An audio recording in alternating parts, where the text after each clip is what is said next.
One stand, please.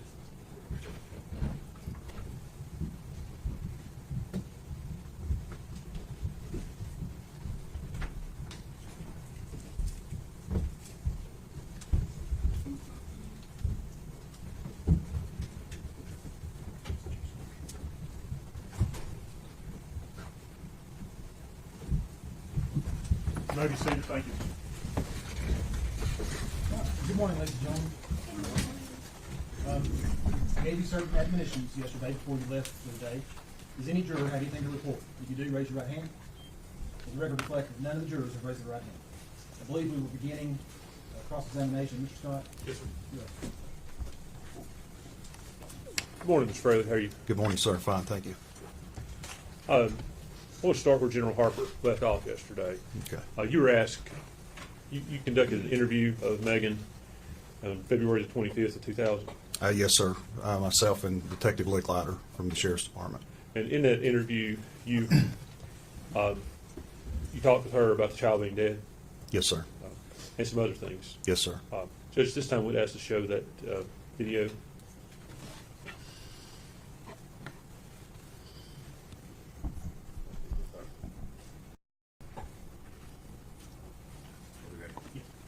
Hold on. But when he left, how long was he gone?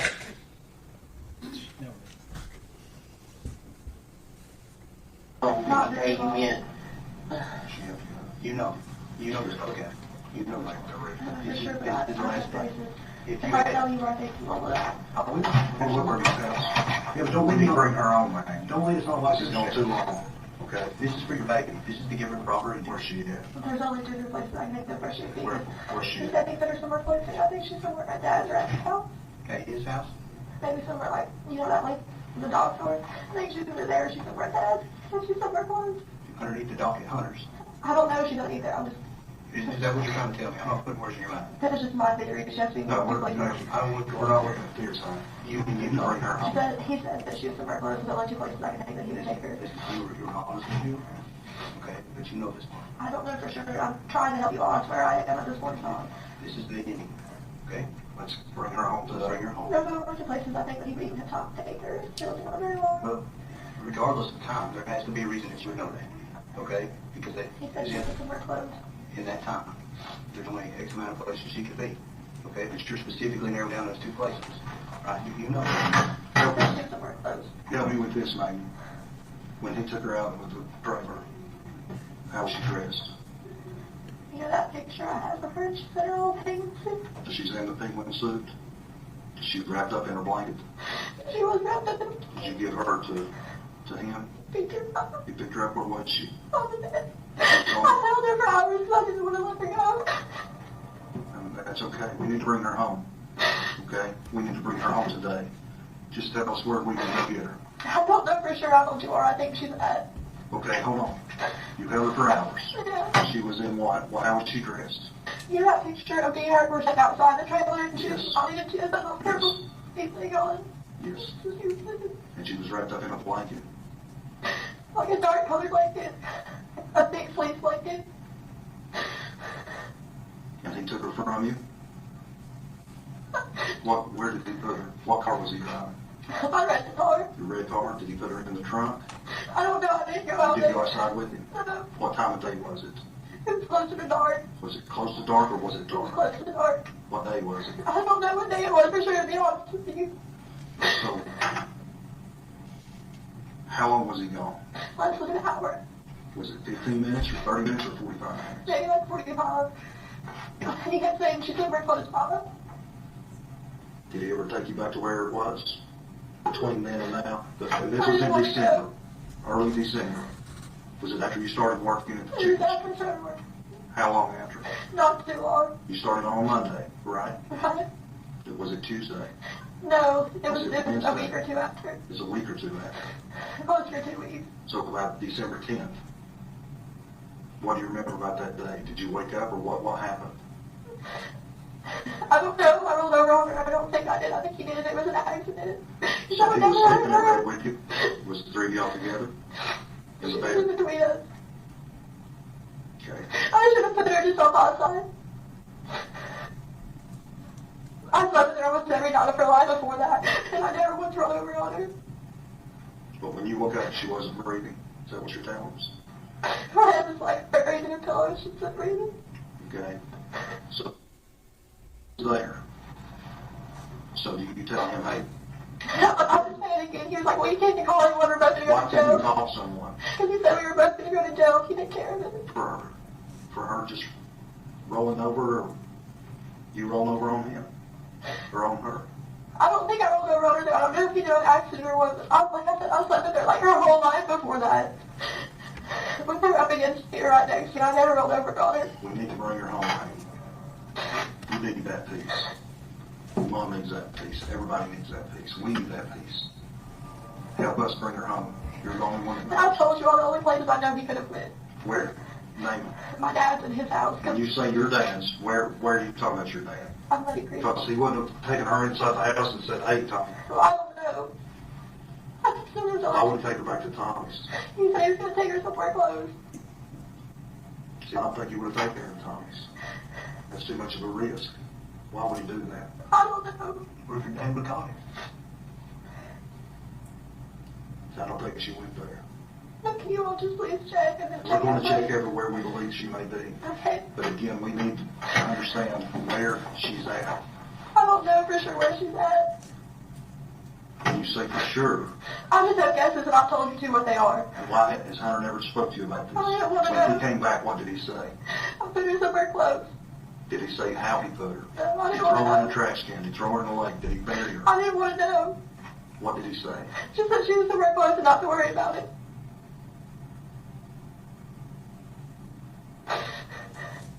Megan, you've lied to us for 6 days now. I need you to be truthful with me today. I am being truthful. No, just hear me out, okay? I need you to be truthful with me today. We're getting there. We need her brought home. She don't need to be laying out in the woods in the cold anymore. She needs to be buried. She deserves that. You need to help us bring her home. Please. Tell us where she's at. I don't know for sure. I really don't. I don't want to know.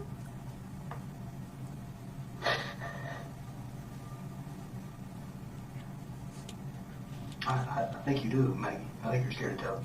I don't. I told you the only two places I think she could be.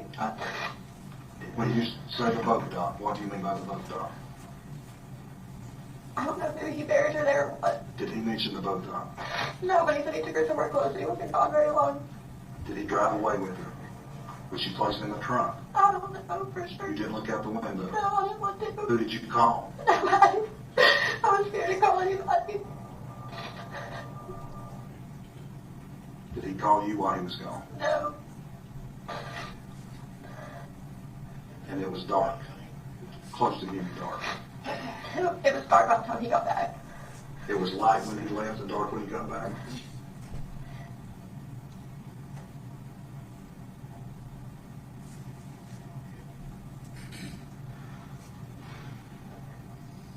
We need to bring her home. If she's laying out there somewhere, she deserves better than that. I don't know. I told you the only two places I could think he could take her.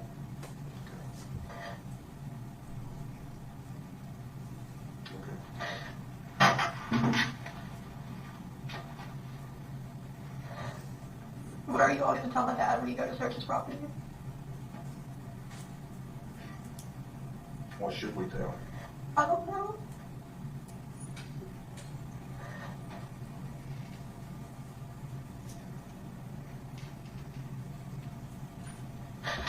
Is she buried on that property?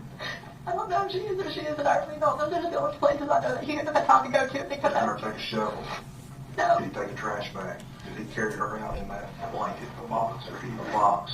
Jumping I in the was box? staying in the bedroom. I just had her wrapped up in a dark colored blanket. How big was his blanket? It was like a normal size, like fleece blanket. So when you say wrapped her up, you just wrapped it. Like, you know, you swaddle a baby. Okay. So did you leave her face exposed? That was so stupid. I never heard me cold, so I wrapped her up in a blanket. So she was her whole body was wrapped up. Except for her face. You know how you swaddle a Her face baby? was open. You know how you swaddle a baby? Mhm. So I wrapped it up. I didn't want her to be cold. We don't people in the she's still out there and I need to bring her home. And you can help us with that. There's only two places I'm trying to go look for it. I need that. So let her talk. Underneath Hunter's dog. Or just around the dog. Okay. I don't think if he did take her to his house, he's not stupid enough to, put her somewhere inside the house. The guy owns property right next to that place, too. How long did you hold her? For a long time. All day? I didn't want to let her go. How did you know she was there? Because she wasn't breathing. Her eyes were open. Her eyes were open. She wasn't breathing.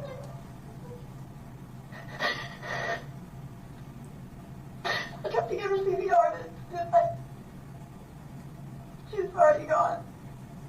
How did you try to give her CPR? Mouth to mouth. What else? That's it. I just held her too late. She gagged or anything while you were trying to give CPR to her? No. How did she feel? What do you mean? Was she cold? No. She's still warm? What about the color? She was Was she blue? No, not really. What did she look like? Just like her. As the day went on, she got colder and put up there in the blankets. I didn't want her to cold.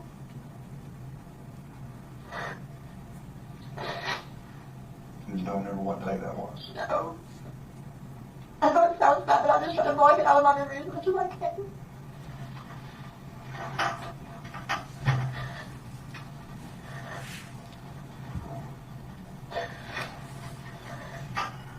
Where would you look at your dad? I don't know if that's a lot of property back in there. Back behind his house? So where does that connect to? Where does the back of his property connect to? I don't know. I don't know. So He knows that's what's there in that creek and like right up his asphalt, stuff like that. is she in one of those asphalt piles? I don't know, I really don't. Is there a lot of asphalt piles on his property? I don't know if there is any or not. So I've not been out there, I don't know, I'm asking. I Again, that's what I'm trying to do. Maybe help us bring her home. She don't deserve another night out there in the cold and alone. She needs to be brought home. don't know, I really don't.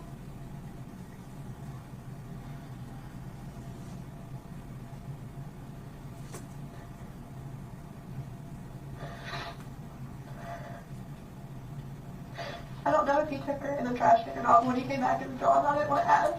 Your trash can and the trailer was gone. I didn't want to ask. Was there a dumpster anywhere there close? I don't know, you have to look. No, to where you, when you lived there. What did you normally do with your trash? To get to the road and the trash can. So you said took the trash can, was the inside trash can, the outside trash On the can? inside. Just when you kept in the kitchen. I don't know if he took it with her or not. I didn't want to know. You said you sit there and looked at her. Yeah. When you woke up and she wasn't breathing, you tried to give her CPR. What did her eyes were open? Were they bloodshot? No. Were there any bruising around her eyes? No. She just looked like she always did, just like she was at peace asleep. No, her eyes were open. Her eyes were open. Not bloodshot or bruised. Not really, no. Because I can't help but think that's probably a lasting image that you think about Evelyn. So you know her bloodshot eyes were bloodshot or not, or black, and you're not saying they were. No. Okay, if they were just open. I didn't want to let her go. She wasn't cold, and when she started to get cold, I thought to wake her out here, so I didn't want her to go home. What woke you up? Was she choking or crying? No. I just woke Or up. kicking? No.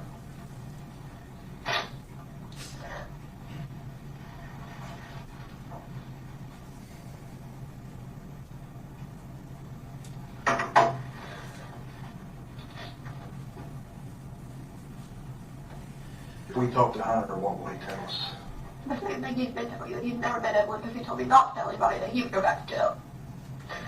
If he has never met Evelyn, how do we make that connection that he has? I don't know. Was he ever out in public with her? During this time, how long had you all started dating? Not long. Talking about not long, like a week? Yeah. A couple of weeks, a month? So prior to you starting at the chicken shack, No, I didn't know him. you didn't know him. No. So the first day you met him was in the interview for that job? Yeah. When was that? I don't know. You started on Monday. Right, I think it was a couple of days Day before. before, like on Friday or Saturday? It was probably like a day or two before. Did you go there in person and fill out an application? Yeah. Evelyn took the And that's the forward first like time? Bailey. Okay, and that's the first time you ever saw him? Mm-hmm. What happened? I just filled out an application, that's it. Did he ask you out on the dates when I met? No, not until I started working there. So you started working, you said, okay, you're hired. You started working on December 2nd, on Monday, correct? And then start flirting at work.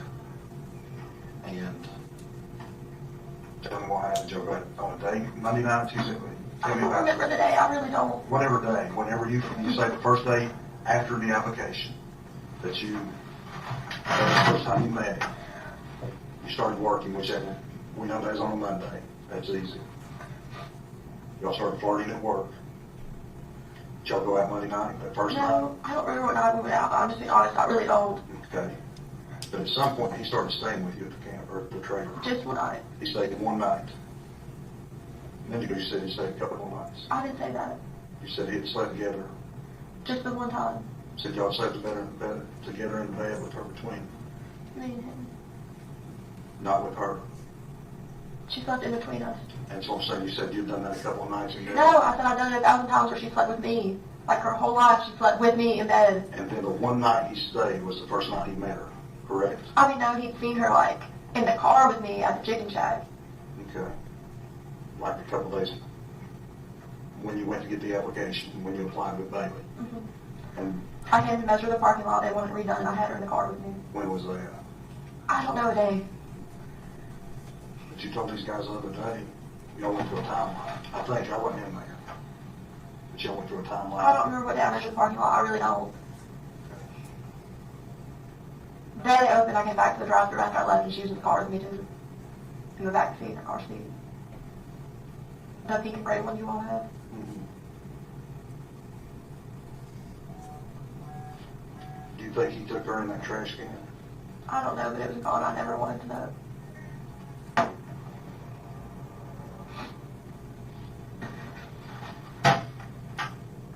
And that's the only two places. I don't know where else it's closed. I think my dad owns those storage units across from the trailer. You know what I'm talking about?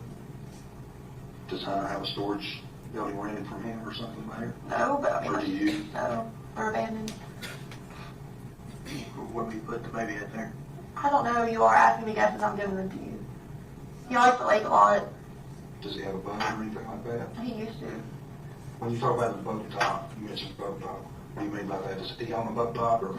They're behind his dad's house. If you go to 21774 Drive and look in the backyard, there's 3 huge ass boat docks. I promise you, you will not miss them. They're white. And that's Have you been close. to that house? I- Do you know what I'm talking about? I do. Okay.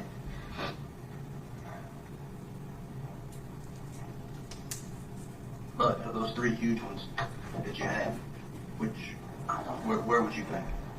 I really don't know, to be honest with you. The only thing I think of is maybe put her in the lake or something. You think you would walk in from there and walk down to the lake? What do you? There's no water there right Well, now. that's what I'm saying. You would have to walk down the dock and walk to the lake. Or you can get to the lake not too far from my trailer. Because it was the Lakeview Mobile Home Park before my dad. Is there a place you can drive down from there? I really don't know, to be honest. Isn't there like an access, something on Sugar That's Hall? what I'm asking. I don't know. There is. You're talking about the ramp, the new ramp they built down there? There is. You talking about the one on Sugar Hall or you talking about the one over the Ball Bridge? Just before the bridge. They built a new ramp down there? Oh, I didn't know that. Okay. Which one are you talking about on Sugar Hall? Well, I just passed the one that's the Sugar Hall access part. Okay.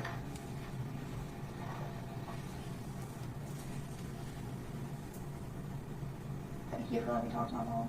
You're welcome. Let us put this baby rest. Okay? You come off that part. All right, we talked.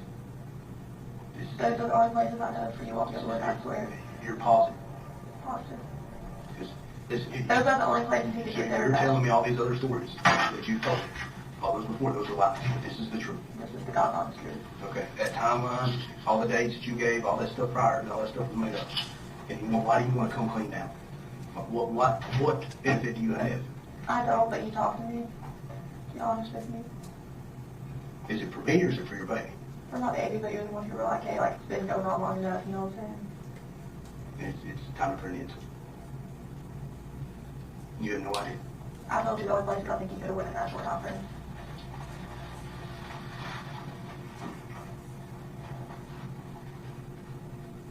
I'm gonna step right here, I'm gonna try to look at a map for most places. Can you bring me a map and I'll try to mark on it where I think? You agree, thing? Okay. All right, I'm gonna grab a chair. Here we go, some maps.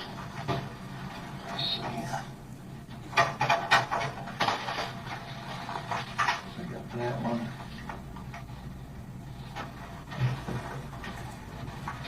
This one. Okay, 543 Muddy Creek. Is that his dad's? No, it's not. This is his dad. Okay, so we got 3 maps here. So here, just take this. Again, I know they're kind of small. This is where, that's where you were staying, I think, right? That's the Yeah, track. this is Buffalo Road. Okay, this is Sandy Point Street. Yeah. This is Muddy Creek Road. And this is where your trailer was, right? Is that right, right there? Well, where's the access part of Sugar Hall Road? So, Is it right here? you got Sugar Hall right here. You should have the Ball Bridge here. There's Sugar Hall Road, I believe. Okay, so right across from here, there's like a storage building, like going back up towards that, whatchamacallit. But you said those are empty, right? Or, It's and just on like, those, I don't know. Okay. I thought my dad might have gone to the you just mark wherever you think, like I said, you'd mentioned that he had just a limited amount of time. Well, there's always places I think on this Okay, side. but did you just mark where? This is like the storage unit.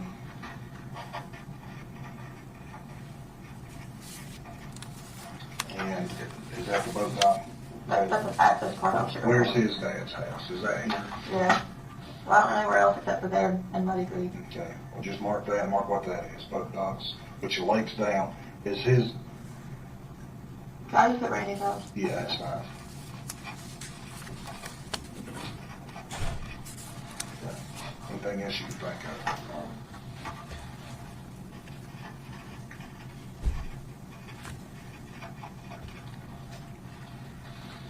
And if you don't care, just mark, I don't think storage.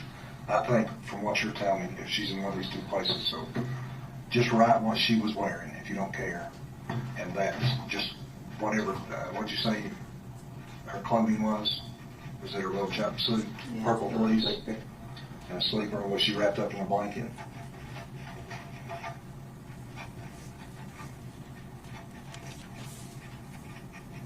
Now those, hey, this might be hard for you. Write down how she was. Her eyes open. Just like she was sleeping, right? No bloodshot, but they were open. She was warm. And all her color was there. She wasn't blue or gray or anything like that, right? Okay. All right. And that would have been 1st of December. Okay, is that right? Like the first week, Second week, probably. second week. And that's December. Anything else you can think of? Anybody else you think Hunter may have told? His best friend is, I mean, I'm just asking, you may or may The only not. person I know that he was really close to is his mom. Do you think she knows anything? His mom would defend him like to the end of the earth. Okay. Because I know exactly he's gonna be like, well, I didn't have anything to do with that. He's gonna go back to jail and his mom will like sit and support him on whatever the hell he says to her. What else has he been in jail for? I don't know. Okay. To be honest with you, I don't. All right. Let me go out here. Do you need to leave, or do you want to hang out here? What do you want to do? Well, I can't leave. Huh? Why not? I figured you all were going to arrest me after I told you. For what? For withholding information. Why would we arrest you? For withholding information and being an investigation. Well, here's how this works. And again, I'm not talking to you much, but I need you to understand. Number one, I need you to understand that I'm not going to lie to you about anything, okay? That's not what I'm in the business of doing. I need you to understand, too, that we confer with the DA's office, okay? Before we make any kind of decision like that, that's out of our hands. But I need you to understand that I can help you, okay? You've not helped yourself. at all during this whole ordeal. You know that. You're not dumb. No way in shape or form are you dumb, Maggie. You're smarter than this, than what you've let on. You have lied repeatedly. More times than we, and to be honest, didn't you go on the news last night and say that TBI, who? You go on the news last night and tell that TBI is not doing our job. You've been up here 100 times. How many TBI agents you see running around? How many Sullivan County investigators you see running around? How many FBI agents you see? We are breaking our backs to bring her home.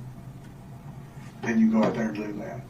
That bothers us. But again, we're not in it for anything but to get and bring her home. And you hold the key to that. So with that being said, we're the only ones that can help you.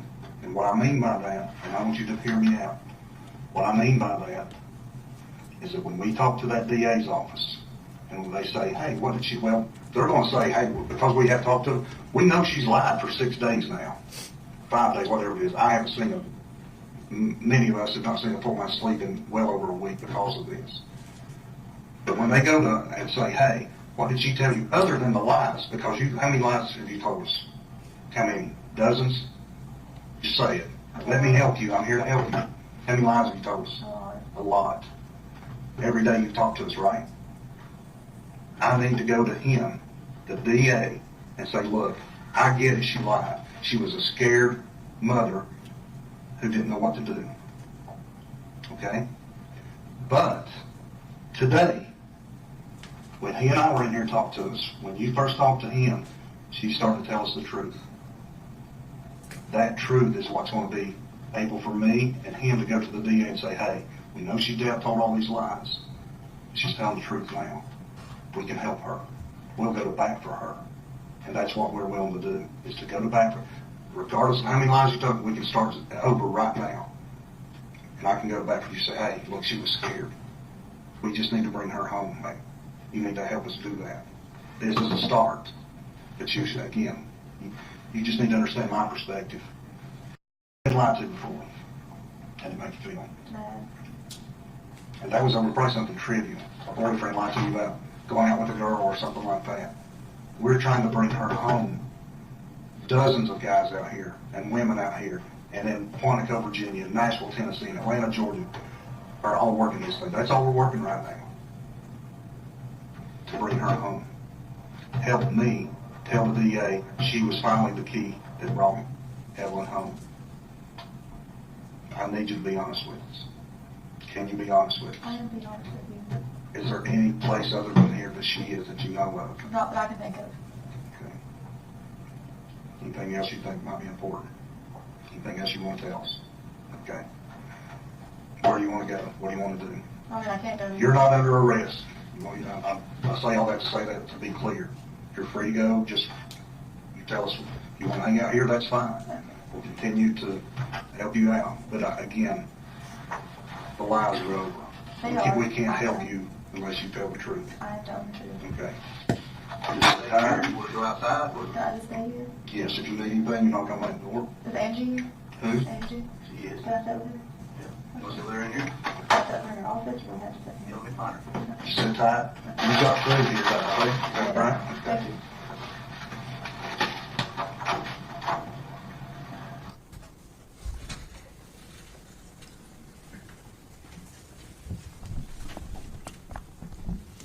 Agent Fraley, is that a fair and accurate depiction of your interview with Megan Boswell? Yes, sir, it is. Judge, I would move that as the next exhibit.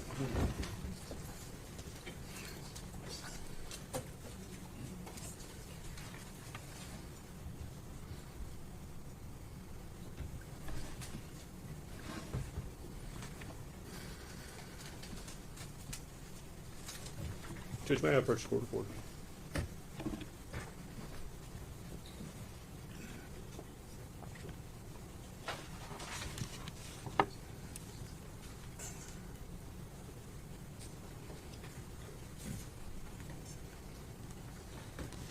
Agent Fraley, I want to, go back over some of the things she told you. You testified on your direct examination that she had told you she knew the baby was dead, not missing. Correct. Now, I didn't really see that initial thing in the video. Was that somewhere else? I mean, it's obvious from the context of what you all are talking about, but Had that happened before that video? Yeah, and in my notes, she'd also talked to other investigators, and that was the first day of the 6 days or whatever day we were on that she told us that she was dead instead of missing. Okay, do you know when did she tell you or did she tell someone else? It was in other interviews, and again, we were all working together. Okay. And it, she, like I said, she talked with other investigators, but that was the first day. And then after that was revealed, that's when Detective Licklider and I brought her into this room and started talking to her again, trying to clarify. Just so we can clarify a few things for the jury, I think it becomes apparent, but there's a lady in a jail uniform as this video starts. Yes, sir. That's Angela Boswell. That's her, Megan's mother. And Yes, sir. You all had arranged for her to be brought to the sheriff's department to meet with Megan? Yes, sir. She asked to meet with her, and we was able to do that. And then as the video starts out, you start talking about he back a lot, and later the name Preston or Hunter Wood comes. Is that the he you all are talking about throughout that video? Yes, sir. It is Hunter Wood that we referred to as her boyfriend. And at some point, I guess the other thing I noticed just so for the jury's context, in the video you all refer to her as Maggie. Yes, sir. Her name's Megan, but she was called Maggie. I think she told us that's what her nickname was from her real name. That's what her family called her. Yes, sir. That's correct. So she provided you with several locations that she thought the baby could be in. Yes, sir. And one of those was Tommy's property. Yes, sir. Okay. And ultimately, Evelyn was found on Tommy's property. That's correct. Now, this interview occurred on the 25th of February, 2020, correct? That's correct. Okay. When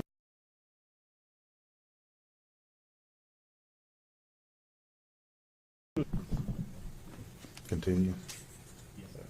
are we back on the record? I'm sorry. Can you? Yes, sir. When was the body ultimately found?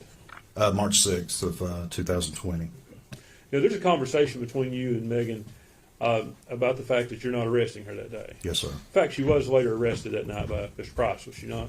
I believe she was. She did not end up leaving the Sullivan County Detention Center from the time the detention center and the sheriff's department are all connected together here. Yes, sir. They're connected here. Their offices are in the same building. One large building. Yes, connected. sir. So she did not leave there from the time of that interview until she was arrested. I don't think she did. Now, when did you first search Tommy Boswell's property? That would have been March 6th when Evelyn's body was found. Okay. So, was there some reason you didn't search the property from the time she told you on February 25th until March 6th? I can't recall specifically why we didn't, other than she had told so many lies. We didn't know if this was true or not, so there wasn't solid evidence because she had lied so much that this was the truth. So, Are you certain the property wasn't searched before? not by me, no, sir. It may have been searched, but Was it searched by the TBI, or do you know? I don't recall. I wasn't out there until the 6th that I recall. Okay. There may have been other detectives, agents, FBI, Sullivan County, or even TBI for that matter. As far as TBI goes, who was in charge of this at the time? Agent Gratz was the case agent, David Gratz. Who was the field office manager? Christopher Wilhoit, he's the assistant special agent in charge. What was your position? I was to assist Agent Gratz in the case. Okay. So you went there one time to that property? That I recall, yes, sir, on March 6th.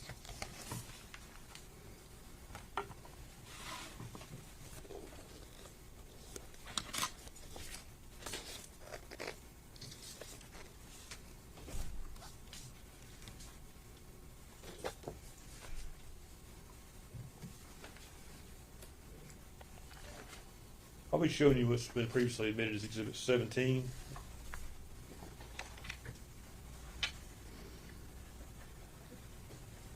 Agent Fraley, you previously identified this photograph as how the trash can was found when you... Yeah, there. yes, sir. It looks like the ones from yesterday. Yes, sir, it is. Okay, yes, sir. Judge, all the monitors are off. Yeah, no, I'm trying to, Okay, that's you have to look at the power surge. is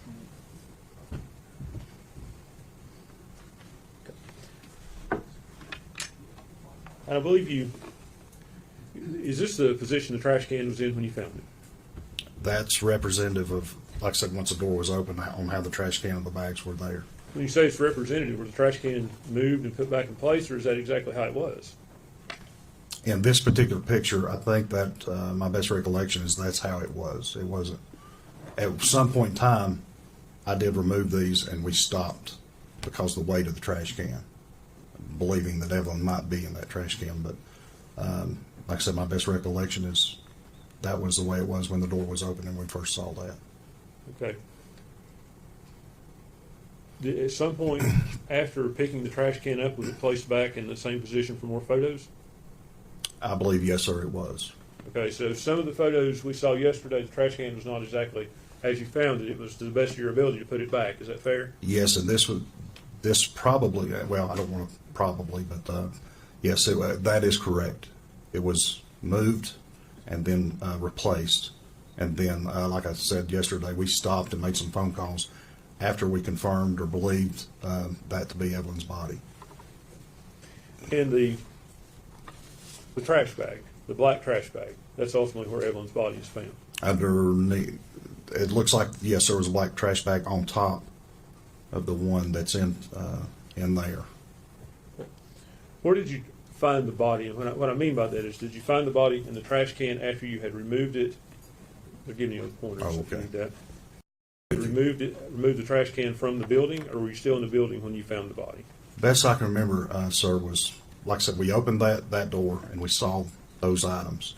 Now we had the knowledge of, she had said that there was maybe to look for a trash can. So that alerted us. Red flag went off, if you will. That time, I think I removed some items on top of that and maybe moved the can. But like I said, once I felt the can, it had some significant weight to it, more so than a regular trash can has household trash in it. Removed some items off the top of that, and then that's when I first saw the leg of Evelyn's body.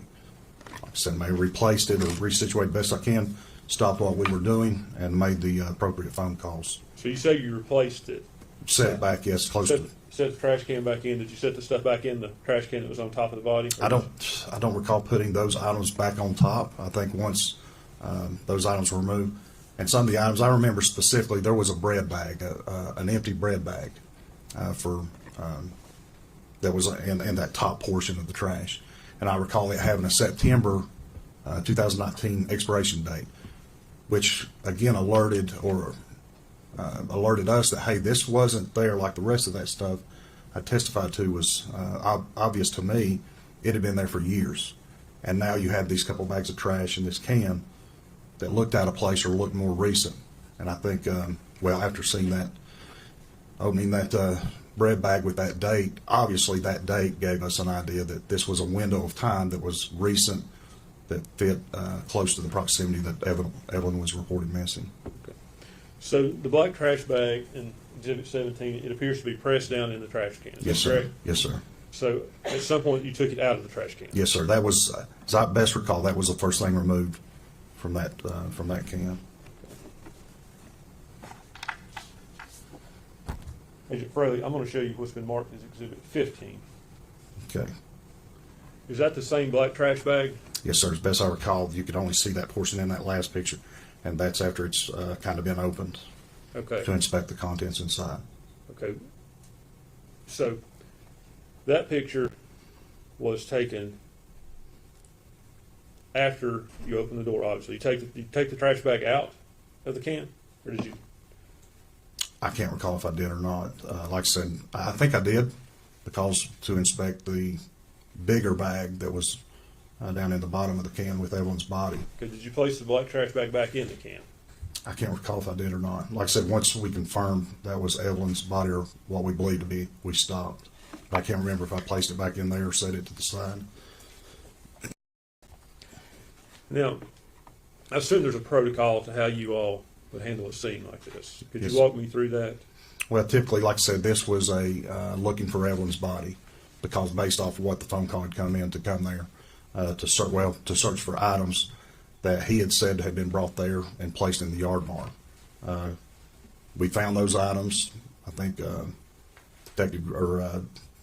Special Agent Gratz and Haraz with the Sheriff's Department started looking, inspecting, and made the decision to take that. And then the process of that led us to the just to look in the playhouse where we found these items. So for protocol, I guess there's not a checklist to start looking, but once items are found, the protocol is to photograph those,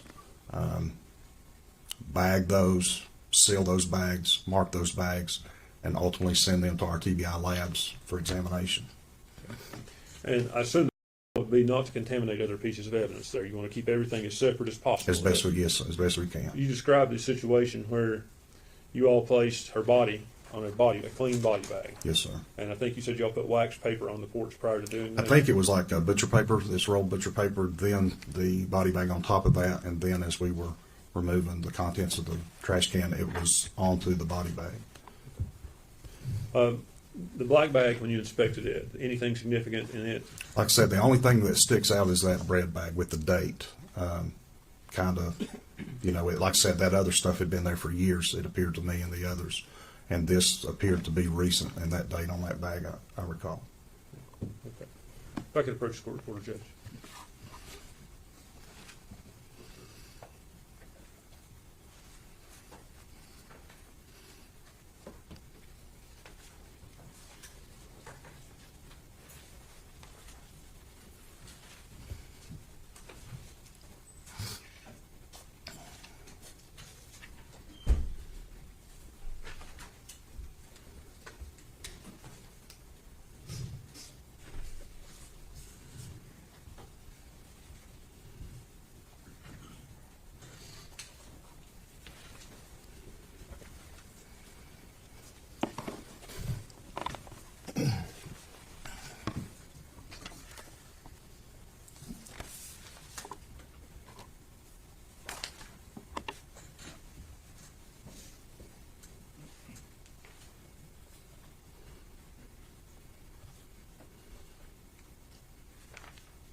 Agent Fraley, I'm showing you what's been marked as Exhibit 11.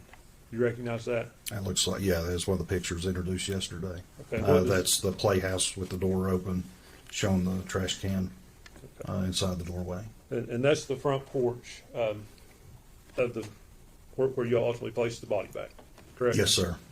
Okay, if you could, do you have that pointer still? Yes, sir. Could you point for the jury and show them where you placed the paper, where you placed the bag? Can you raise that? Does that raise up anymore? Okay, yeah, that's, Better? yeah, it was on this porch right here.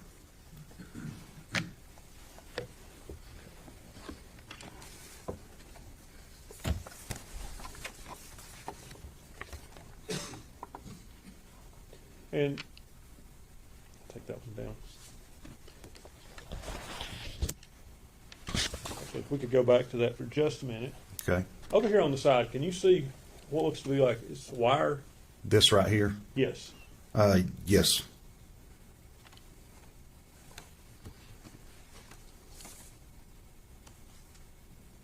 I'm going to show you another picture. Okay. Does that appear to be the same wire? Yes, sir. Okay, and that appears to be an accurate representation of the porch at some point during that night. Yes, sir. We'd move this as the next exhibit, Judge. Any objection?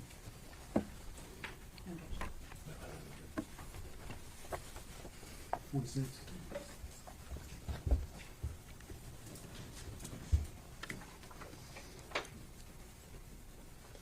Right. Go. Let me see everybody over here.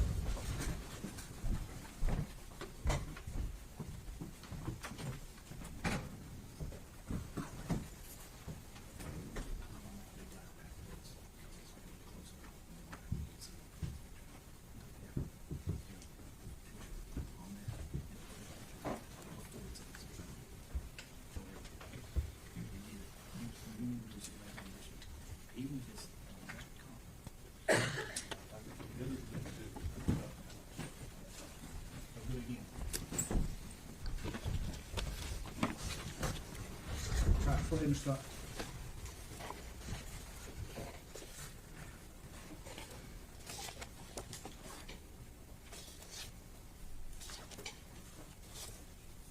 Agent Fraley, I'm going to show you what's been marked as Exhibit 21.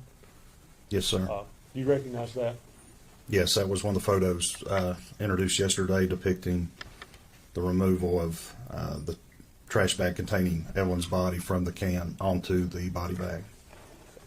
And that was done on the front of the porch, is that correct? Yes, sir. Okay. Was, at the time you all did that, the wire and stuff, was that kept away from that body bag, or? Best I recall, we moved those items in order to clear the front porch to do this. Okay, to keep from contaminating anything, I see. We have to provide room as a flat space, the most convenient place for that. But it was, like I said, right there on the front porch. I think it was moving off to the side of the playhouse. Okay. If we could go back to the last, actually.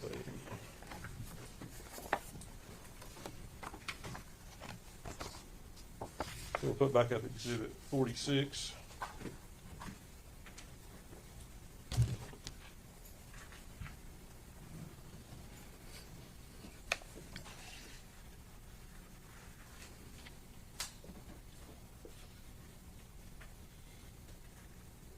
In Exhibit 46, I'm showing you around the wire and stuff. Yes, sir.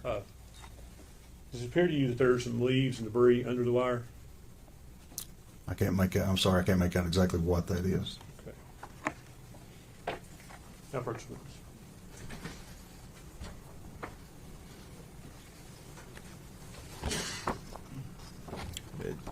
Do you recognize what that is? Like I said, that's a little clearer picture. That's not, What is that a picture of? it looks to be a portion of that picture. Sorry. Is it up in this portion here? That area, is that a zoomed in Yes, of sir. that area? Yes, sir. Yeah, there's that's a little clearer. Okay, and you recognize that picture that you have in front of you? Yes, sir. Like I said, it looks to be the middle portion of that, and it's a little clearer now that it does appear leaves, maybe some grass or hay or something there underneath that wire in this area, Okay. and also it appears maybe 2 insect pupae right there. If I may, I would ask that the picture is identified with the next exhibit. You get Go to 47.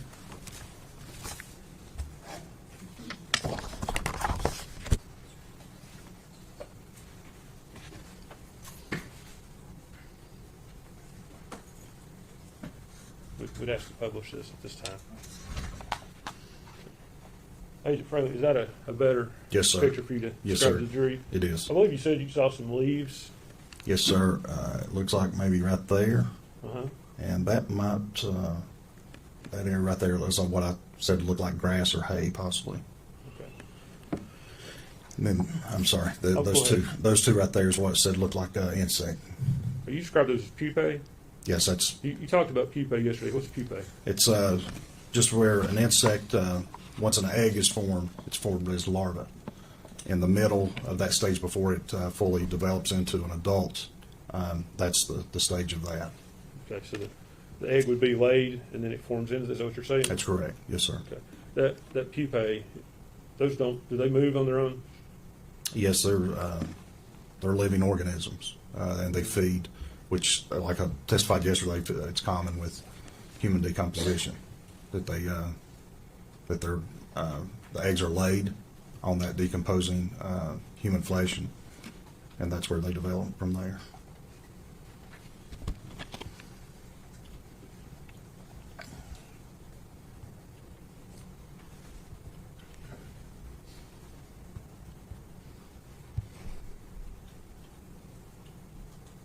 Okay.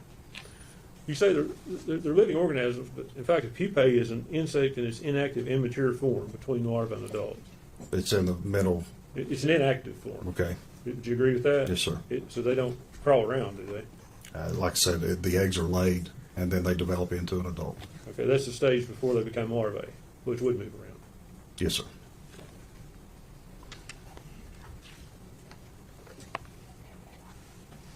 Let me ask you about the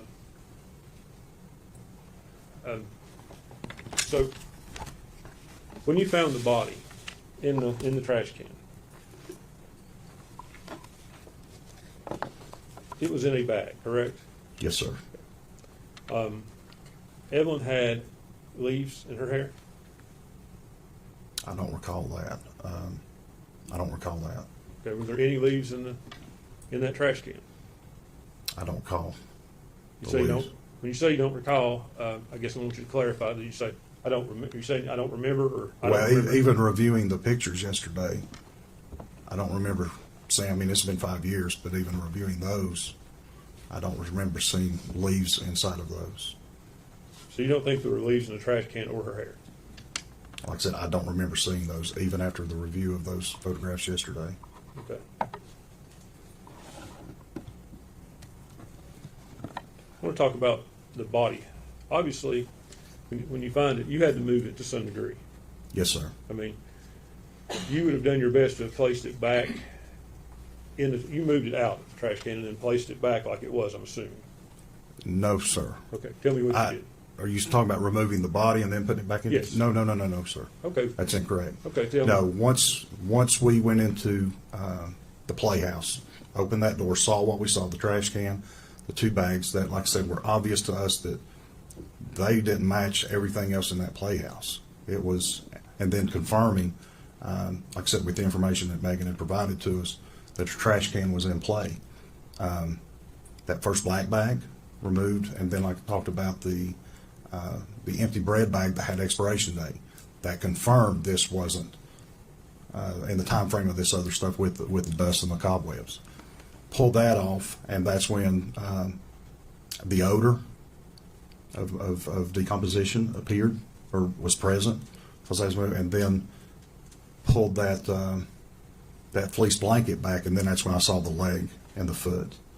That's when we stopped at that point. Then made our phone calls, forensic pathology, medical examiner, DA's office, and our chain of command. So I assume you made as minimal of movement as the body as possible. Yes, sir. but- Again, because we were, number one, trying to confirm if that was her. We were optimistic and hopeful it was. And once we verified that, at that point, we stopped and waited on them for guidance. But it would be fair to say you moved the body. Absolutely, we did. You had But to be- like I said, not from the trash can and then Right. put it back. But you had Just- to move it within the trash can in order to see what you were seeing. No, again, just pulled the blanket back and saw that leg and foot. We didn't, the body wasn't moved. Now, it may have moved when we moved the trash can, but we didn't physically touch the body, remove it, and replace it. So fair to say you didn't try to move it, but when you moved the trash can, it could have moved. Yes, sir, it absolutely could have moved. Judge, could I have just a minute?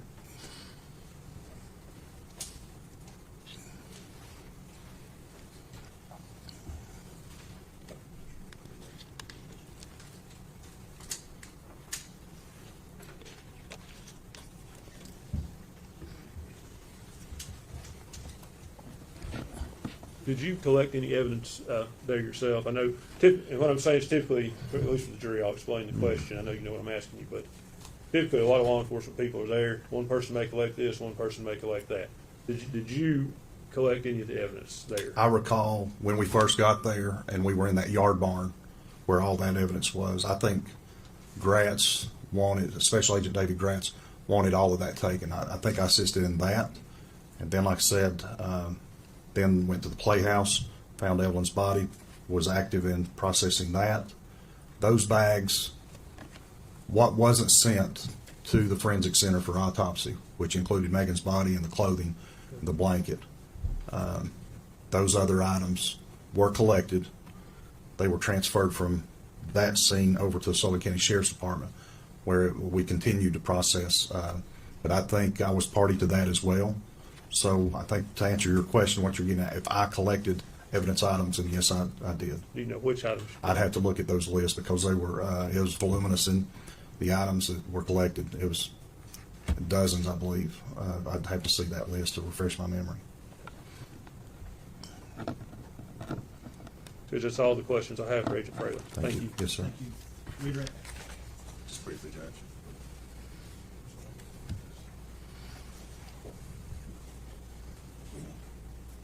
Agent Fairley, Mr. Scott asked you some questions about the moving of the body after you located it in the trash can.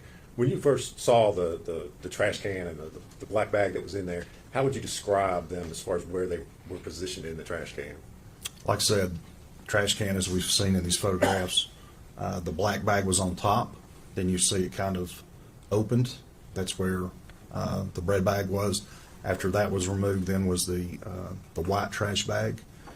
After that is opened, then the next thing visible was the gray and white fleece blanket. Pulled that back, and that's when I first saw the legs. So, if that answers your question. Well, let me ask you this. I mean, was the black trash bag just sitting on the top, or had it been pushed down inside, or did you have to, in other words, did you have to pull it out of I pulled it out, yes, sir. Okay. And the white trash bag, again, was it pushed down in there? Or did you Yes, have to- it was compressed almost to a degree of compression that it created like a vacuum coming out when we removed the bag from the can. Okay, so it wasn't just gently placed No, on top no, of it? absolutely not. All right. And to the extent that you have already testified, you did not in any way, once you located the body in the trash can, manipulate it, pull it out. You didn't pull the trash bag up to look and see what else was in there. You all didn't do anything else with that until the medical examiner arrived. No, like I said, we stopped, and even once it was removed, it was a gentle process where it was removing the bag containing the body, tilting that can onto the body bag on the. Thank you, Agent Fairley. That's all I have, Judge. Thank you, John. Recross one question. The trash can, you all moved it outside of the building before the medical examiner got there? I can't remember exactly, but that we could have moved that to the front porch to remove that black bag with the bread bag and then placed it back. I can't say 100% if that was done, but it could have been. Thank you. Yes, sir.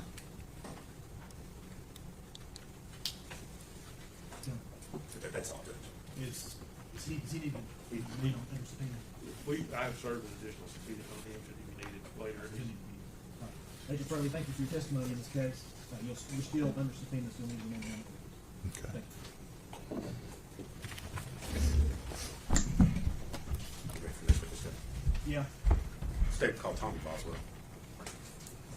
unless any of the jurors need a brace.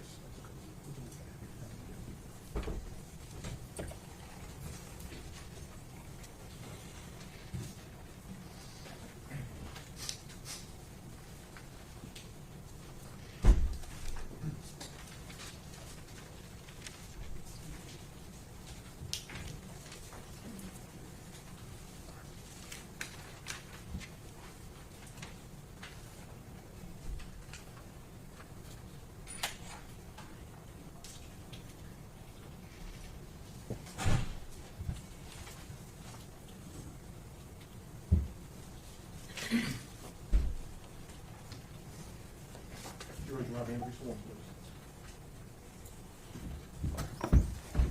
I gotta get your microphone. Raise your right hand. Yes, sir. State your name.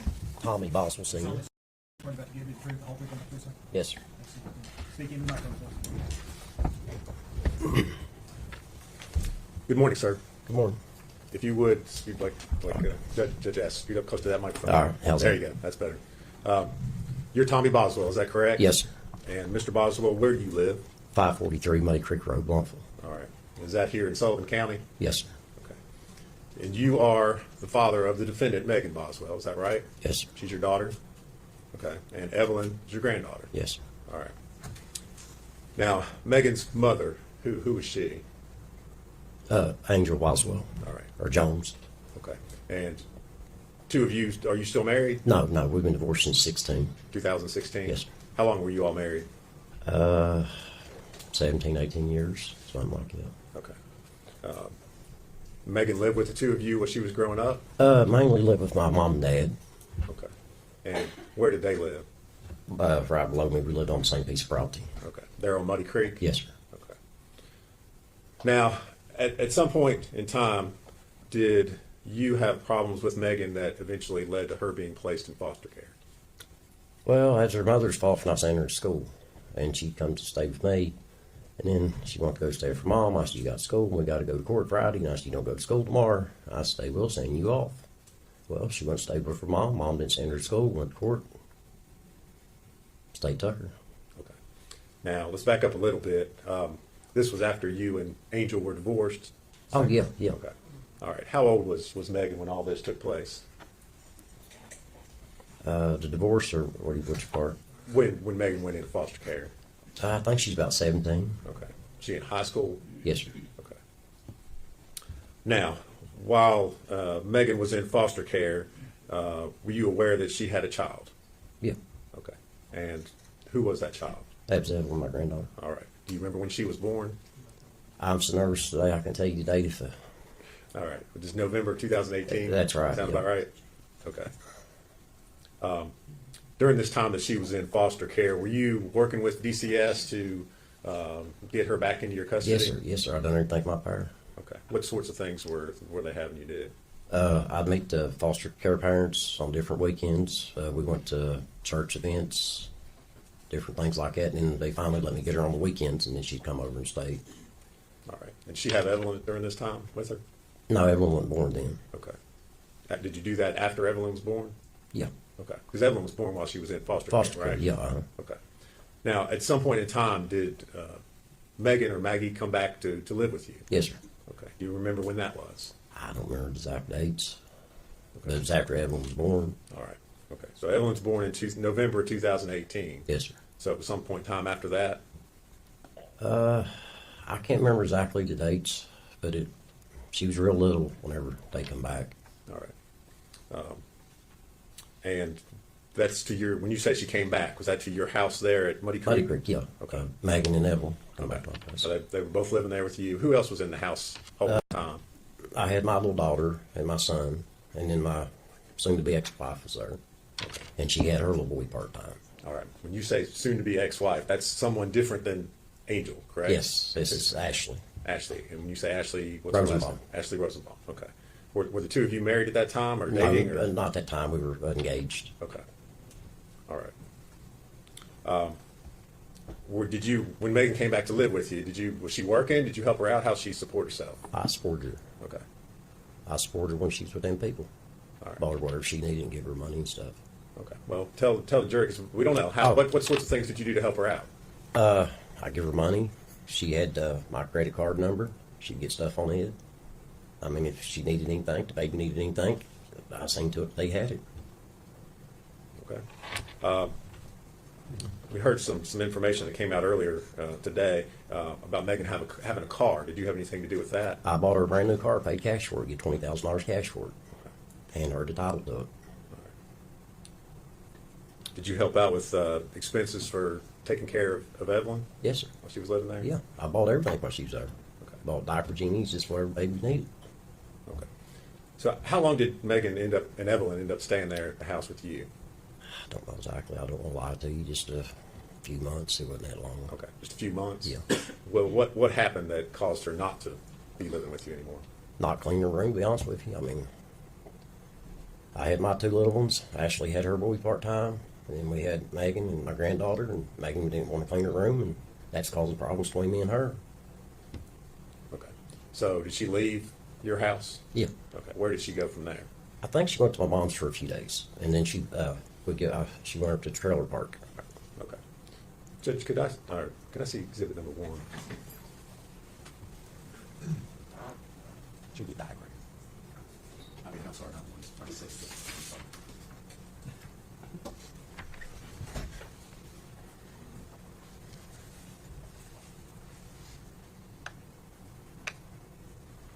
Mr. Boswell, I'm going to show you what's been admitted as exhibit number 6. Do you see that on the screen in front of you? Yes, sir. All right. Does that look like an accurate diagram of your property where you live out there on Muddy Creek? You recognize Yeah, that? yeah, yes, sir. Okay. And if you're looking at the diagram up there at the top, it says Tommy Boswell trailer. Yeah. Is that where you were living? Is that Yeah, where you live? that's a house. It's not Okay. a trailer. Okay. And then down below that, what's labeled as residence, is that the trailer where your mom was Yeah, living? that's where mom lives. Okay, so she left your place up at the top there, Tommy Boswell, Mm. and then she moved just down, same piece of property, but there to Yeah. where it shows as a residence. Until her and Ashley got the trailer cleaned up and ready for her to move into it. Okay, all right, thank you. Now, do you know how long she lived there at your mom's residence? No, I don't, sir. I mean, Is it a long I time? stayed, Weeks, months? no, maybe a week or two, it wasn't long, Okay. So where did she go from there? to the trailer, Okay. When you say, trailer park. okay, did you or your son, family members own a trailer park? Yeah. You're referring to it as a trailer park, Yeah. but we don't. Yep, We yep. don't know what that is. Yeah, we owned a trailer park, and we gave her a trailer. Okay. Where was this trailer park located? I can't even think the name of that road. Is it here in Sullivan Yeah, County? sure, in Sullivan County, it's, Sugar, I can't even think the name of that road, sir. Did you say Sugar? I think it's Sugar something, is it Sugar Holler? Sugar Hollow. Okay. Is that the name of it? Okay. Well, I can't answer. I'm asking questions. So Okay. you got to answer. Yeah. All right. So was that something you owned or your son owned? Or My who- son owned it. Okay, your son owned it. So how was it? Explain to me exactly what happened as far as Megan's living arrangements were concerned there at the trailer park. What do you mean? She Well, didn't I pay mean- no rent, no light bill, I mean, she didn't pay no bills, if Okay. that's what you're asking. Okay, so you had a trailer out there and you let her go live there. Yeah, and I paid all the bills. Okay. Did she live there by herself or who lived there with her? As far as I know, her, this is her and Evelyn. Okay. Do you remember when this was that she moved into that trailer? Goodness, no, I don't, sir. Okay. Do you say, All this stuff I've tried to put back in my brain and want to forget it, and I'm trying my best to remember it. And well, I appreciate that. Okay. So she and Evelyn are living in this trailer by themselves out on Sugar Hollow. Is that right? Yes, speak up. yes, sir. Okay. I see you shake your head, yes. Okay. You okay? Yeah, I'm fine. Okay. If you need a minute, let us know. Okay. No, I'm good. Okay. Did you ever go out and see Megan and Evelyn when they lived there at the trailer? A few times. Okay. Did you see the condition of the trailer, what it looked like? Most of the time I'd stay outside. She'd come outside to be pretty because I look around, pick up garbage and stuff. Okay. So But a couple times I went in, but not that much. okay. Did she have Evelyn with her? Yeah. When you were out there? Okay. So did there come a point in time at which you realized Megan was no longer living there in the trailer? Yeah. Okay. Do you remember when that was? Nah, I don't remember the dates. Did you do something as a result of the fact that Megan was no longer? Oh, living yeah, I there? told her, I said, if you're not going to live there, I said, you need to let it snow. I said, we need to rent that. Okay. And did you do something? Yeah, I told her, I said, if you're going to live with Hunter, I said, you need to move your stuff out. Okay. And did she do that? Yeah. Okay.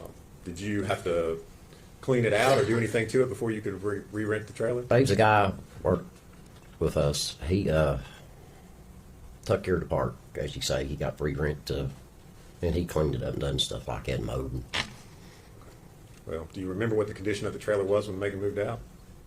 it was pretty dirty. Okay. Did he have to do anything, or did you have to pay to have anything done to the trailer to be able to re-rent it? Oh, yeah. And what was that? Just cleaned all the furniture and stuff out and cleaned it up, and they had to replace some of the floor, which was bad. Okay. Did Megan leave anything behind in the trailer, or you know? Did she take her? Well, let me ask you this way: did she take all her stuff with her? I didn't go through the trailer. Okay. This But guy that you hired. Hired, he did, and I told him, I said, whatever's left, she said she didn't want, and I said, there's a truck there, load it in the truck, take it to landfill. That's what we done, whoever moved out, we clean them out, that's what we do. Okay. So you loaded up a bunch of stuff in the truck and hauled it out, or had this guy do that? Yeah. Mm-hmm. All right. Do you know where Megan was staying? You said that she was no longer living She's in the supposed to have been trailer. living with Hunter. Okay. Was that Hunter Wood? Yes, sir. All right. Was that, as far as you know, was that her boyfriend at the Yeah, time? yeah. Okay. Had you met Hunter? Not at that time, I don't think. Okay. Do you remember when the first time that you met Hunter was? Goodness.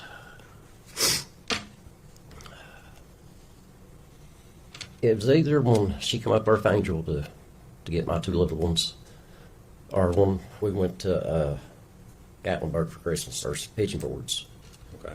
So you went with, well, let me ask you this. Who did you go to? Pigeon Forge with? Hunter, my son, and his family, and me and my family, and Megan and Hunter went. Okay. And when was that again? That was the day after Christmas or the day before Christmas. I can't remember exactly. All right. So it's around Christmas. Mhm. You met Hunter. Yep. Who was he there with Megan? Yeah. All right. I could have met him before that and don't remember now. I don't want to lie to you, but that's the best of my knowledge. Okay.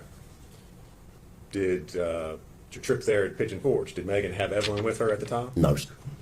Did that seem unusual to you? Yes, I asked her Okay. You asked her what? where Evelyn's at. Okay. Did she tell you? Said that Ethan had her. Okay.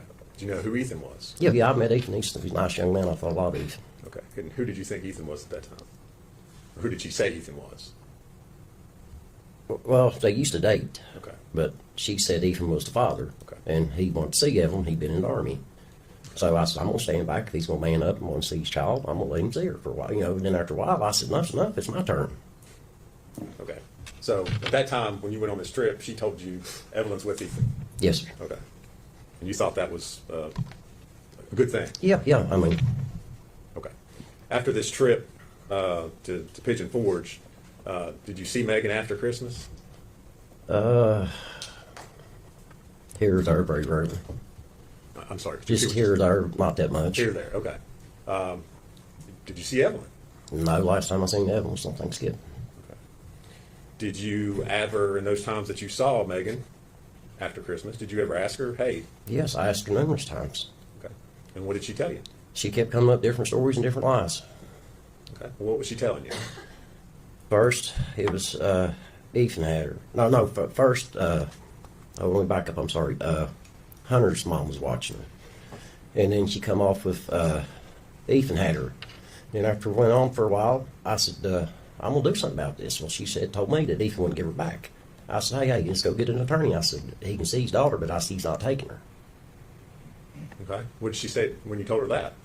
I can't remember the exact words. She said, Dad, give me a day or two or something. She said, I'll get her something. And just lie after lie. Okay. Any point in time did you ever see Evelyn? No, last time I seen her was on Thanksgiving, sir. Okay. So, at some point, did you make an ultimatum to Megan about seeing your granddaughter? Yeah, I told her and I told her mom. Okay. What did you tell her? It was on a weekend. Oh, excuse me. I said, come Monday morning, which I told this to her mom. I said, come high hell water. I said, I'm going to get on the phone. I said, I'm going to find my granddaughter. I said, I don't care what I got to do. I said, I want to know what's going on. I said, enough's enough. And that's when I got on the phone and made the phone call. All right. That Monday morning. All right. And did you talk with, who did you talk with? I don't know. I can't remember all their names. Okay. Was it somebody at DCS? Yes, sir. Department of Children's Services? Mhm. Okay. And what did you tell them? I just told them I told you I hadn't seen my granddaughter and I was worried about her. Okay. Did you tell them how long it had been since you'd seen Yeah. your granddaughter? Okay. And then I think they got me in touch with that Miss Constance, said her name. Okay. Well, I can't answer questions from you, Mr. Oh, well, I'm sorry, So but I if you can't remember that's everybody's fine. If name. you don't, that's fine as but well. I think that's her name, Miss Constance. Okay. I'm saying it right. And Constance, does she work at DCS? Yes, sir. Okay. And you talked to her about, again, Yeah. the fact that you had not seen Evelyn? Mm-hmm. Okay. What happened after you made this report to the Department of Children's Services? It wasn't long to detectives was up there, best Okay. I can remember. All right. So after you reported, then you start meeting law enforcement officers Yes, to come sir. to talk to you? Yep. Okay. Did you cooperate with them? 100%. All right. 100%. Whatever they needed done or searched or done, I give them permission to do anything. All right. Did they come out there to your place, your property out there on Yes, Muddy sir. Creek? Mhm. All right. Now, this was sometime in February of 2020. Is that right? That sounds about right. Okay. Up, obviously, at that point in time, you realized something is going on, right? Yeah. Okay. Did you, as time went on, continue to talk to and cooperate with law enforcement? Talk to them about what was going on? Mhm. Keep in touch with them? Oh, yeah. We stayed in touch. All right. Now, do you remember on March the 6th of 2020, calling the TBI? Yes, sir. Okay. And what was the reason that you called them on that day? Me and Ashley was talking. Her and Megan used to switch phones all the time. Okay. Oh, if you could, I think I had trouble hearing what you said. Trouble hearing the first thing. If you could start over and repeat what you just said. About Ashley and her switching phones. Well, Which part? I think the beginning part of it.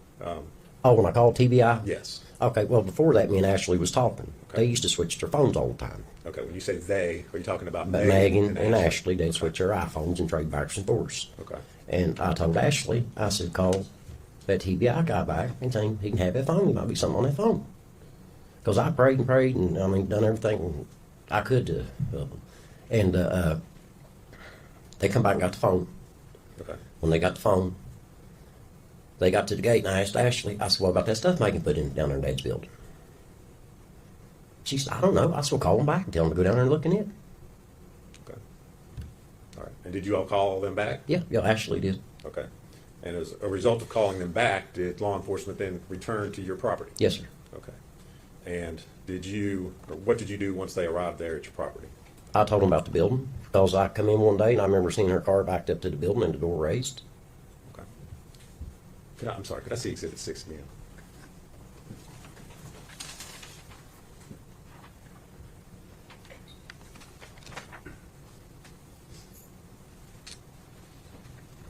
Sorry, Judge. All right. Mr. Boswell, you see Exhibit 6, what's been previously introduced to Exhibit 6 again? Yes, sir. All right. There should be, there's a laser pointer right there when you're standing up on your stand, witness stand right there. This? Yes. Mm-hmm. All right.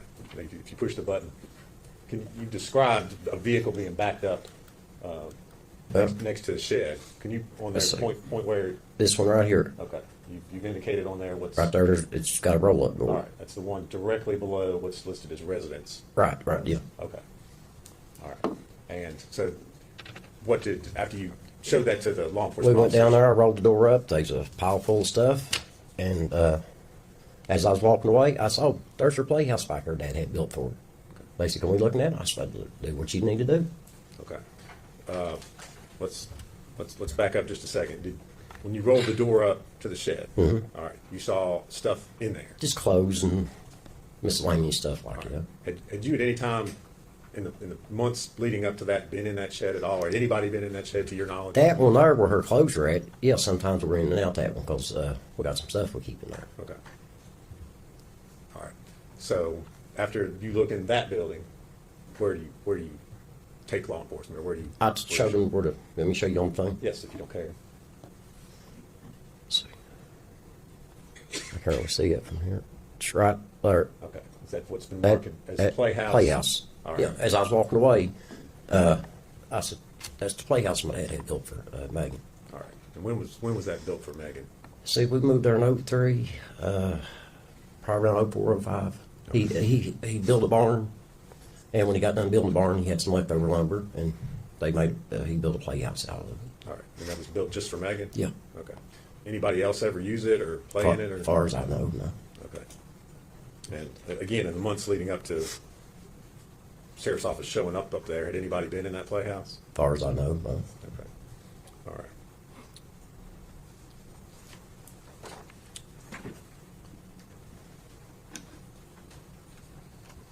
Your property, Mr. Boswell, in order to get onto the property, is there any gates or? Yeah, I got a anything fence and a gate. Okay. And what do you have to do in order to get past that It's gate? like a key fob, remote control. You just push it and the gate opens. Okay. And if you don't have the key fob, you can't open the gate? No, you can walk around it. Okay. You can't drive? You can't drive? No. There's no way you get on my property. Okay. No, Did, gate isn't open. Did Megan have a key fob? Yes, sir. Okay. So she could get onto the property if she wanted to? Yes, sir. Okay. Did you ever give a key fob to Hunter? No, Okay. Did you ever see Hunter up on your property without Megan? no.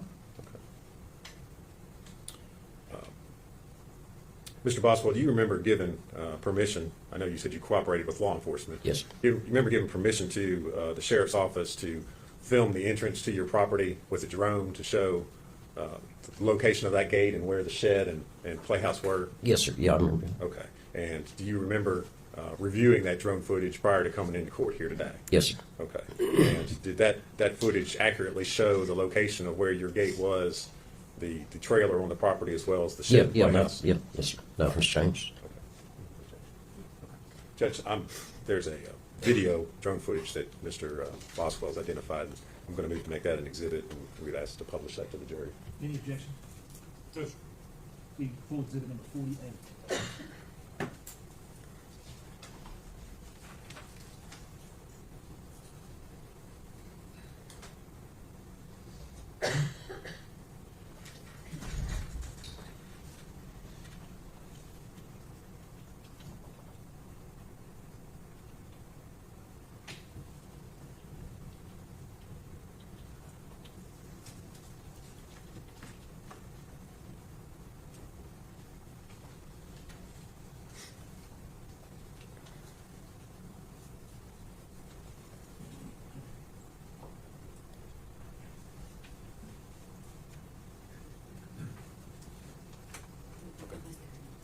just went away. Yeah. You did something, I mean, I don't think you did it. Just before you stood up, it went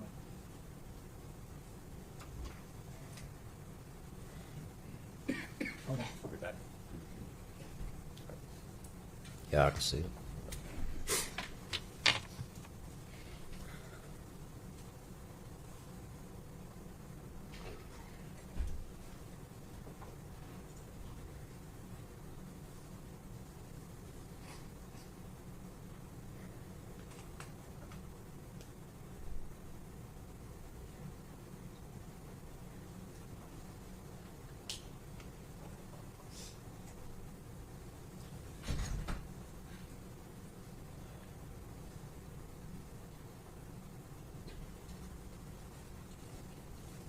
I think I'm gonna do.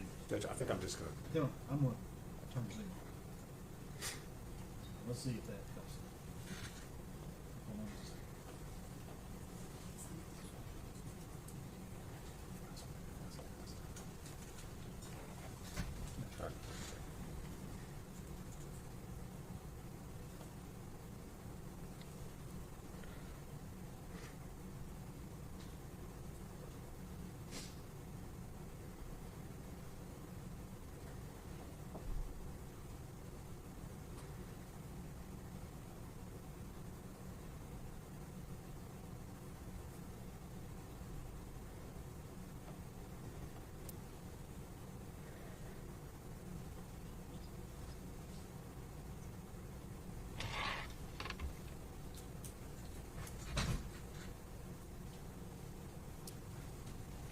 Mr. Boswell, in the video that was shown, the trailer was labeled Omami's residence. Yeah, that's right. Just so we're clear, the jury doesn't get confused. Yeah, Omami, yeah. what, who is that, or what's That's that? my mom. Okay.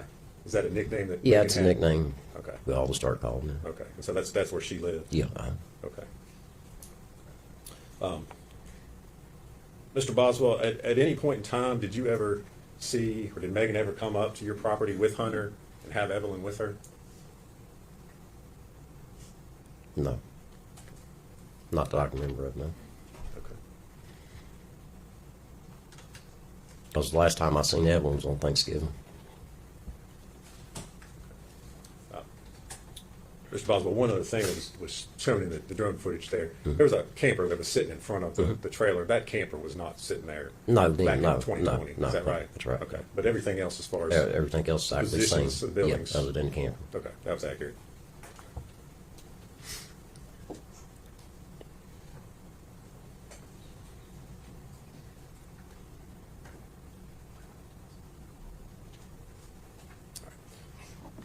Thank you, Mr. Boswell. If you would, answer Okay, your you're questions, Mr. Scott has one. Can I get some water, please? Something to drink? Tell you what, before you start, let's take our morning break. We'll take about 15 minutes. Okay, thank you. One stand, please. Okay.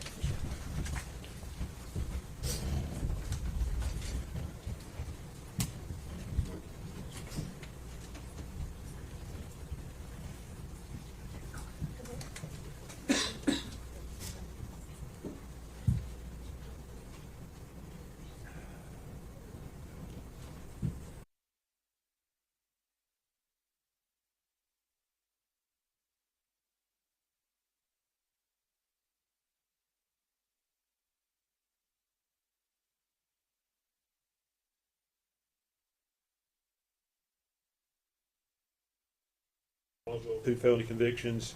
They are dated,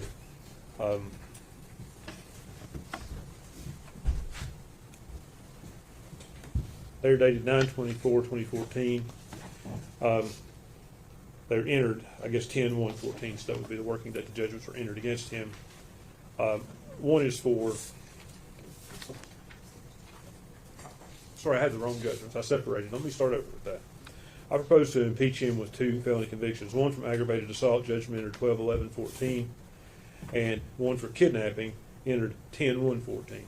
Obviously, those are over the 10-year time limit, but I would suggest that the court, given that the delay in this trial caused in large part because of COVID. This started in COVID, and if you'll remember, when this started, I think the court was trying no cases. And I think the docket really, nothing was being tried for several months there afterward.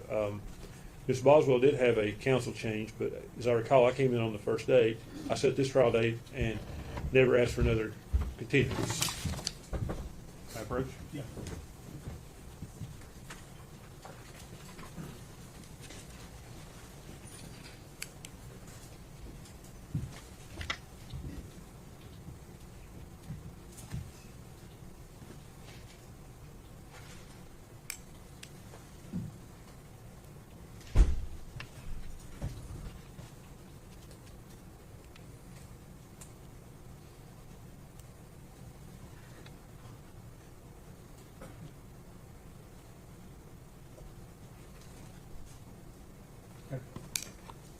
Well, Judge, that is outside the 10-year time period.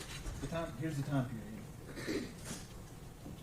Evidence of the conviction of this rule is not admissible if a period of more than 10 years has elapsed between the date of release from confinement and commencement of the action or prosecution. If the witness was not confined, the 10-year period is measured from the day of conviction rather than release.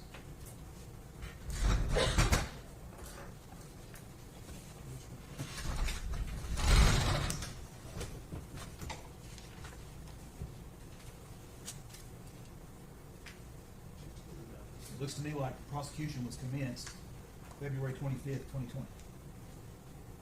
Right? That's when the Yes, affidavit yes, of complaint was signed, and that would be the commencement of the action. Yes. So 10 years from 12/11/14 will be 12/11/24. Yes. Basic math. That means that for purposes of Rule 609, it's within the 10-year period. Because it says it got straight probation, so there was no period of confinement. So you go from the date of conviction. Well, the judge signed it on 12/11/14. Sentence was imposed on 12/9/14. So 2/25/2020 is within the 10 years.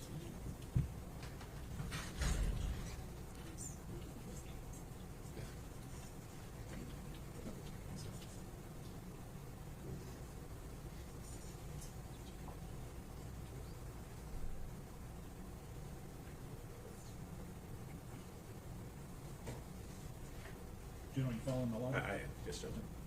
So these are both felony convictions.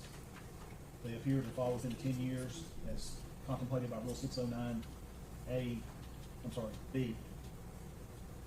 So you'll be allowed to ask about this. Thank you. Now, I do expect you to follow 609. You ask him, if he says yes, that's the end of it. If he says no, then we can move from there. Yes. Justice, so I'm clear. I can ask about each offense. I can ask him, you're convicted of kidnapping on this date, you're convicted of aggravated assault on this date. Yes.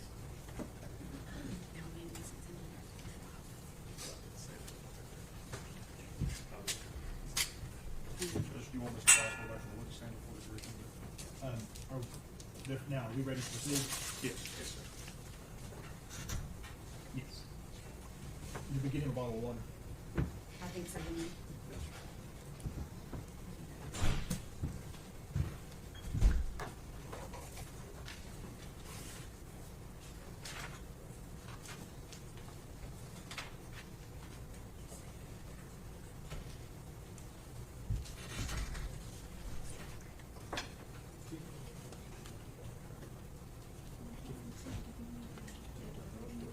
My wife complained last night because I look all hunched over all the time. She's like, sit up straight. The problem is I can't see if I don't hunch over. I hunch over because it gets the distance from my reading glasses.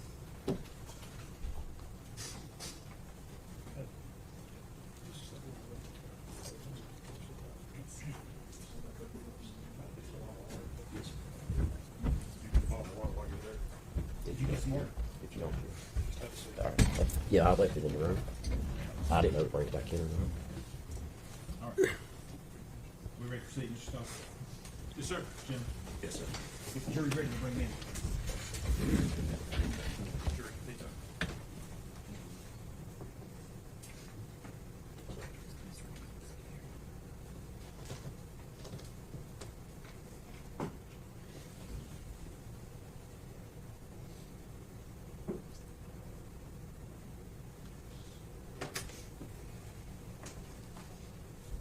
I'm gonna close this if that's okay. That's fine. One stand, please. That's it.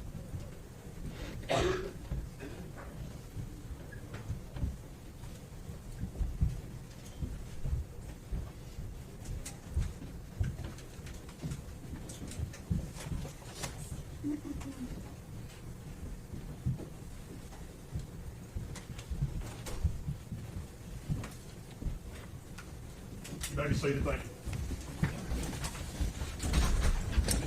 In the cross. Good morning, Mr. Boswell. My name's Gene Scott. I represent your daughter. Good morning. How are you today? Same better. Understand. Got just a couple of things I want to ask you, I guess initially. You were convicted in this court of aggravated assault on December the 9th, 2014, felony offense. What's that got to do with this case, sir? Yes or no? You Yes. answer these questions. And likewise, you were convicted of kidnapping on 9/24/2014 in this court of a felony offense. Is that correct? I took a plea bargain on it, yeah. Were you convicted? Yeah, because I took a plea bargain, I didn't take it for it. But since 2012, I've not had a speeding ticket.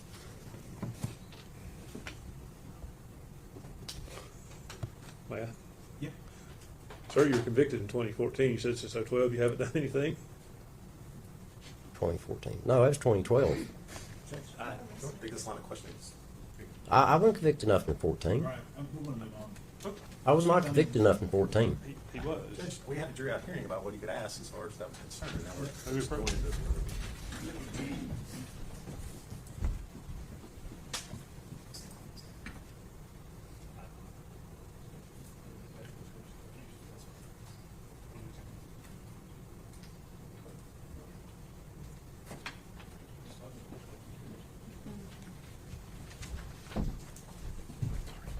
All right. Go ahead, Mr. Sutton. You can- Mr. Boswell, I want to ask you just a few questions to follow up on your direct examination testimony. Yes, sir. Initially, I'll start going backwards. We saw that drone video of your property. When was that taken? Do you know? He stated the date. I don't remember dates and times. That was taken after this investigation Yeah. commenced. Yeah. Correct. After Evelyn's body had been found, obviously. Yeah. And talked about you have a gate, Yes, sir. clicker, and I think you volunteered in your direct testimony that appeared on the drone video. If someone wanted to walk into that property, they just have to walk around the fence. It's not, you can walk in there Yeah, easily. you can walk in there. It's not secured that someone couldn't walk in there. Right. And you said that Megan had a opener to the gate. Yeah. What kind of openers are those? It's like a little key fob thing, and you stick them on your sun divisor just like your garage door opener, sort of. Okay. And that was something she kept in her car? Yeah. So anyone who had her car would potentially have that. Is that reasonable? Yep, somebody had her car. You talked about a day that you saw Megan backed up to that yard barn with her trunk open. Yes, sir. Did you talk to her today?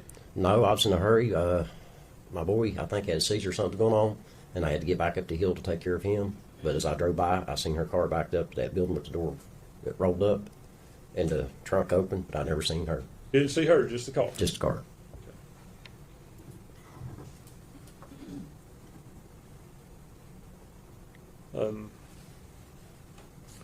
Also, you talked about Megan telling you at some point that Hunter's mom was babysitting Evelyn. You remember Yep. that? Mhm. Was Hunter present for that conversation? No, not that I remember.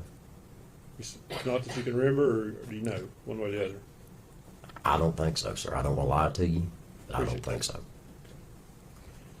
so. Were you present for all the searches conducted by law enforcement on your property? Most of the time, yeah. How many searches were conducted on your property? Just the one, I think. You don't recall a search on February 23rd of 20? That's when they brought the dog out, I think. Okay. Who brought the dog? TBI guy, I guess.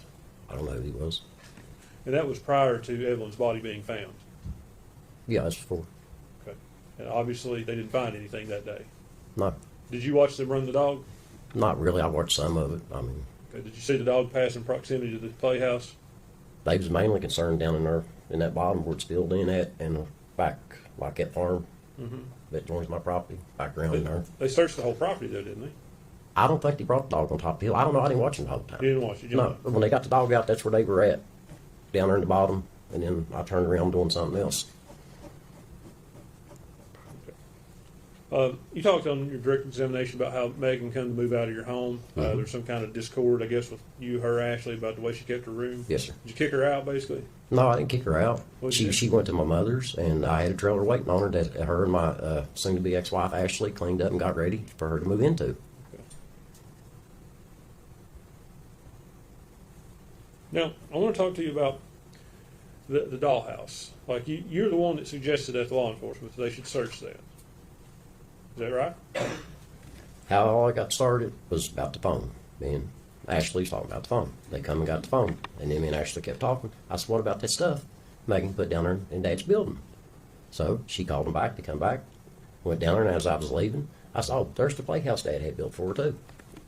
But just to be clear, you didn't see Megan put anything in the building. You saw her car. I just seen her car. Not and Megan. the trunk was raised. I didn't see nobody. I Had you- was more concerned about my son. I had to go get his medicine because he had a seizure. Okay. Oh, the day you saw the car. Yeah, I yeah. understand. So I was getting it up the hill to take care of him.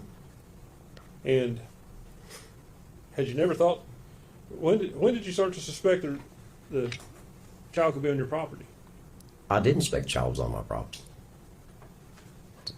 Why did you call them to come down to the yard barn? To see if there was a clue in that stuff she put in the building. Because I worked right hand in hand with the law enforcement that tried to help her the way I could. When's the last time you were in that dollhouse? I couldn't tell you, sir. It's been years. It's been years since you've been Yeah, in. I couldn't tell you when's the last time I've been in that dollhouse.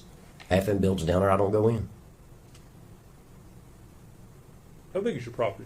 11 acres, 10.9 acres to be exact. How close is that dollhouse to your house? It's about 600 feet away, 700. Close to your mother's house? Yep, You go see your mother often? yep. But when I go to my mom's, she could go into the back because she can't get up down her steps, so I cut her spot out around the back so she go in the back, not to climb the steps, so we're going out the back. But you're down there at your mom's during that time frame, aren't you? Not that much sometimes. Okay, have 1 second, Judge.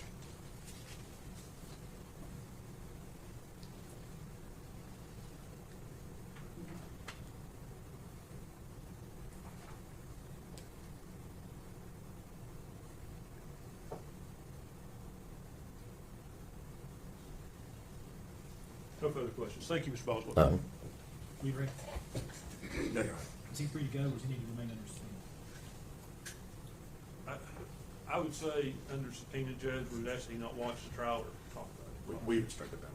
As far as Mr. that's Boswell, you're finished with your testimony for now. Okay, You're sir. being subject to recall. Okay. So you're not to discuss your testimony with any other witness or allow any witness to discuss their testimony with you, and you're specifically ordered not to watch the live cast. Okay. Oh, I never watched TV anyway. Thank you, sir. Attorney next. Say we call Austin Feller.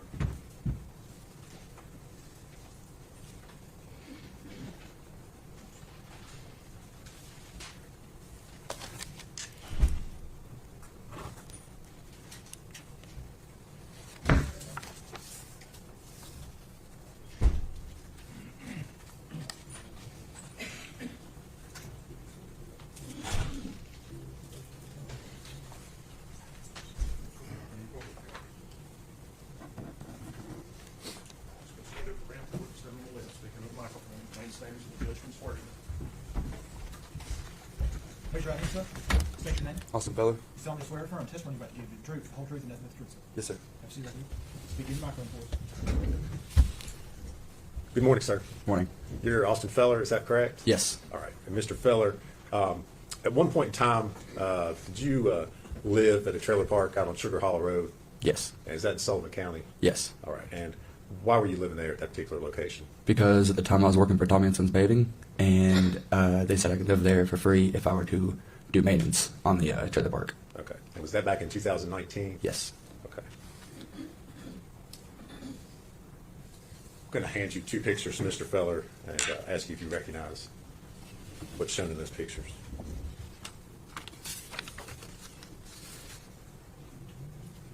Yeah, I recognize him. Okay. What are they? What is it? the pictures of the trailer that she lived in. Okay. And when you say she, you're referring to Megan Boswell? Yes, sir. All right. And were you living out there at those trailers in Sugar Hollow when Miss Boswell moved in? I never met her in person. Okay. I think the time I moved out there, she was already out in kind of unknown whereabouts. Okay. Do you recognize those photos as being the trailer that she lived in? Yes. All right. And are they true and accurate depictions of the outside of the trailer? Yes, sir. All right. Judge, we would move to make those, I believe it's 2 photos, be 49 and 50. Any objection? No, sir. You feel good at 49 and 50.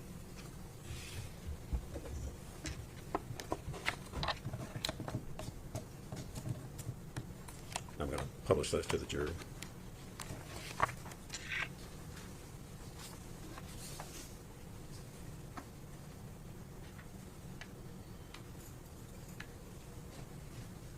Mr. Feller, is that, I'm showing what's been introduced as Exhibit 49. Does that show the outside of the trailer looking at it from the front? Yes. Okay. And then I'm going to show you Exhibit 50. What does that show? The front of the trailer. Okay. Just a little closer view. Yeah. All right. Now, at some point in time where you were working out there, living in those trailers for Mr. Boswell, were you asked to clean out that particular trailer? Yes, sir. Okay. Do you remember when that was? Exact date, no, but it was probably about a week and a half after I moved into the trailer. I lived in there. Okay. When was that? It's been like 5 years ago. Okay. I couldn't give you an exact date. All I'm right. sorry. That's fine. All right. And did you in fact go to that trailer and clean it out? Yes. Okay. If you would kind of describe for the jury what you found when you got inside there. Well, I got in the trailer. There was dirty diapers stuck and molded to the floor of the carpet. Couldn't even open the fridge. It was so bad. I just left it alone, let Mom and them deal with it. There was open jugs of milk in the oven, food on the ground, just feces on the ground. Just very nasty. Just not clean at all. Bad. All right. And did you take photos of what it looked like?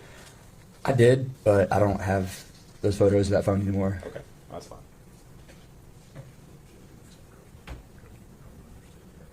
Good approach.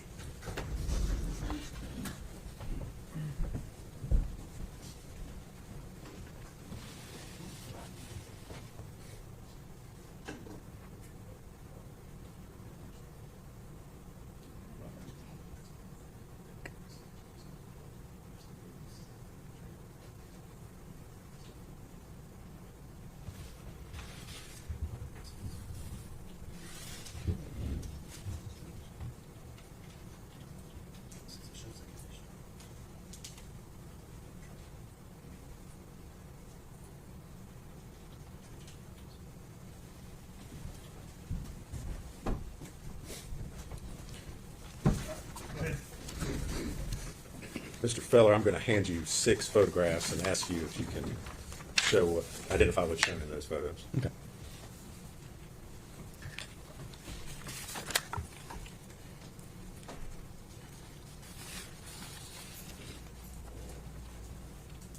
Yeah, that's it. Okay. Those are the photos you took that show the inside conditions of the trailer. Yeah, All right. Do they accurately depict the condition of the inside of the trailer when you found it? they do. All right. Judge, I'd move to make those the next 6 exhibits.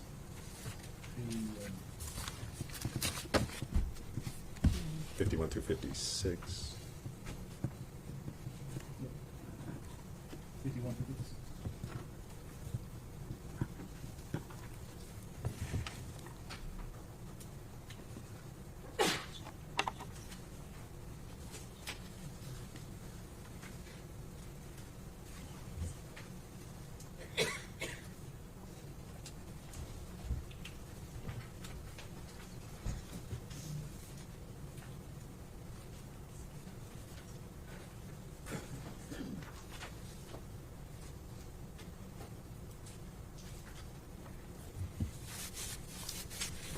Ask the public those to the jury, Judge. Mr. Feller, I'm going to start with Exhibit 51. Can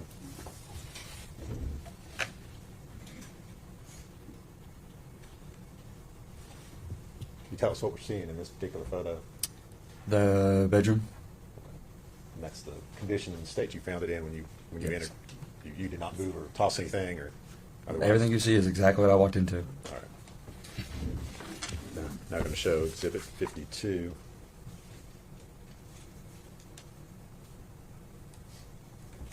What are we looking at there? The hallway into, I believe, the daughter's bedroom. Right. And again, you did not. Objection. Will approach.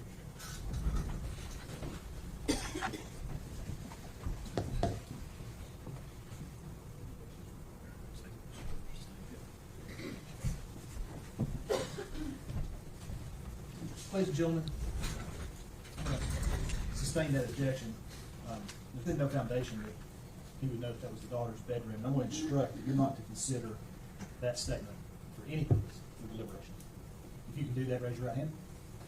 Every juror has raised their right hand. Go ahead, Jim. All right. So, Mr. Feller, this is the picture. You're not sure, you don't know, have any knowledge as far as who was staying in what particular rooms, but that's another angle and picture you've taken from inside the trailer. Yes, sir. Is that correct? Okay.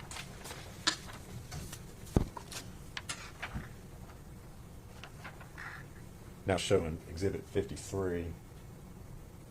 I think that was the walking into her room, Megan's room. Well, don't speculate as to whose rooms. Gotcha. Okay. Same instruction. Okay. So you've taken a photo looking into another bedroom. Is that Yes. correct? Okay.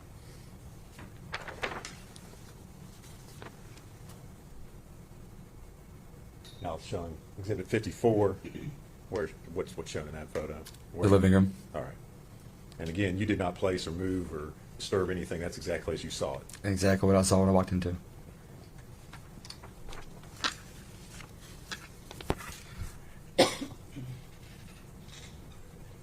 From the kitchen going into the living room? All right. This is Exhibit 55. All right. You're standing in the kitchen. Yeah. Is that where that was taken from? Yes. Okay. And Exhibit 56. Kitchen? Okay. That's a photo looking in on the stove and the refrigerator that way. Is that Mhm. correct? Yes. Okay. And again, you did not place any objects, move any objects prior to taking these photos? No, sir. All right.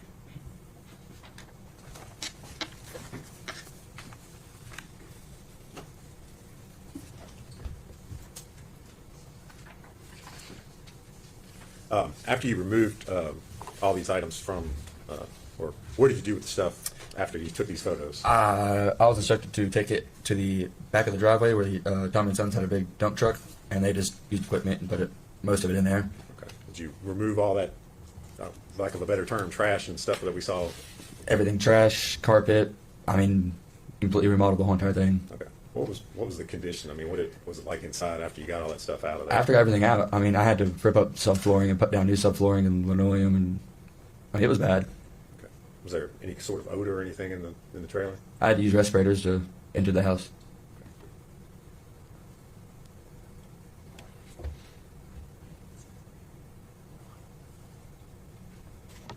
Was there any particular reason why you had a respirator on? Or? It just such a foul odor coming from the just moldy milk and food and dirty diapers that were laying out.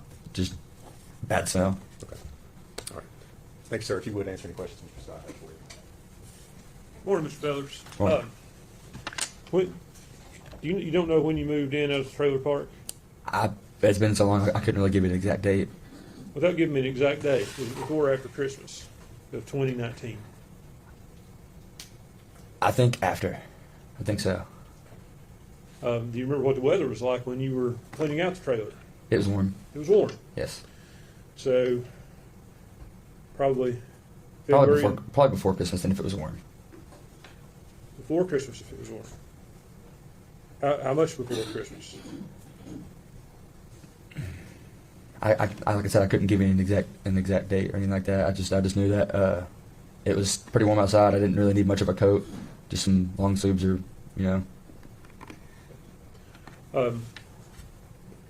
You never met Megan. No, sir.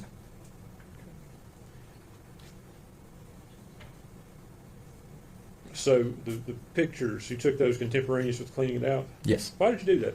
Just because it was the worst thing I've ever seen. I've never cleaned out a place like that looked like that. Just wanted to show people what it looked like? Well, to show Tommy and them because they didn't step inside or go inside. They just wanted it cleaned. So gave those pictures to them. All right. Thank you so much. Yes, sir. We ready? Nothing further, Judge. Does he need to remain on the stand? think, Judge, I think he can be released. Mr. Feller, thank you for your testimony today. You're released from your subpoena. There you go. Thank you.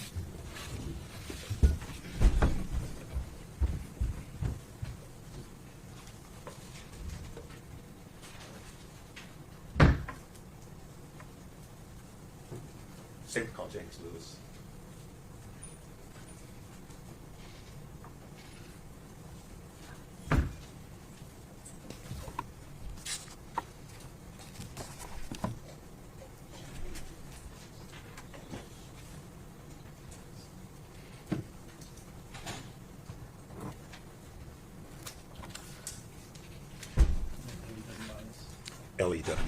Lewis, yes.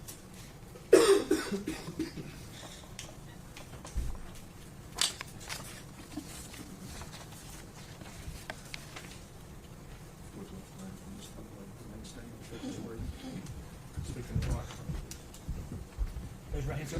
State your name. James Lewis. You solemnly swear affirm testimony about to give you the truth, the whole truth, and the truth, sir? Yes. Proceed.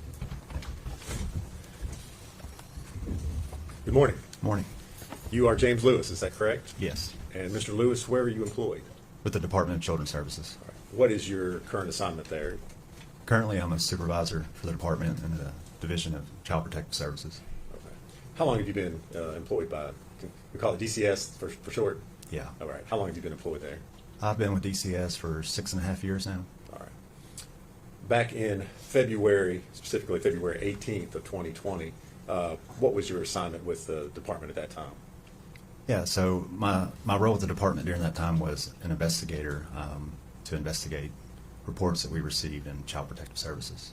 Okay. So in other words, well, maybe explain for the jury how that process works as far as you're referring to allegations of child abuse. Yes, Is that correct. right? Okay, so if you Yes. would kind of educate the jury a little bit about how that process works. So the department receives referrals of reports of abuse or neglect. We receive a report from our Nashville office that receives the intake, then it gets sent over to the worker.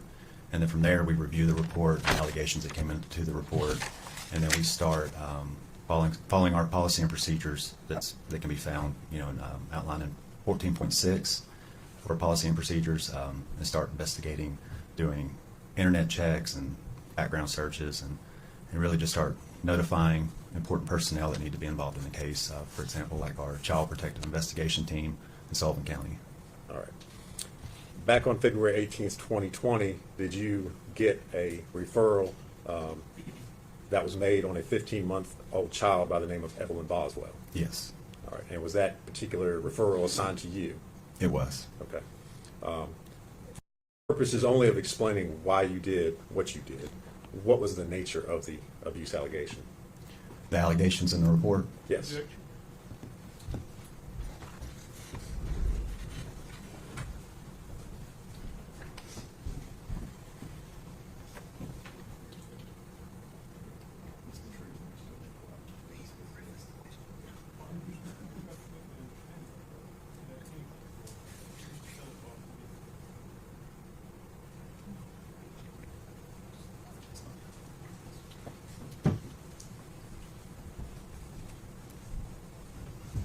All right, if you would, go ahead.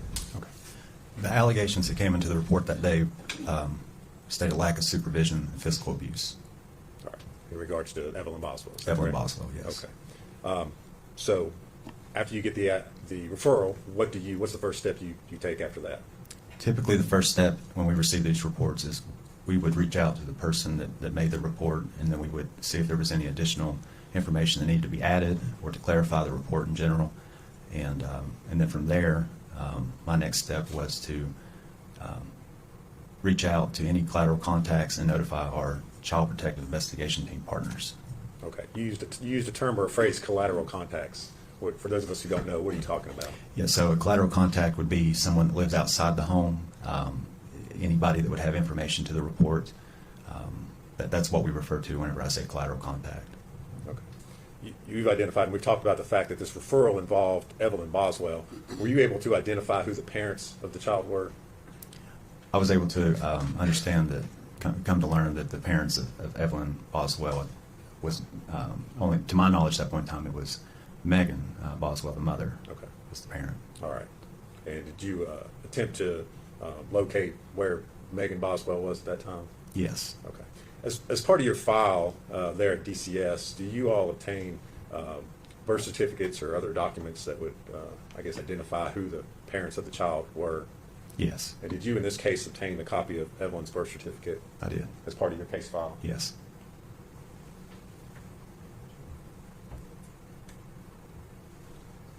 Mr. Lewis, I'm going to hand you a document and ask you if you can identify it.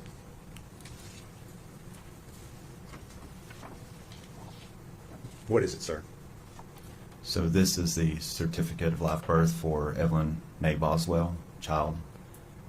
Okay. Is that the birth certificate that you obtained of Evelyn for this Yes. particular case? It is. All right. Judge, we would move to make that exhibit. I believe it's 57. No objection.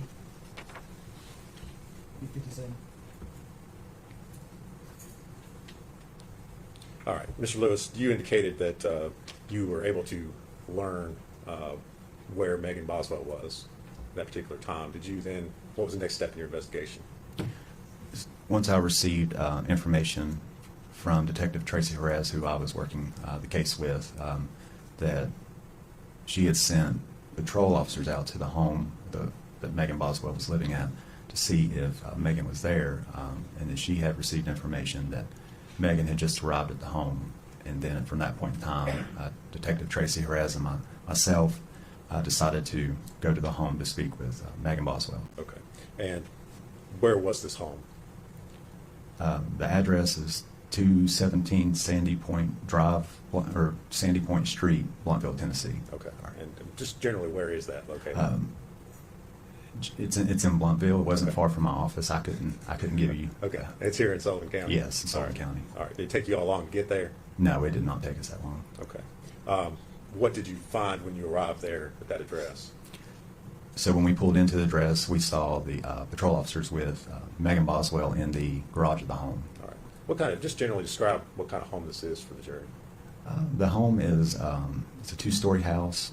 It had a basement, larger, more of a typical subdivision type home. From the outside, the appearance, it was very well kept. It was a typical home that you would find in maybe one of your more newer built subdivisions is the way I would describe it. All right. So you arrive, Miss Boswell is there at the residence, is that correct? Yes. Anybody else there present with her? Outside of myself, Detective Tracy Jerez, and the patrol officers, no. Okay. Was Evelyn there with her? No. Okay. What did you do next as far as your investigation was concerned? My next steps was to notify Megan Boswell of the report that the Department of Children's Services received, the allegations in the report, and to conduct some inquiry as to where Evelyn was, and to ask questions concerning Evelyn, to check on her well-being and her safety. So I initiated the conversation to learn where Evelyn was and to see if we could observe Evelyn to ensure that she was safe and that she was okay. Okay. Specifically, did you ask Miss Boswell where Evelyn was at that particular time? I did. Okay. And what was her response? Megan informed myself and Detective Tracy Jerez that Evelyn was with Ethan Perry. Okay. Did you know who Ethan Perry was at that time? At that time, it come to my knowledge that he was the alleged father of Evelyn Boswell. Did Miss Boswell tell you that? Yes. She did tell me that Evelyn was with her dad. Okay. Did Megan give you any sort of contact information for how you could get in touch with Ethan? She did not. What was her demeanor while you were talking to her about her daughter? The way I would describe Megan's demeanor, it wasn't much affect. When I say that, I would say there wasn't much emotion as concern. I didn't notice any concern when speaking with Megan.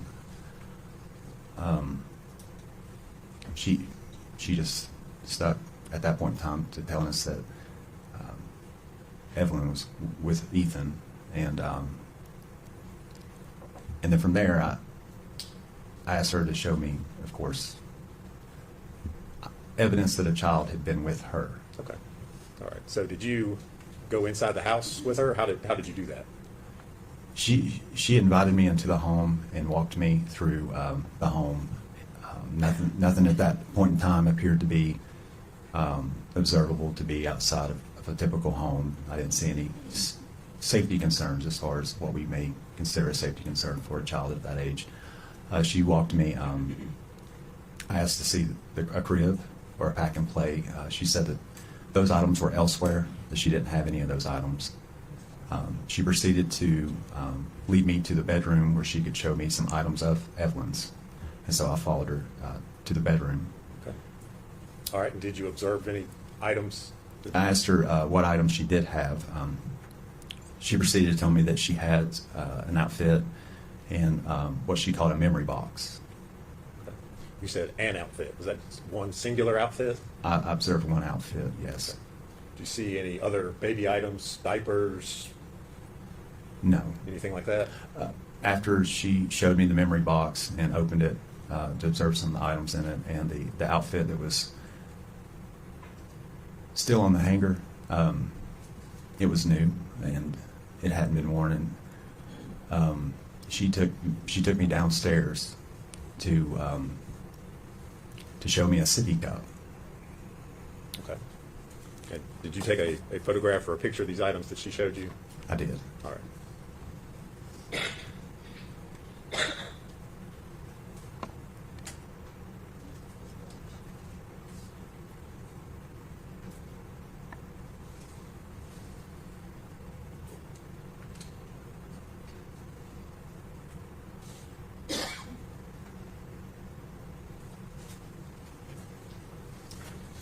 Mr. Lewis, I'm going to hand you 4 photographs and ask you if you can identify what's shown in those photos.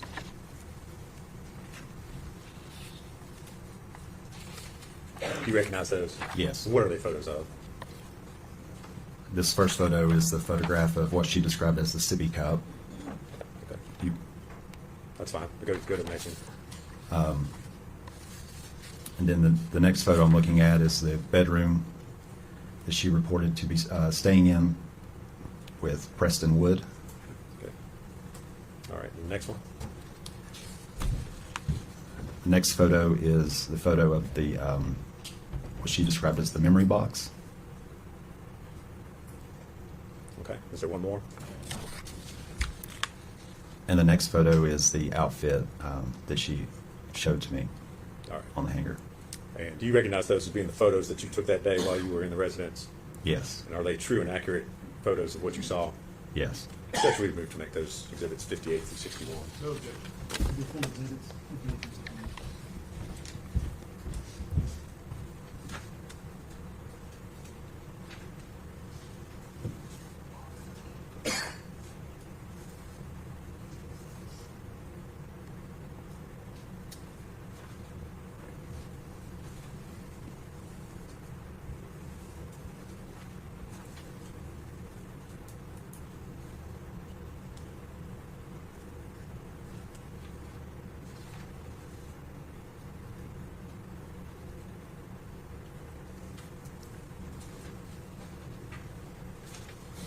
Judge, I'm going to ask to publish those if I could.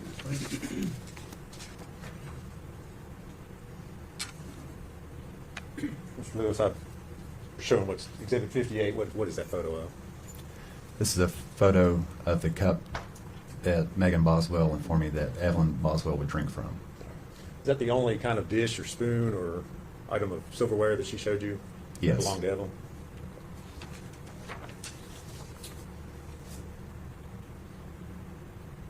Now looking at exhibit 59. What's that a photograph of? That's a photograph of Megan Boswell standing in the room where she reported to be living with Preston Wood. Did you observe any items, any baby items, toys, clothing, anything else in that room? No.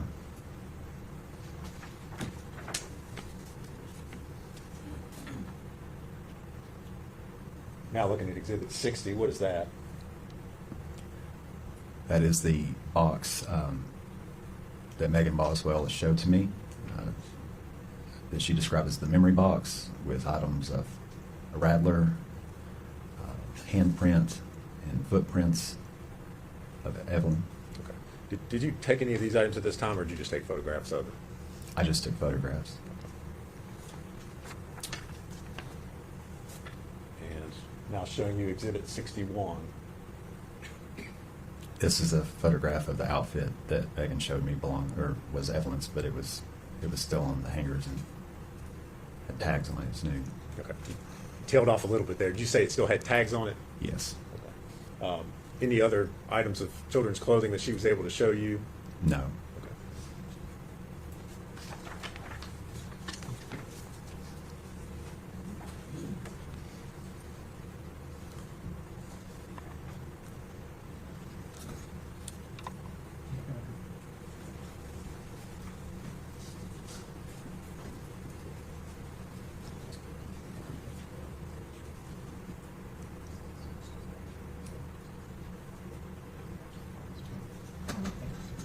Ladies and gentlemen, Good afternoon, Mr. Lewis. Afternoon. I think where we left off, we had just talked about the photos of the items that you took pictures of at the residence where you located Miss Boswell. After you met and talked with her there, what did you do next as part of your investigation? So after we spoke with Megan Boswell, we had received information of the address of Ethan Perry, where he would maybe be staying, and so Detective Haraz and I proceeded to go to the home of his address. And what did you find when you were out there? Ethan was not there. We spoke to his parents and tried to inquire more information to the whereabouts of Evelyn Boswell. Did you find Evelyn there? No. Okay. All right. So what did you do after that? From there, after we spoke to Ethan's parents, we proceeded to go back to the Sullivan County Sheriff's Office, where we met with Megan Boswell to talk to her. Okay. more. And who was present there at the sheriff's office when you spoke to Ms. Boswell? It was myself and Detective Haraz. All right. And where did you talk with her? There's an interview room at the Sullivan County Sheriff's Office, and we spoke to her in the interview room. Okay. And is that here in Blumpville, Sullivan Yes, County? Sullivan County. All right. Prior to coming to court today, did you have an opportunity to watch that interview that you did with Detective Haraz? Yes. And what you reviewed, was that a true and accurate depiction of the interview that you had with Ms. Boswell back on February 18th? Yes. All right. Judge, I would move to introduce that as Exhibit 62.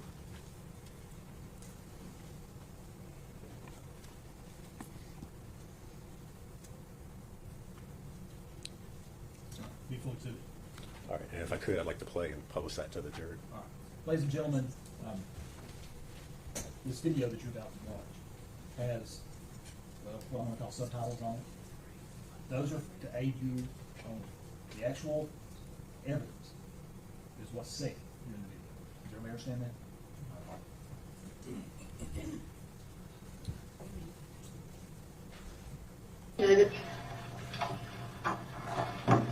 Well, we're back. Hello. Ethan does not have the baby. Then I don't know where she's at because she hasn't yet or left. He has not seen that baby since he was down here for Christmas. He has seen her. I promise you, yeah. And he went back to wherever. Where is he at? Fort Polk, Louisiana. Are you sure he didn't take her with him? I'm calling Well, then I don't know where he is with her.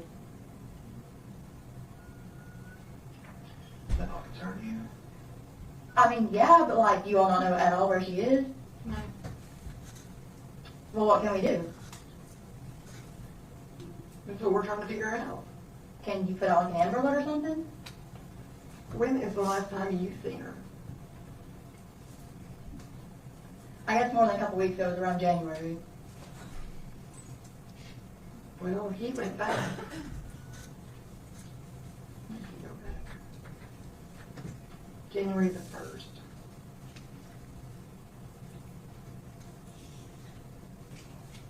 And he did not take her with him. Well, then I don't know.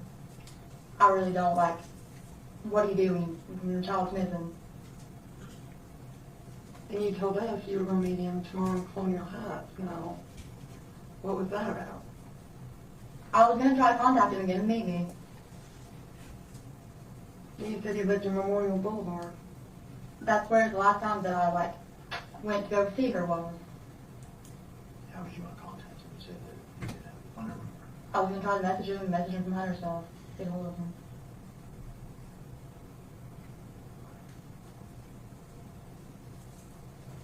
Well, we were able to contact him and talk to him.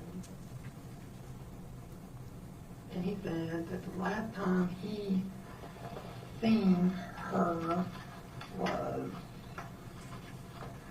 you come up and seen him in late November, early December. And he came back up in December. Right. And then you came over New Year's, and you didn't bring the baby because she had the flu. I did have her with me. Me and Hunter went because Ethan got her some Christmas stuff. You didn't have her with you because she had the flu and I didn't have her the with me. grandmother. I didn't have her with me.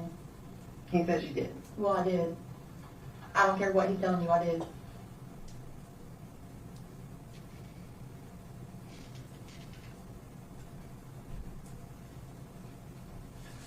So when did the exchange happen? Where did he drop that one off of you?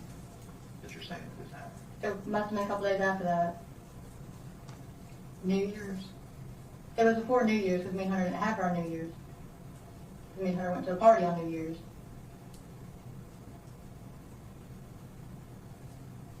So how long you and Hunter been together? A couple months.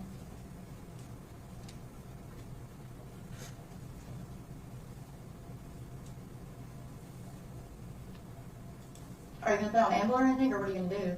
Yeah, my supervisors are on their way. Okay.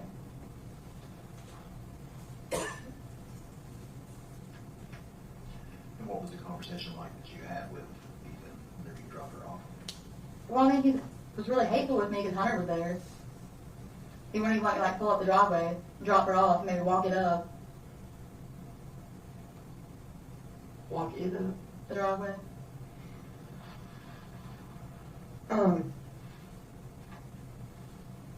What kind of relationship do you and Ethan have now, as far as, What do you mean? are you able to communicate, are you? I mean, no, not really. He does not want to talk to me about anything ever. He's been that way since me and her got together. He barely talks to me. Have you communicated through text messages or anything like that? You've not sent him any text messages? I've tried to call him. He doesn't answer me. Have you tried through text messages to contact him? Yeah, but he's not responding. I mean, I believe him up on his phone. I'm not going to lie to you. I'm just asking. Yeah. I mean, I've tried to text him. He's not responding. I've left his voicemails and stuff. He just does not answer. Does not call back. And what do you ask him in these text messages or voicemails you're leaving? Well, I've been like, hey, can you call me? I want to see her. He just does not call back. And do you see your real mom? My real mom? Yeah. Yeah, well, I was just wondering if she's still living in West Carter's Valley? she's not there right now. I really don't know where she's at. She's going to go to the hotel for the night.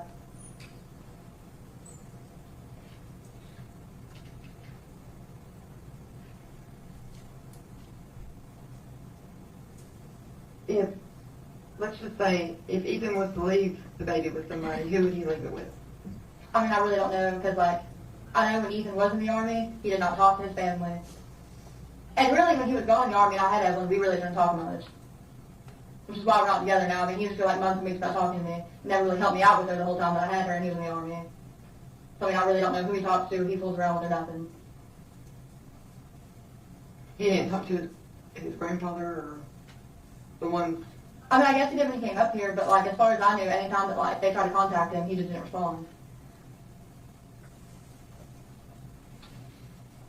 This guy named Paul is not his grandfather, but it's like his step-grandfather, and he would, like, all the time ask me about Ethan, and Ethan wouldn't talk to him. Okay. I don't know. I really could not tell you. He just kind of, like, stopped talking to his family because they didn't really help him out while he was here, or went to the Army.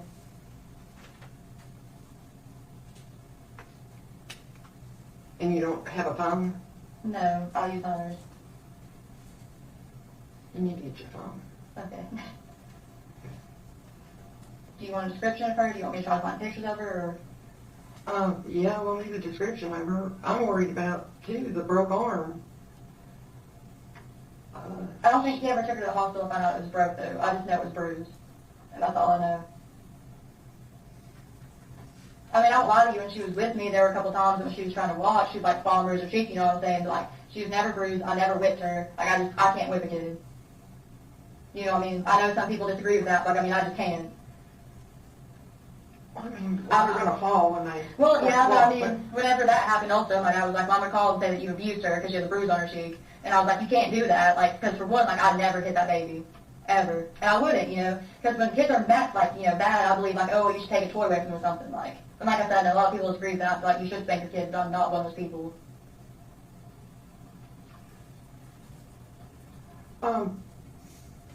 Now when you gave the baby to Ethan, what did you do with all your stuff for the baby? Because when we went to the house, there was no baby stuff. Some for baby stuff is there, but I gave him about all of her clothes. And the only, like, bottles I had for her was just, like, one sippy cup. And it wasn't even like a sippy cup, it was like one of the kids' like new pink cups. You know what I'm talking about, like the straws in it? She's already switched the straws. And I mean, I really only kept that from the car because if nothing else, I would just like go buy like little plastic straws and give her stuff out of cups. And then I had baby stuff at like a mommy's and stuff like that, my grandma's. And the car seat's in Hunter's truck. Her car seat. Is that what you were going to use to pick her up tomorrow with? Yeah, the car seat's in the truck. Well, I was going to take Alexis to go get her, don't get me wrong, but the car seat is in the truck.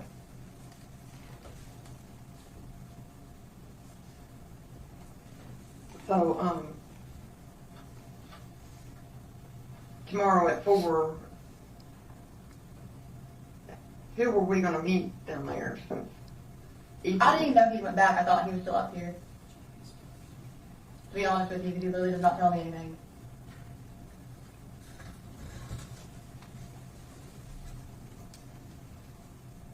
And when did you make the arrangement to meet him tomorrow? Yeah, like when was that discussed with you? I mean, it's been a long time ago. Okay. Tomorrow's the 19th, right? I think, yeah, the date's right.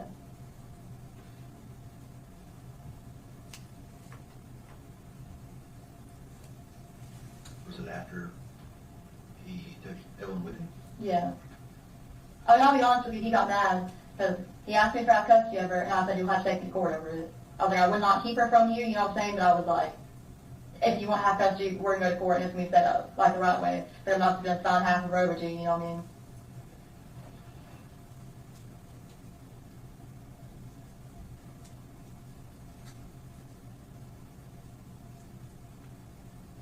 When did that happen? When did you get mad about that? So It was like the day of Christmas.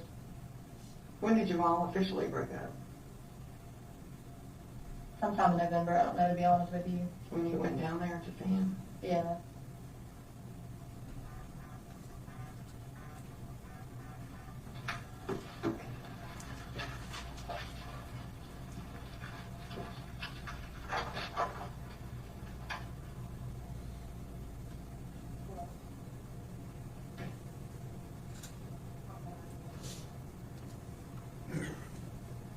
whenever you and Ethan went to that party, whose house was that party at? Me and Hunter went, and it was at this guy named Clint's house that Hunter's son with. You and Hunter went to a New Year's Eve party? Yeah. Hunter's first name is Preston. I'm sorry if that confuses you. I've always called him Hunter. Fine. Went to a New Year's Eve party. You were that at? It was in Piney Flat at Clint's house.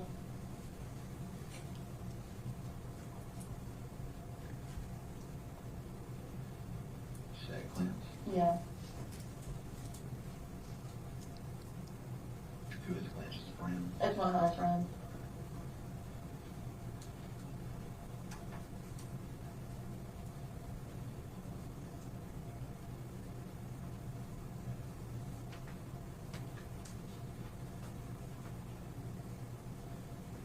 So what do you think about the entire situation? Well, I mean, I don't know what's going on. I want to know what's going on. I mean, like, I'm kind of panicking on the inside.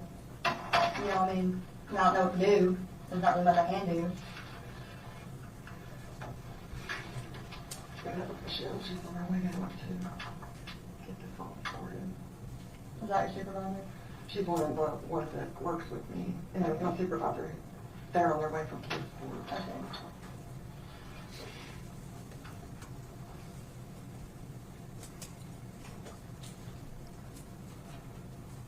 Did you spend any time with Ethan over the years?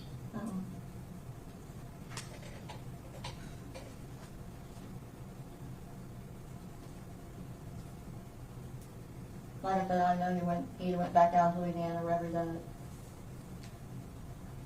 Mississippi, or whatever you want, that I know he went back down there.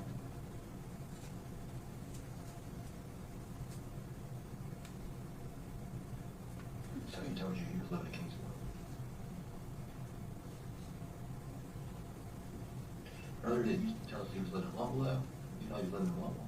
Well, it's that apartment in Kingsport or Blumpville, because it's on Memorial Boulevard, it's in between.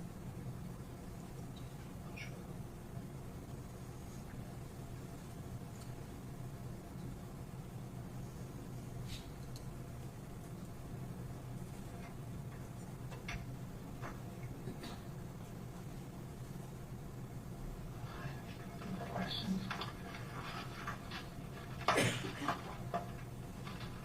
So what do you want to do when Amber works out?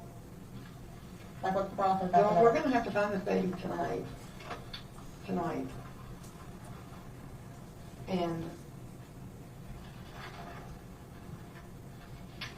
I don't know where this baby is, but it's gotta be found. So what happens if we don't find her or not?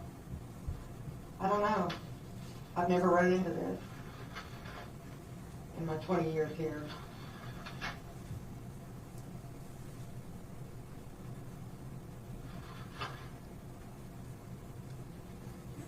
But we've got to find her.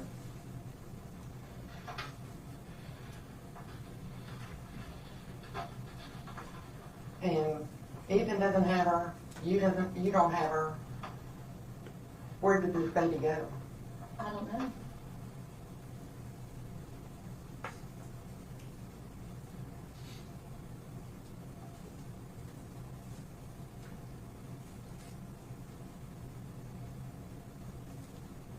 What did Preston think about the baby?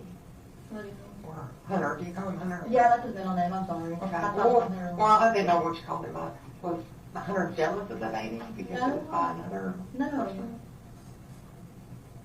I was just asking because some people, are like that. No, he's not like that.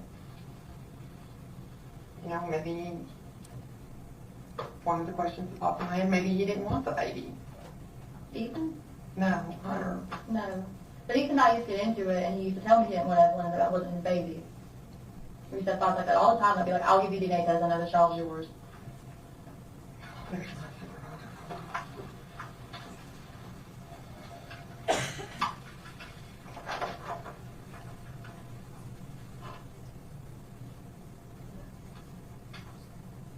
Ethan and I used to get into it, he used to like, ready to kill me all the time and stuff like that. You know what I'm saying? It's kind of why we broke up.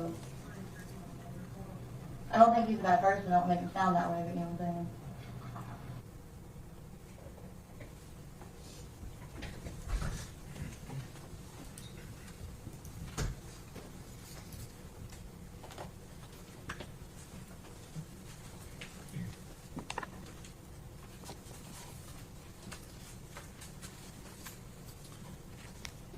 All right, Mr. Lewis, this interview took place February 18th, 2020, is that correct? Yes.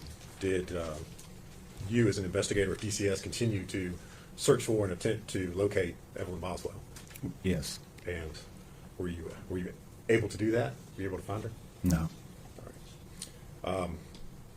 Did you ever, did DCS, or you personally ever receive any reports from the defendant, Megan Boswell, that her child was missing? No. Did Megan Boswell ever produce Evelyn or bring her to you? No.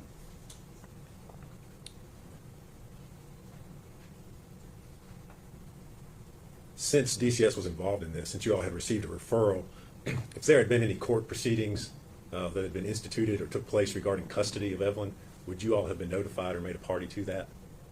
Yes. Okay. At any point in time, were there ever any custody proceedings or custody petitions filed seeking custody of Evelyn? No. Okay. Either by Megan Boswell or any other person? No. Okay. As a result of the fact that she could not produce Evelyn, she could not be found, what did you do next as far as your role as an investigator is concerned? My next step was I consulted with DCS supervision, and we had decided to file a petition for requesting an order to produce the child. And was such an order obtained? It was. And was that, what was that through? Which That court? was through the Sullivan County Juvenile Court. And as a result of that, was Miss Boswell ordered to produce the child, produce Evelyn Boswell? Yes. And did she ever produce Evelyn Boswell? No.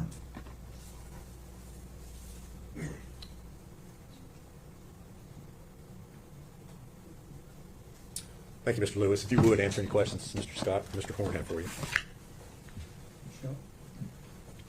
Good afternoon, Mr. Lewis. My name's Gene Scott. How are you? Doing well. I just have a little bit of questions about the timing of these interviews. You went to the house where Megan was and interviewed her. What time of day was that? Approximately 4:45 p.m. It was on February the 18th? Yes. Okay. And then that video we just watched, was that the same day? Yes. What time was that? I want to say approximately at 8 o'clock. Okay, so time period of about 3 hours, 15 minutes? Sounds right. Yeah. Okay. Did you take any further statement from her that day? No. Okay. Thank you. No, Your Honor. Is he free to go? Is any remain understanding? I don't think we can judge. Mr. Lewis, I'm sorry. Do you agree, Mr. Scott? Yes. Mr. Lewis, thank you for your testimony. You release your opinion. You can't go, sir. Thank you, sir. Stand called Casey Salts. Last name? Salts, S-A-U-L-T-S.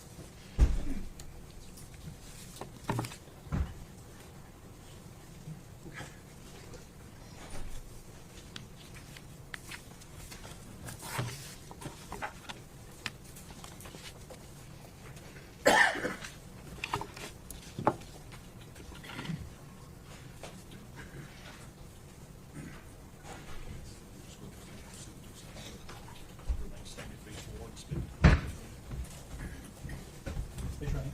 State your name. Casey Salts? You solemnly swear affirm testimony about to give you the truth, the whole truth, and nothing but the truth, ma'am? Yes.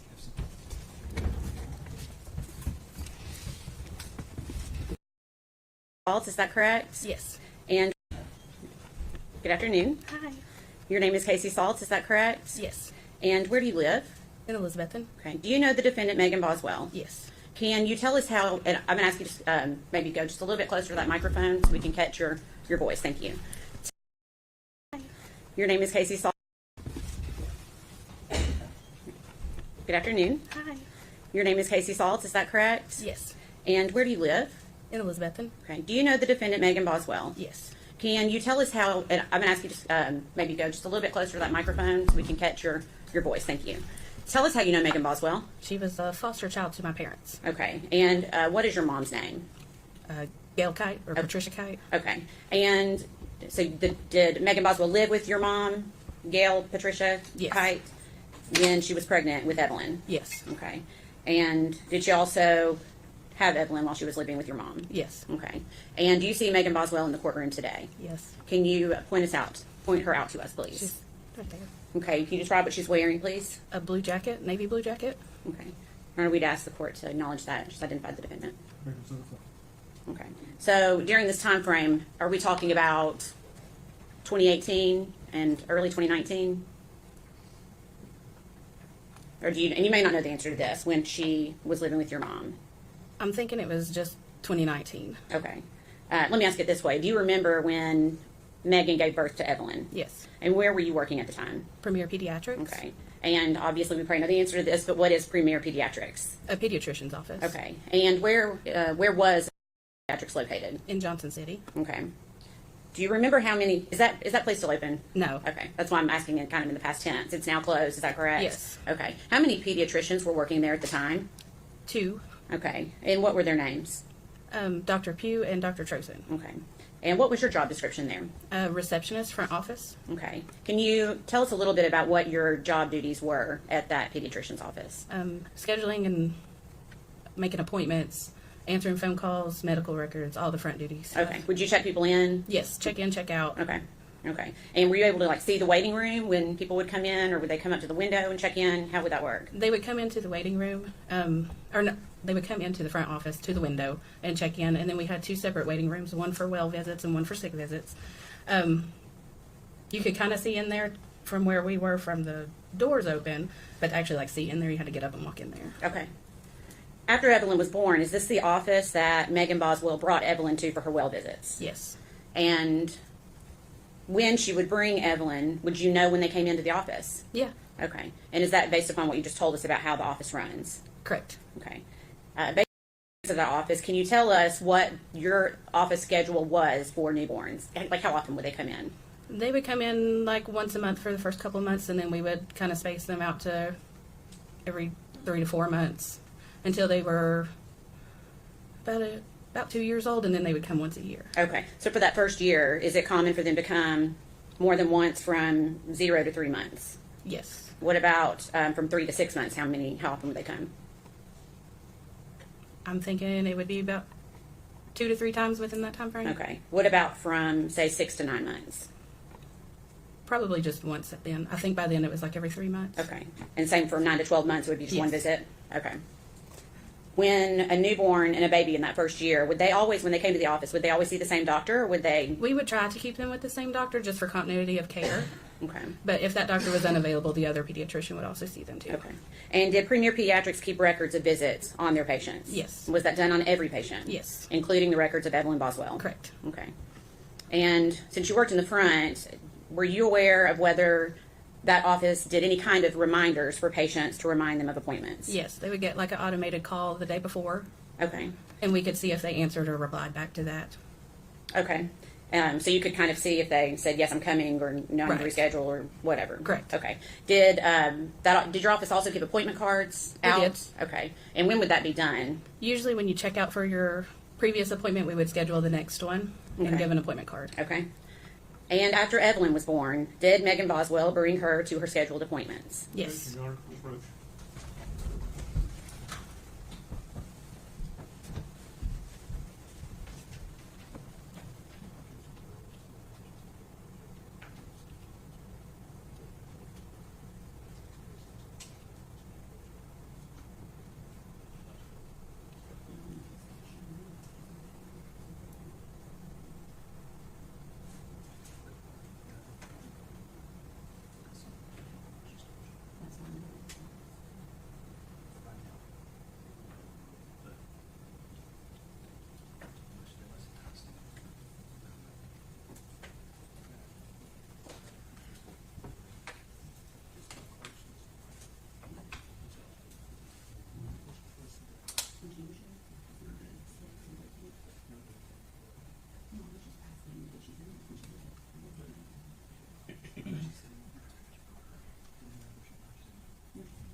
Okay. We're just going to ask for some clarification on that.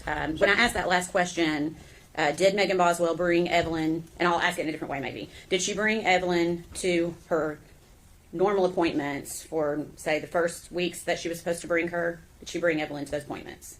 Yes. Okay. And did she continue to bring her to appointments up until a certain time closer to the end of 2019? Yes. Okay. For her 12-month visit, is that something that would have been scheduled at Evelyn's last appointment, her previous appointment? You're right. Okay. Yes.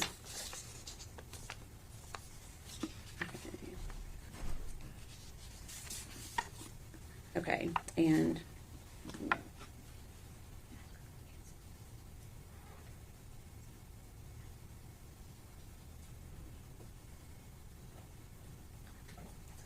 okay. And so we asked about the appointment card. Do you recall anyone babysitting Evelyn during that same time, around early December? Yes. Okay. Who babysat Evelyn? My aunt, Okay. What was her name? Sue Whitson. Okay. And is that your mom's sister? Correct. Okay. And do you know when she babysat Evelyn? I don't know like the exact dates, but I do know that she kept her a few times. Okay. Do you know what month that was in? In early December. Okay. And do you recall receiving a photograph? Yes. Okay. What was the photograph of? Evelyn's had a really bad diaper rash. Okay. And that's a photograph that you saw yourself? Yes. Of Evelyn. Okay. Can you describe what it looked like? Really blistery, and you could kind of see like on the sides of her legs where she had been scratching, possibly some scratch marks. Okay. Since you're working at a pediatrician's office, did you show that to anyone? I did show it to one of the nurses. I don't recall which nurse I had showed it to though. Okay. And you're not going to be able to say what they told you, but then what did you then tell your Aunt Sue about what she needed to do with Evelyn? Objection. I think we're getting far afield here.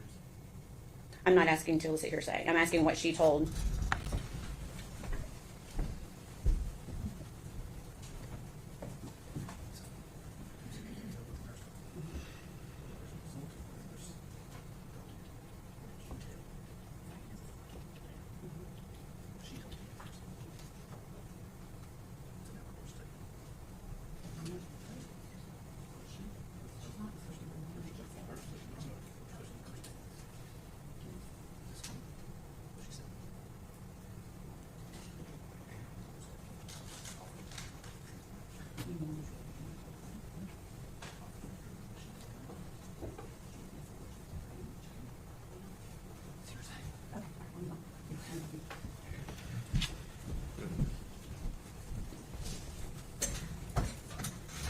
Okay, so we're going to move to Evelyn's 12-month well visit. Did Megan Boswell bring Evelyn to her 12-month well visit? No.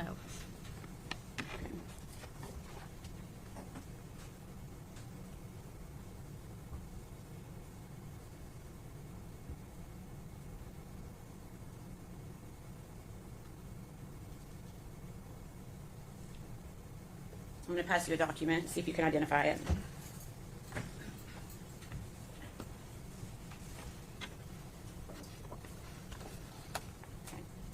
Do you recognize that? Yes. Do you recognize the handwriting? Yes. Whose handwriting is that? That is mine. Okay, and do you recognize what that document is? Correct. And is that a fair and accurate representation of what it looked like when you produced that document? Yes. Okay. Your Honor, we'd be asked for that to be admitted as exhibit number 63. Oh, my bad. Okay.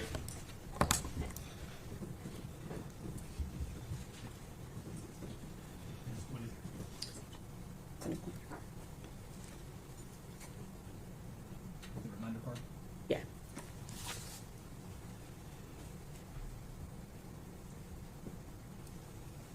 Permission to publish to the jury, Your Honor.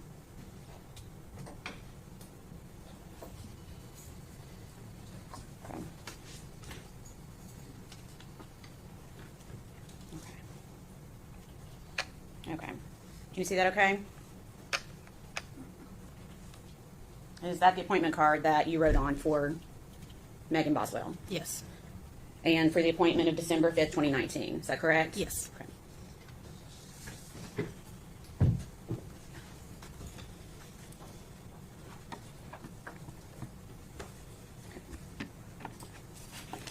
So when she did not show up for her appointment, what did you do?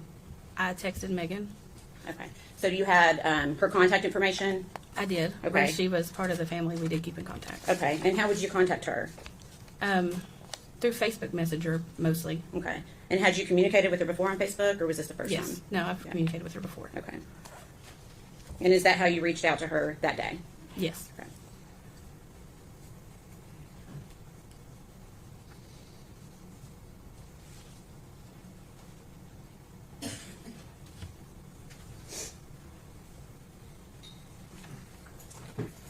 I'll pass you another document.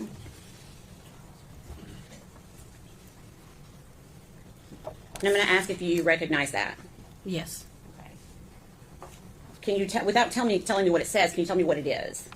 It's the text thread of off of Messenger where we were talking. Okay. And is that a fair and accurate representation of your conversation via Facebook Messenger with Megan Boswell? Yes. Okay. We'd ask that to be admitted as exhibit number 64, Your Honor. Any objection? No, sir. The full exhibit 63.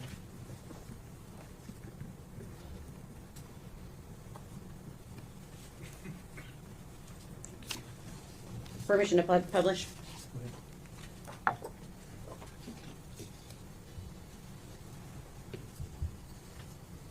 Your Honor, we've got a few more of these. Would you like for me to leave the Elmo up until we're done? Okay. Okay. Okay.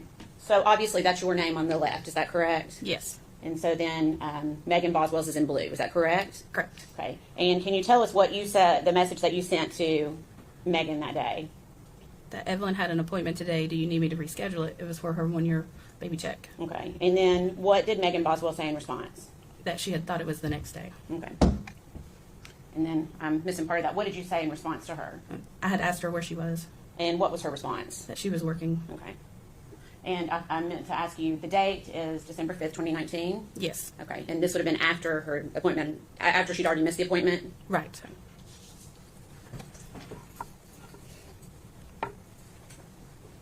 And did you reschedule her appointment? I believe so, yes. Okay. And do you recall when you rescheduled it? I don't recall the date, no. Okay. I'm going to pass you. I'm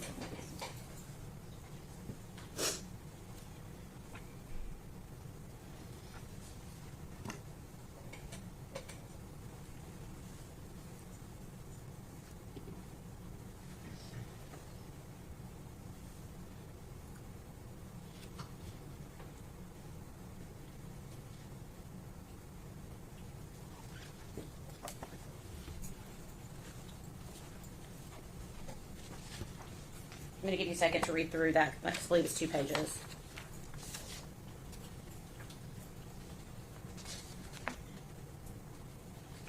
Okay. Do you recognize that? Is that a fair and accurate representation of an additional conversation that you had with the defendant? Yes. And how did you have that conversation? Through Facebook Messenger. And what is the date of that conversation? December 6th and December 11th. Okay. And does that December 6th date help refresh your memory on the date that her appointment was rescheduled for? Well, I did ask about the baby's appointment today, so I would say that I did reschedule it for the next day. Okay, so that would have been December 6th? Yes. Okay. Your Honor, we'd ask that be made. Exhibit number 65, please. Any objection? No, sir. So the December 6th message, Actually, I think I'm going to go ahead and let her look at this one too and keep it together as 1, 6, and 11. Sorry. To keep this is one continuous.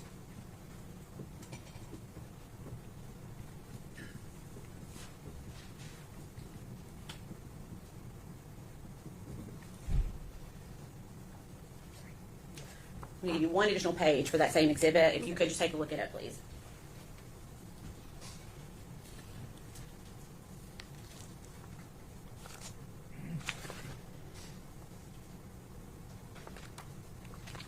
Okay. And do you recognize that as also being part of that conversation? Yes.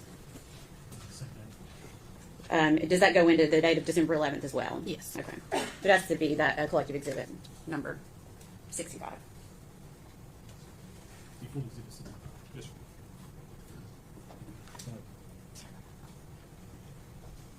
Permission to publish? Okay. Ms. Saltz, I'm going to go through one page at a time of this, okay? Mm-hmm.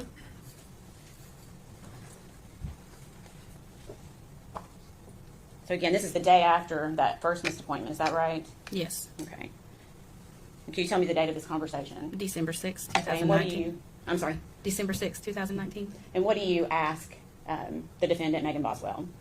What about the baby's appointment today? And what does Megan say to you? That she says I had to come in. I've been called in since 4:30 a.m. I'll have to reschedule it. That she'd been working crazy hours. Okay, and what did you ask her? Where she was working, And what did Megan Boswell say? the chicken place. And then what did you tell her in response? To just tell me a day when she can come for sure. Okay. And then did she respond to you? Yeah, she said that she'll figure it out and that she's working all day tomorrow. Okay.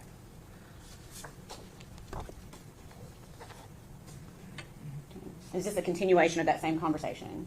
Yes. Okay. And then what do you say back in response to Megan Boswell? I told her it was okay. I just didn't want her to get too far behind on her shots. Okay. And does the next conversation start on December 11th? Yes. And is that started by Megan Boswell to Yes. you? Okay. What does Megan Boswell say to you? She's asking if her dad or Ashley can bring Evelyn for a doctor's appointment because she had been working really hard from Okay. 4:30 to 6:30. Okay. And does she say that she's staying past 6:30? Oh, yeah, it does say. And then she's staying after to clean, too. Okay. And what is your response to her? I told her that, yeah, it was fine, that they could bring her. Do I need to make an appointment? And then what does Megan Boswell say to you? That when her dad wakes up, she'll ask him if he can. Okay. And the last page of this exhibit. Are we still on December 11th, 2019? Yes. And then what do you say in response to her? I asked her, is she sick or does she need, is it for the well child visit? Well, at the top, I think you responded to her first at the very top. Oh, Or when is that it was was- on the side? Okay, go ahead. So you say to her, is she sick or for her well child check? Yes. And what does she say to you? For her well child. Okay. And then what do you say back to her? I said, okay, I'll look through the schedule and see when I can get her in. Okay.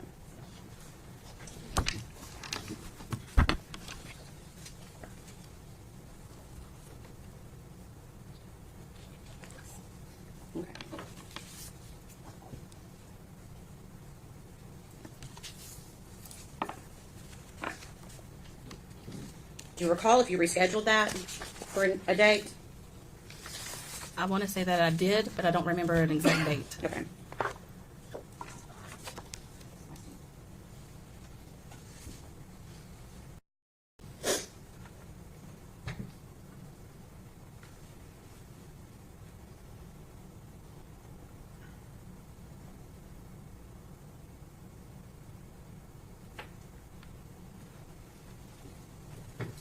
I'm going to pass you one last set of photographs. I'll give you a second to read through them.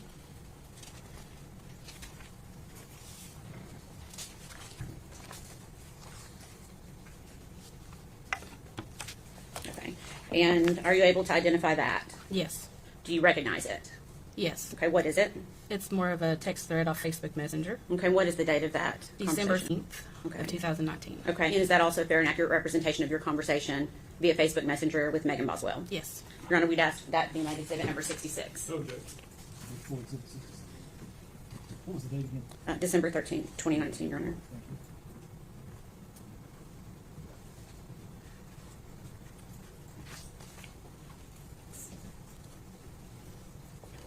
Permission to publish. Again, I'm going to show it to you one page at a time. Okay, so you said the date on that was December 13th, 2019, is that right? Yes. And what do you say to Megan Boswell? Is Evelyn coming today? Okay. Is that because you had an appointment scheduled for that day? Yes. Okay. And then what did you say? I had said Actually, I should ask you this. Did she respond to that message at all? No. Okay, so then what did you say? I said I need to know. Dr. Pugh was asking. She's not happy about her missing these appointments. Okay, and what did Megan Boswell say in response to you? That she was going to switch her pediatrician to somewhere closer. Okay, and did she say anything else? That she could pay for missed appointments or whatever. Okay. And then what do you say in response? I told her no is okay. Dr. Pugh was just worried about y'all. She said it's not like y'all to miss appointments. That was a typo. She was asking me if I knew what was going on. Okay. All right. Okay.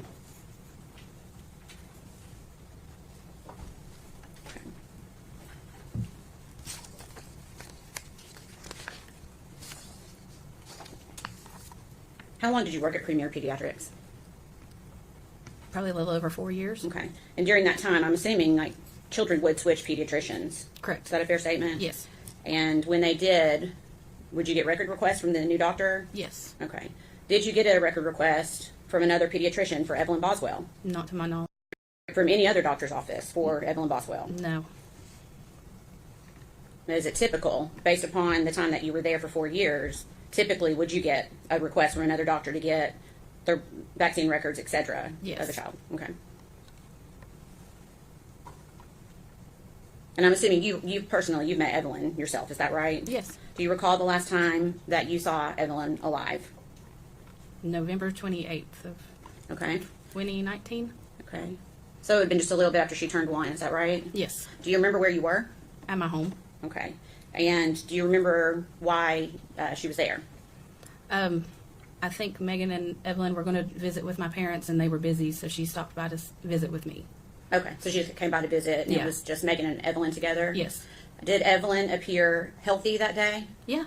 Any concerns that you had for her? No. Was she mobile yet? Yeah. Was she walking? Toddling around. I think Okay. she was still holding on to stuff, but she was getting around. Okay, all right.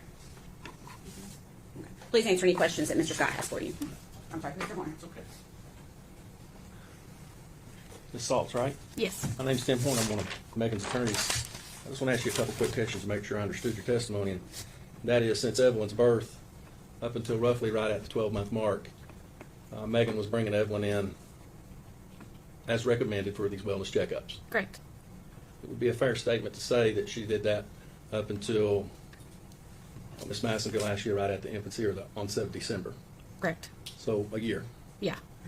And during that year period, you said you'd worked in the pediatrician's office for about 4 years. Mm-hmm. It would be normal or customary that if, when you're examining a child and you saw signs of abuse or neglect, you'd have a duty to report that, wouldn't you? Yes. And that's a statutory duty that's imposed upon physicians and doctors to do. Correct. So I'm gleaning from your testimony that Megan was doing everything that a mother should or that we would want a mother to do for this first year of the child's life. Correct. And to your knowledge, there was nothing documented, or there was no concerns about Evelyn's welfare. Is that correct? As far as I know, that's correct. And so essentially, the substance of your testimony here today is that at the end of December, at the empty of December there, she just didn't show and never showed from that point on. Right. That's all the questions I have. Are you ready? No, Your Honor. Could she be released from the stand?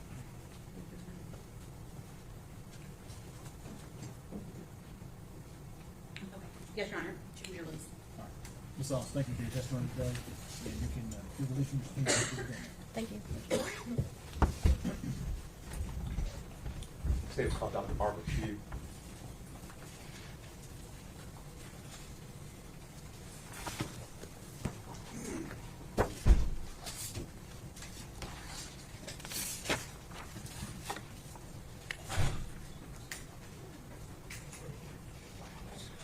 No,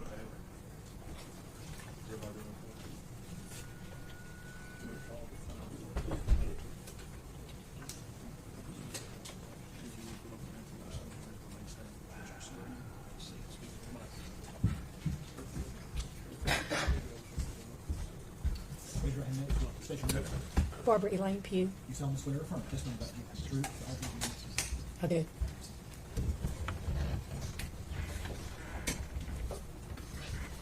Good afternoon. Hello.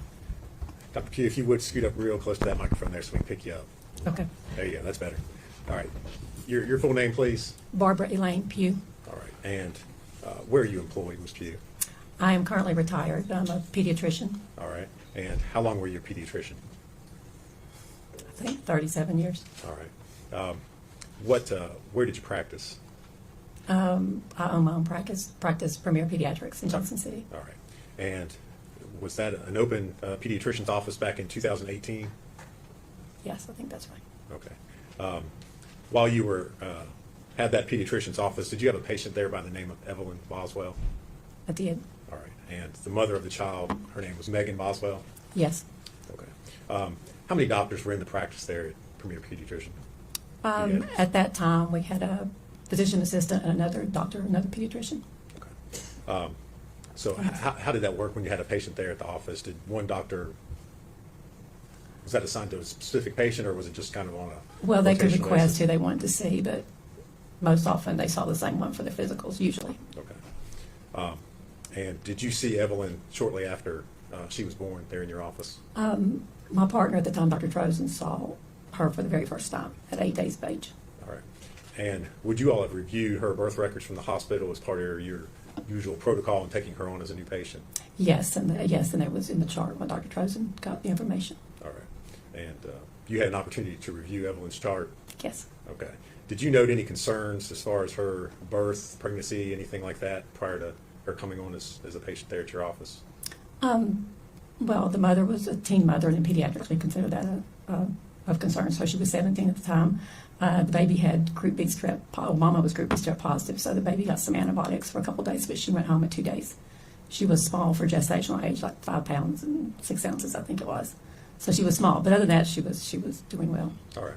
And did you all see her on a regular basis there at your office? Yes, she came for her physicals 2 weeks or 16 days is how she was, but she came for the second visit, and then 2, 4, 6, and 9 months. And again, you said you had an opportunity to review her records. Anything stand out to you as far as health concerns during that first year? No, I mean, the last time we saw her was for a sick visit. She was about 10 and a half months old, so that was the last visit in October of 2019. But her 2, 4, 6, 9 months visits, in 2 weeks, she was doing well. Okay. She had a few little odds and ends, but they're normal. Okay.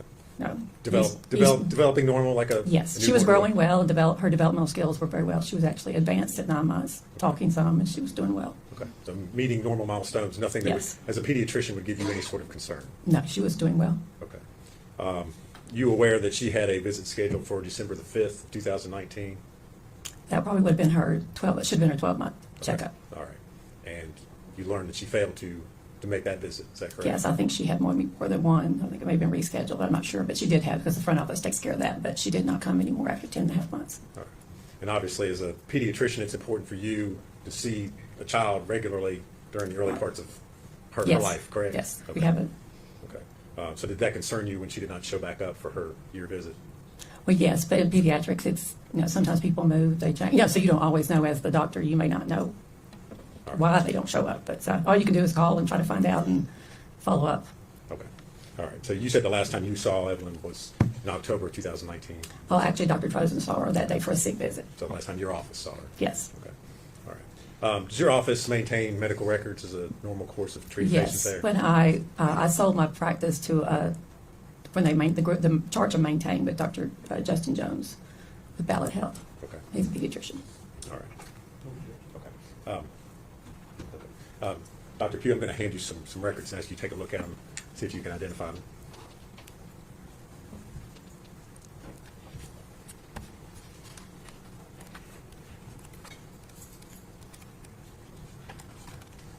Yes. And what are those? Those are the charts from my office. Okay. And is that a true and accurate copy of the medical records of Evelyn Boswell Yes. that were maintained by your office? Yes. All right. Judge, I would move to make that exhibit 67, please. Exhibit 67.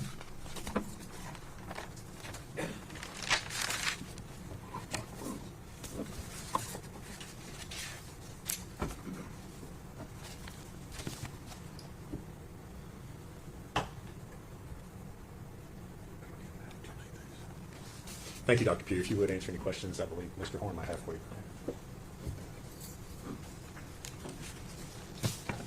So, all but the first visit you saw Evelyn. Is that my understanding? Not the first and the last visit. I didn't see Okay, her. last. But you would have had access, when you did treat her, you would have access to all of her medical records. Yes, they would be in the chart. And as a pediatrician in the state of Tennessee, would it be fair, is it your understanding of the law that if a pediatrician's examining a child and they suspect abuse or neglect or something that's affecting the welfare of that child, they have an obligation to report it? Yes. And to your knowledge, the records that were made in regards to Evelyn, was there anything in there that would cause, warrant, or impose a duty to report anything to law enforcement to require to investigate that? No, or I would have taken care of it. I imagine you would. Your medical license is important to you. So, fair statement to say that Evelyn was progressing the way Yes. she should progress, and that Megan was fulfilling, up until the point you last seen her, her maternal responsibilities as far as it relates to the child. Or, yes. That's all questions I have. You ready? No, you're right. Is she free to go? She is. Dr. Pugh, thank you for your testimony. Thank You're you. released from your subpoena. You're free to go. Are you next? State call Paul Miller.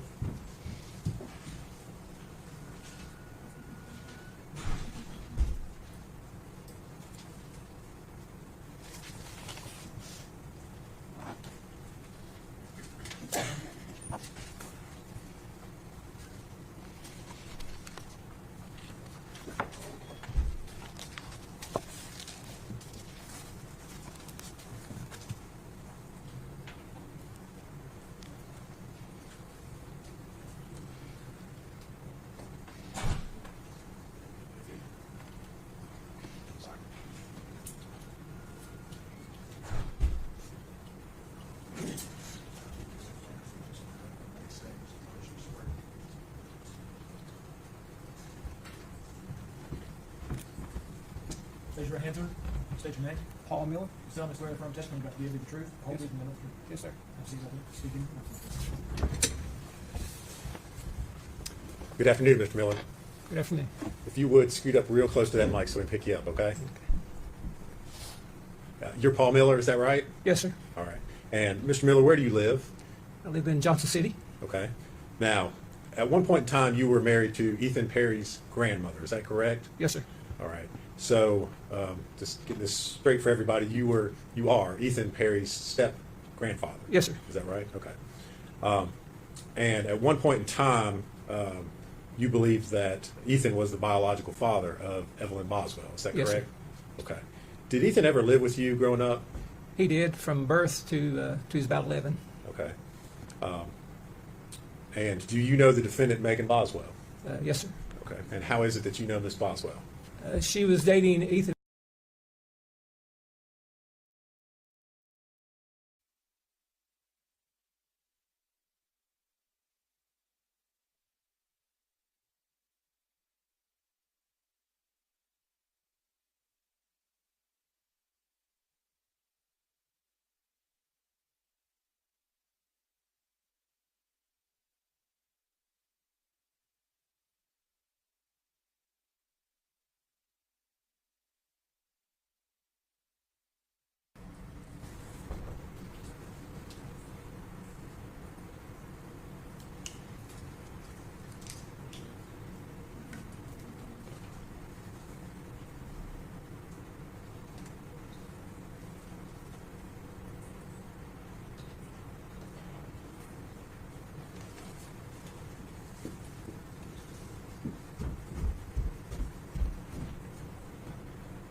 State ready to proceed. State is ready, Judge. Defense ready to proceed. Yes, sir. On the jury. You want to get your next witness on the stuff on that? Stephen Lawrence.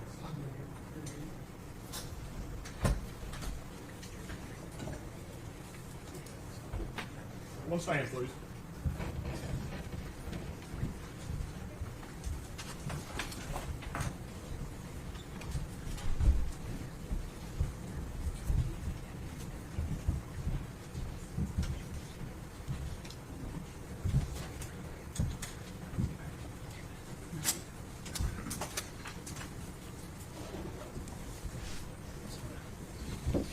You may be seated, thank you. All right, pardon me, sir. State would call Stephen Lawrence.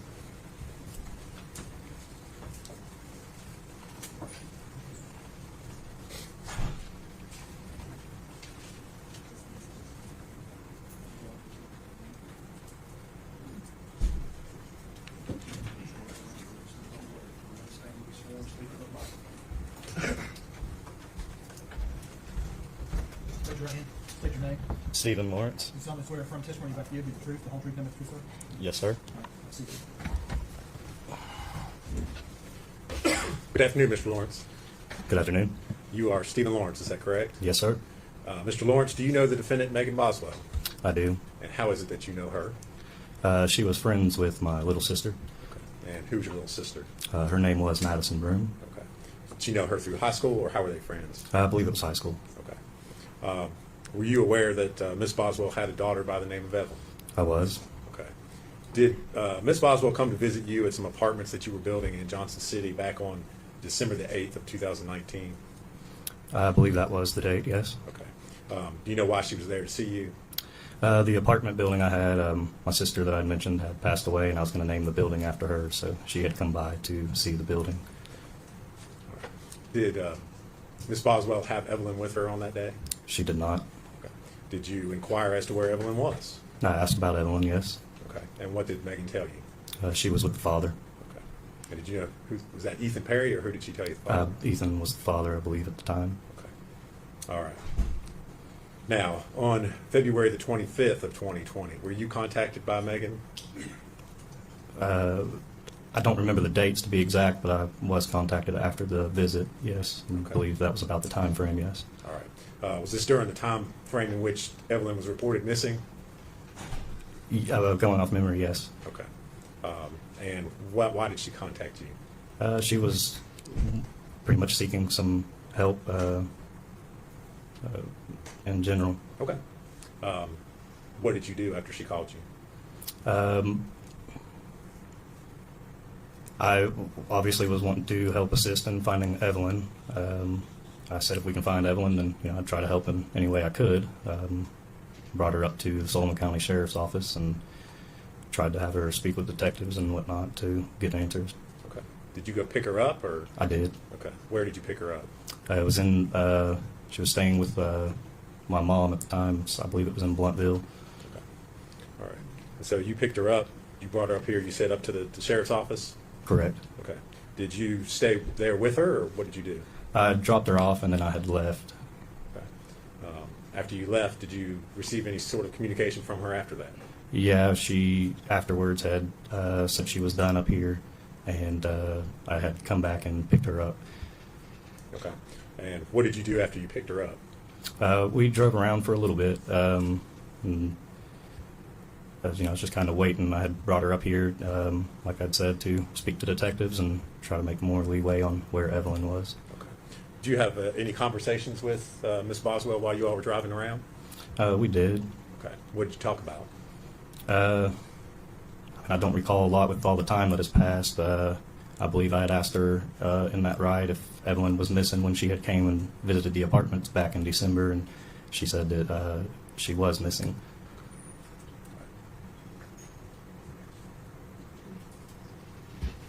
Thank you, Mr. Lawrence. If you would, answer any questions Mr. Scott may have for you. No, just a minute, Judge. Yeah.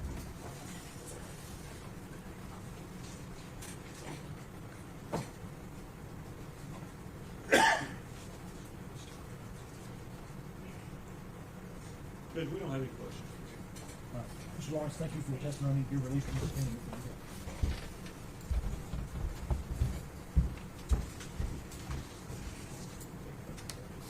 State we call Audrey Gibbs.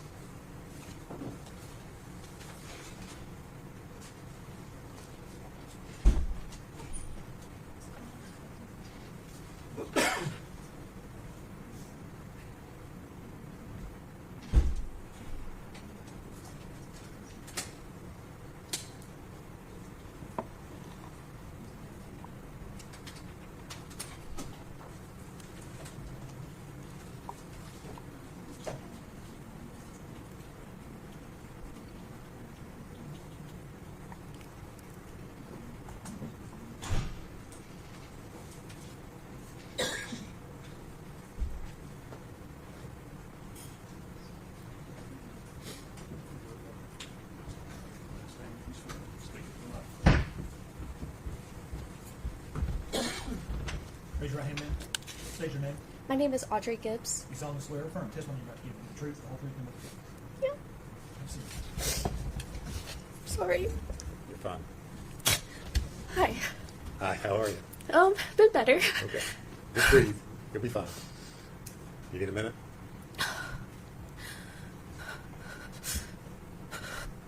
Okay, I'm fine. Okay. All right. You need to just let me know if you need to take a breath, okay? Okay. All right. If you would state your name for the record, please. Yes, it's Audrey Gibbs.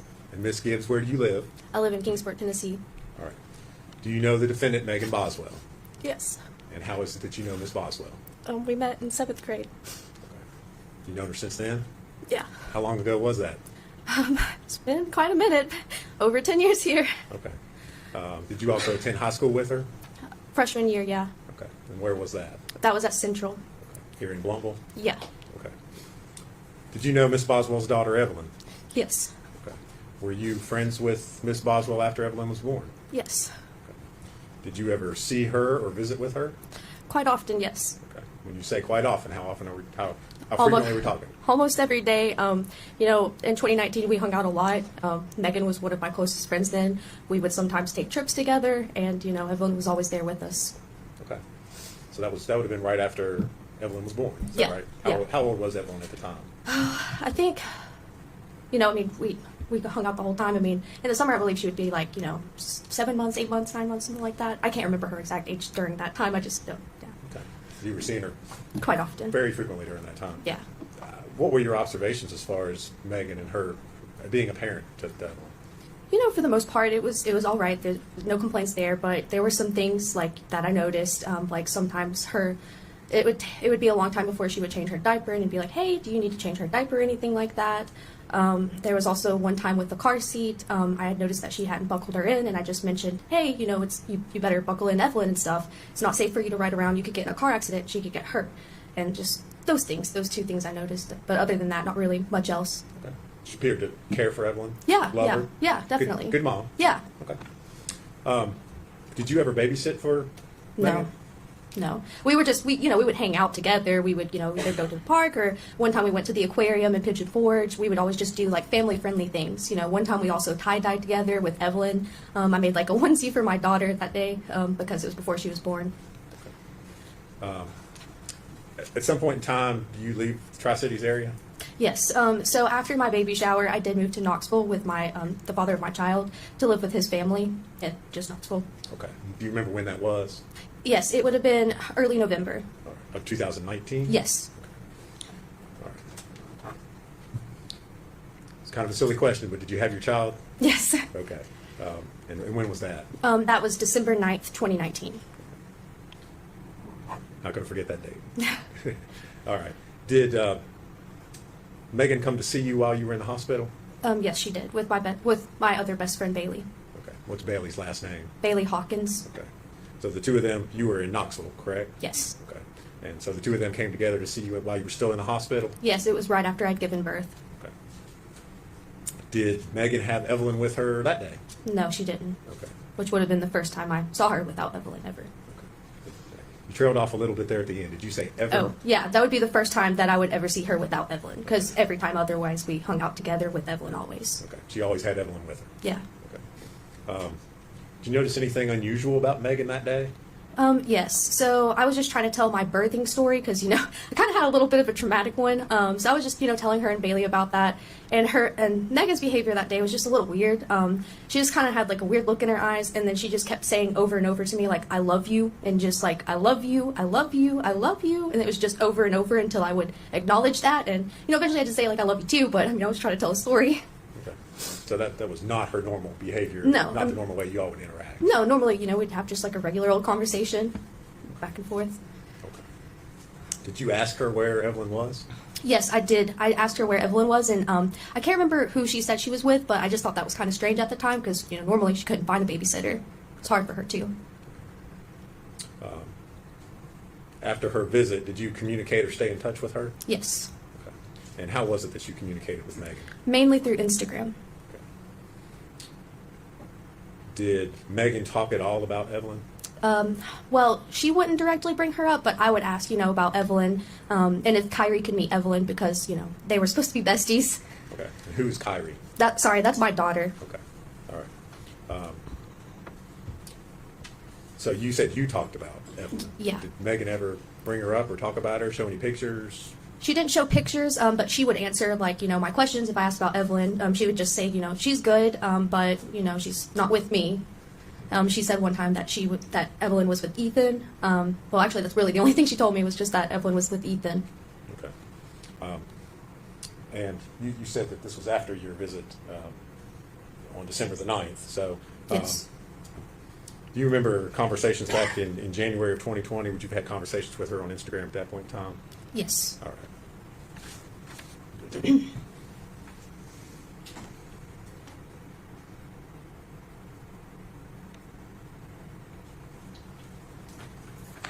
Ms. Gibbs, I'm going to hand you a document and ask you if you can identify what's shown in that. Yes, this is just mine and hers Instagram messages. Okay. Is that a conversation that you had with her on January the 19th of 2020? Yes. All right. Is that a true and accurate depiction of the conversation that you had with her? Yes. Judge, I would move to make that exhibit. Sorry. 68.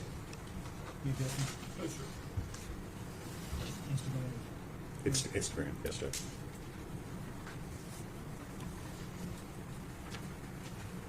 And I'm going to ask to publish that to the jury.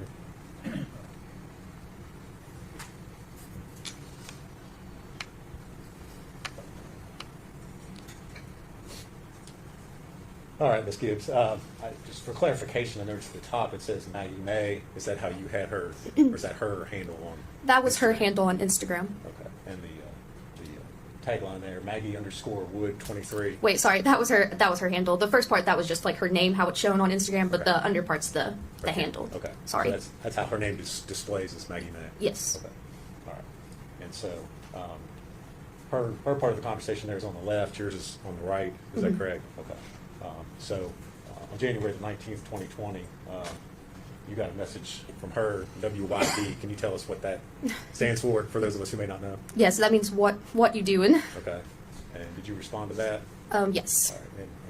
And again, you used This is slang term, sorry. NMWDU, what does that stand for? That means not much. What about you? Okay.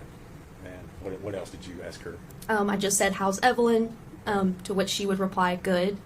And then, I mentioned you should bring her up here to meet Kyrie, just because, that was one of my biggest things. I just really wanted them to get together.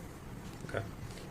And what did she respond to your comment about that? Yes. She then said, I don't have her right now. Ethan's got her. But we could come tonight if you want us to. Which I was at my aunt's at the time, so that's why I said tonight wouldn't be good. When's the next time you could come? And then she said probably not for another couple weeks, which at that time I would be out of Kingsport because I lived in Knoxville at the time. Okay. So you were just up here visiting? Family, yes. Okay. And friends. Okay.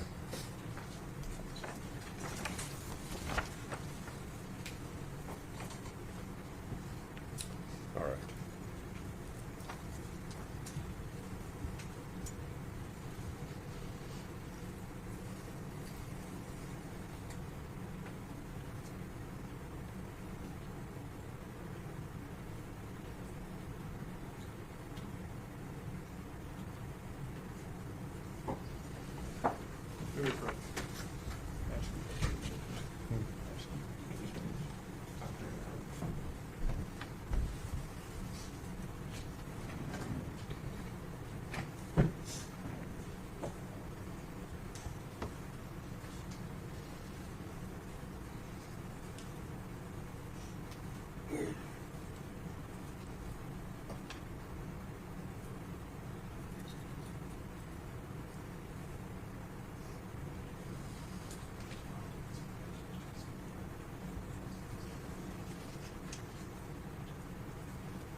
Ms. Gibbs, I'm going to hand you a document of sorts and ask if you can identify that.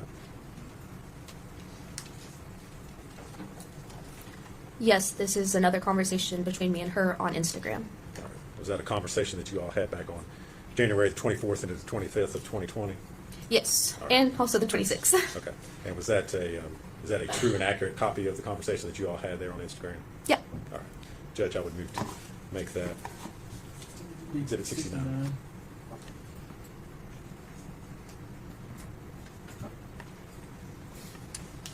Asked to publish it to the jury.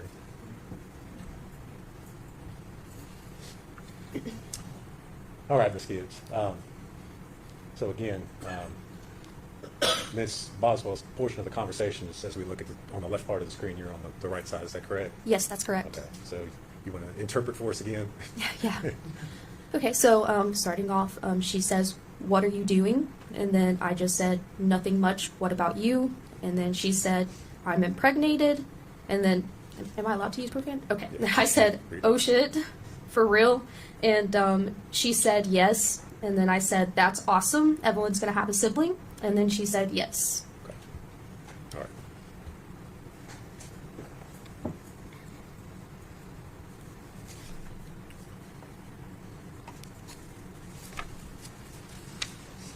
Did you continue to have communication with Ms. Boswell after that? I mean, it would have still been kind of spotty, here and there. Just messaging when I could, because I was like, a new time mom for the first time, and just kind of, going through the newborn stage. But I think I messaged her one more time, well, a couple more times, and then the last message I remember sending her was basically like when everything came out, and I was like, "How are you? This is pretty intense." Okay. But that was like one of my last messages to her. All right. Did she ever respond to you No. at that point in time? Okay. Ms. Gibbs, when was the last time that you saw Evelyn? It would have been my baby shower. Okay. And when was your baby shower? It would have been October 31st. 2019? Yeah, sorry. Okay, no, that's fine. Okay. And then you left after that? Yes. All right. Thank you very much. If you would answer any questions Mr. Shaw has for you. No questions. Ms. Gibbs, thank you for your testimony. Your release from this team of members. Thank you.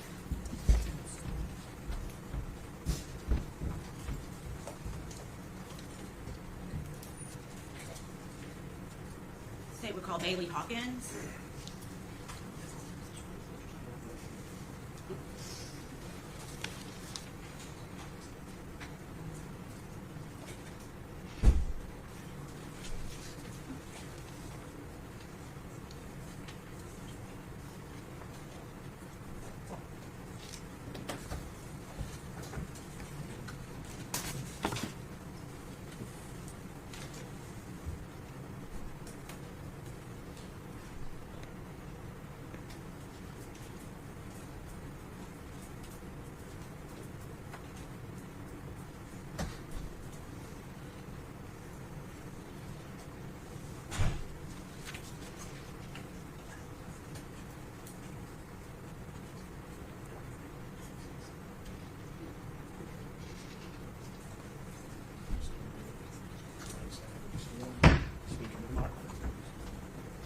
Raise your right hand, ma'am. State your name. Bailey Hopkins. When you're about to give the truth, the whole truth, and nothing but the truth. Yes. Bailey, how are you today? I'm here. Can you tell us your name? Bailey Hopkins. Okay. Can you tell us where you live? What city do you live in? Bluffville, Tennessee. And how long have you lived in Tennessee? I moved to Tennessee in 5th grade, so about a little over 10 years. Okay. And when you moved to Tennessee, what school did you go to? I went to Holston Elementary School. Okay. And do you know the defendant, Megan Boswell? Yes. How do you know her? We went to school together when I moved to Tennessee. She was like basically the first friend that I made in elementary school. Okay. So would that have been around 5th grade? Yeah. Okay. And did you maintain that friendship from 5th grade on? Yeah, we pretty much stayed in contact because we had like classes together and everything, and we're in school together. She moved around a lot, so we would fall in and out of contact here and there, but we pretty much stayed friends the entire time. Okay. Do you recall when Megan was pregnant with Evelyn? Yes. Were you still friends during that time? She invited me over to Evelyn's baby shower, so we were friends, and then she invited me to her baby shower. Okay. And were you able to go to the baby shower? No. Okay. Did you continue to maintain that friendship after Evelyn was born? Yeah, that's pretty much when we became in contact more and started, like, seeing each other more. Okay. Can you tell us, when you say seeing each other more, how often do you think you were seeing Megan and Evelyn? It was pretty regularly. I'd say once or twice a week, probably. Okay. And when you saw Megan, would she always have Evelyn with her? Yes. Okay. Did you ever, and I'm going to give you a time frame from Thanksgiving of 2019, prior to that time, did you ever see Megan without Evelyn? No. Okay. Did you ever know for Megan to leave Evelyn with anyone else before Thanksgiving of 2019? Every now and again she'd talk about leaving her with the grandma, but every time we hung out, she would always have Evelyn. Okay. And do you remember the last time that you saw Evelyn yourself in person? I can't remember exact dates because we hung out so often, but the last time that I recall is when we went to Speedway and Lights. Okay. And did Evelyn go with you? Yes. Okay.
Okay, Bailey, you just stated that you recalled going to Speedway and Lights with Evelyn and Megan. Is that right? Yes. And do you recall how many times you went? We went twice. Okay. And were Megan and Evelyn there both times? Mhm. Okay. And you said you don't recall the date?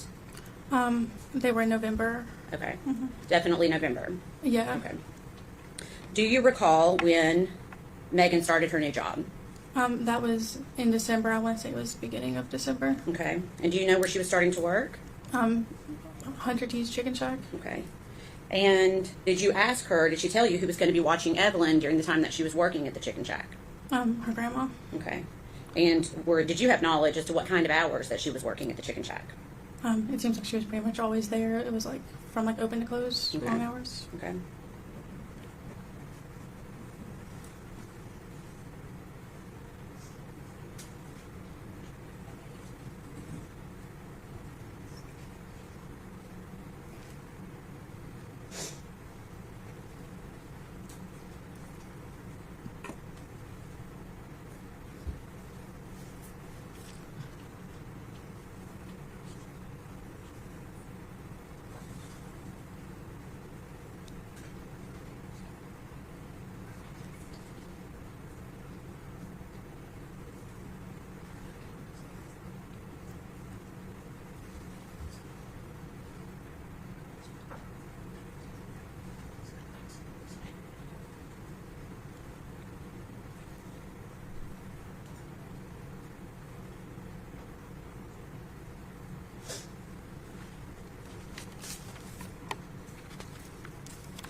Bailey, I'm going to pass you a document.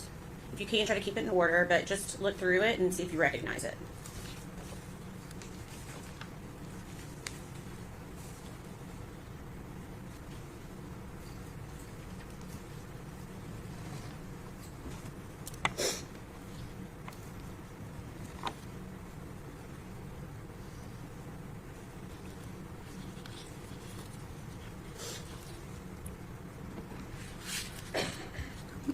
Yeah, I do recognize You them. do recognize that? Can you tell me, without going into what the context is, can you tell me what that is? It's text messages between me and Megan. Okay. And for what date? December 5th, Of what year? 2019. Okay. And is that a fair and accurate depiction of your conversation with Megan Boswell on December 5th of 2019? Yeah. Okay. Your Honor, we'd ask that be admitted as the next exhibit, number 69.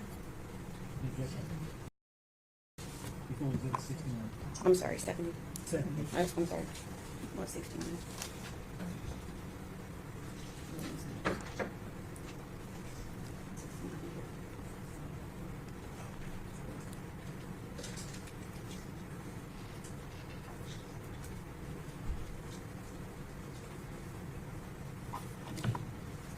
Sorry about that. Permission to publish, Your Honor. Bailey, I'm going to show you each one page by page, okay? We're just going to go in order. Okay. This first message, who is the first individual to speak on this message? Megan. Okay, what does she say to you? Hey, I'm still at the Chicken Shack. Okay, and what time of day was that message? Did that message come through to you? 9:39 or 32 p.m. Okay. And when you ask her what she's doing, what does she respond? I'm actually just hanging out. Okay. And when you ask her if she's having fun, what does she say to you? Yeah, I just hang out with Hunter. We're done now. And what time did she send that message? 9:51 p.m.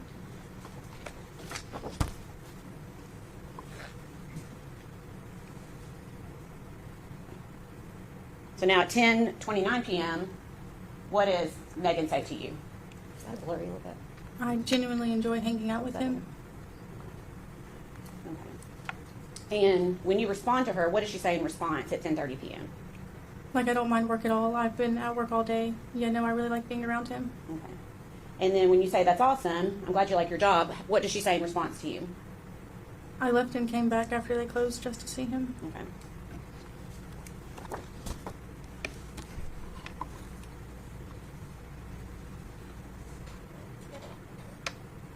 Trying to make this not. Is that better? Huh? Okay, I don't know if I can make it better than that. Can you see that okay? Yeah. Okay. So at this point, we're at around 10:40 p.m., and you're asking if it was just Hunter, and what does Megan say in response? His dad was in the back with him, and I chilled up front. Okay. And then what does she say in response, or regarding Hunter and his dad? Him and his dad went to go to church with them on Sunday. Okay. And then what do you suggest to her in response to that? I say you could bring Evelyn. Okay. And what does Megan say? I used to take her to church with Caleb. His dad was like, you can come to church with us Sunday. And Hunter was like, yeah. And we go to that barbecue place you like and get food after. I feel kind of bad. He's not a bad guy. And I was like, he's so weird.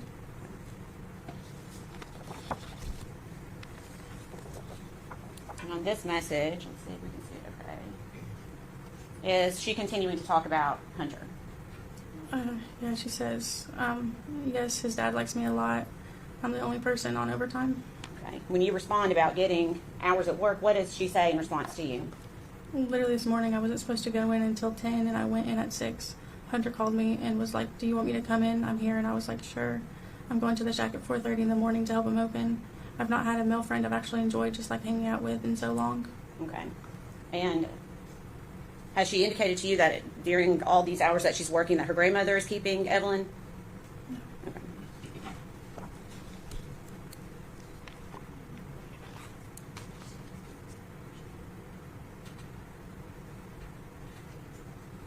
Okay, so when you say that's so early, does Megan respond to you?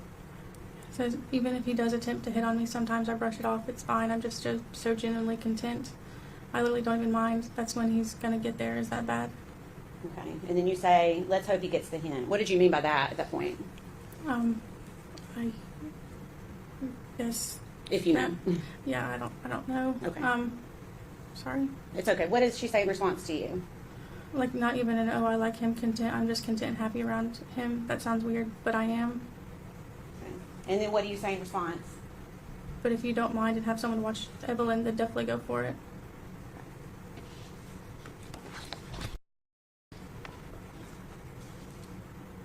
The same conversation is still continuing, is that right? Yeah. Okay. So we're at 10:57 p.m. now, is that right? Okay. Are you okay? Okay. And then what does Megan say? I was so fucking cranky when I came in, I won't lie. And it was like I felt better immediately being around him. My grandma was like, you just want to date him. And I was like, no, woman. Okay, and you responded to her that he seems like a nice Southern guy. And what did Megan say in response to you? My grandma's keeping her overnight for two nights and all day. He's a pretty good guy. Like I said, I'm just so content around him. Okay. And when you say that's good, how does Megan respond to you? Like, I worked from 6 a.m. to 6 p.m. and came back at 7 to 9:30.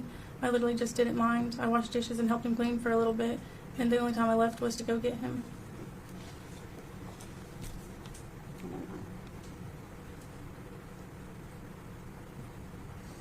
Okay. Last one for this. Actually, there's two more. Sorry. When you tell her we all need good people to be around, what does she say in response to you? Yeah, he just makes me happy. I don't know. I enjoy our friendship a lot. And you respond, and then how does she respond to you? I didn't even care, though. It didn't feel that long. And the last page of this conversation, starting about 10:59 p.m. What does Megan say to you at that time? It's 11 and I have to go. I have to be back at work at 4:30 and I'm watching TikToks.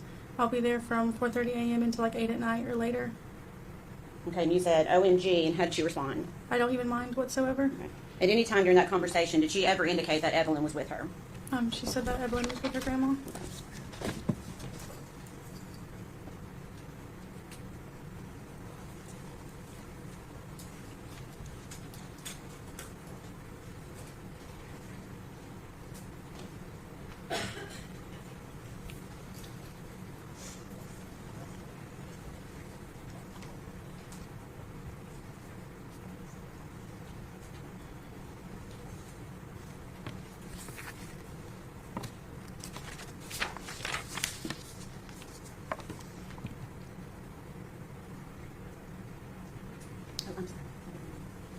I'm going to pass you another document for you to take a look at.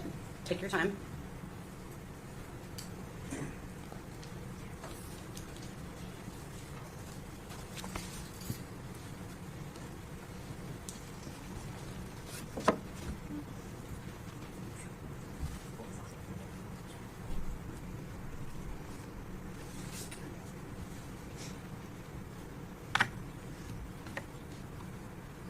Have you had a chance to look at that one? Okay. Yeah. Do you recognize that? Uh-huh. What is it? It's text messages between me and Megan. Okay. On what date? December 6th, 2019 at 9:10 a.m. Okay. And is that a fair and accurate depiction of the conversation you had with her by text message that day? Mhm. Your Honor, we'd like to ask that to be admitted as the next exhibit, number 71. Any objection? You think it's 71.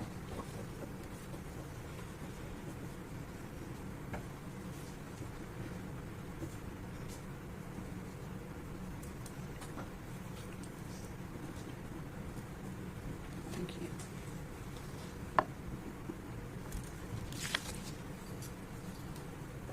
Permission to publish?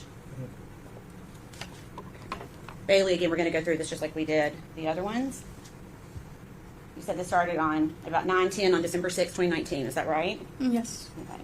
And what does Megan say to you regarding her work? I'm leaving at 11 and coming back at 12, so come by before then.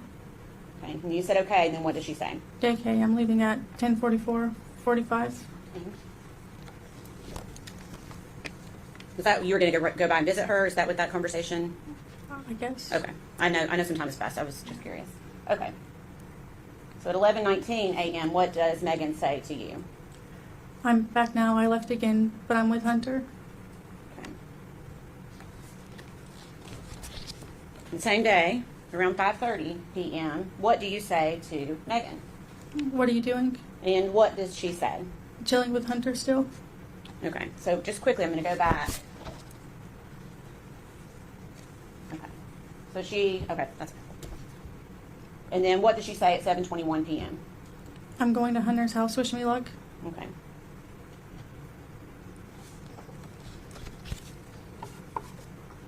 And then same day, 11:30 p.m. What does Megan say to you? I'm home now. I was over there for hours. Holy shit. We just talked. It was nice. At any time during that conversation, did she mention that she had Evelyn with her? Did she mention where Evelyn was? No.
I'm going to pass you another document, and it's about 8 pages. If you could just take a look at it, try to keep it in order if you can.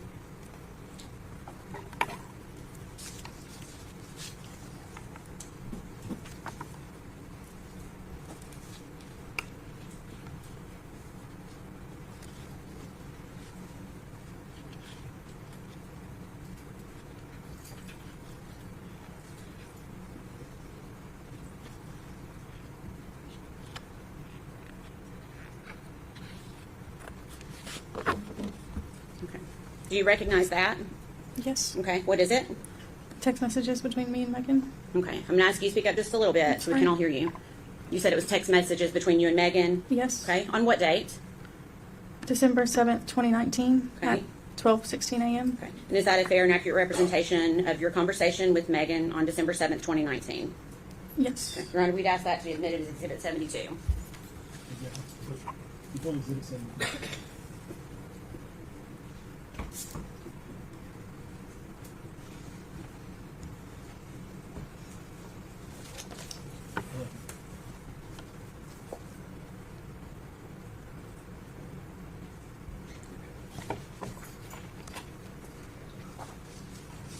This one's a little bit harder to read because it's a lot of text on one page, so I may zoom in and then we can zoom back out, okay?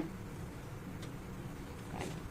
So it looks like you started by asking Megan a question, is that right? Yeah, I said, how was everything? Okay, and how did she respond to you? Good. I'm only coming in work for a little bit today, but on Monday come back and see me. I love you and have a good day at school. Also, Hunter is going to be there after 1, so that's probably when I'll come. So you should stop by then if you do come today, because it's very awkward. Him being like, don't charge them because even employees don't get free stuff. And I know this one chick doesn't like me because of it. Like yesterday, she was bitching about him getting to leave to go do business stuff, and then I left with him twice, and she was obviously pissed when I got back. Okay. I'm going to try to, let's see. Okay. And what did she, there we go. What did she say after that message that you just read? I just feel bad because I know there's like 2 people who don't like me because of it, and it makes me feel like a piece of crap. Okay.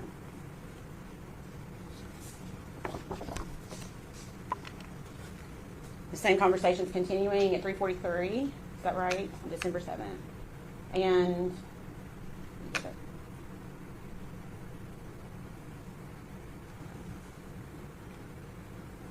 okay, so what does Megan tell you at 3:43 p.m. on December 7th? I'm riding around. Want me to pick you up? Okay, and what do you say? I'm getting food with Cameron. Okay, and what did she say? I can wait if you're busy. Okay. She indicated any time that Evelyn is with her, either on those messages or verbally to you in a different way that day? No.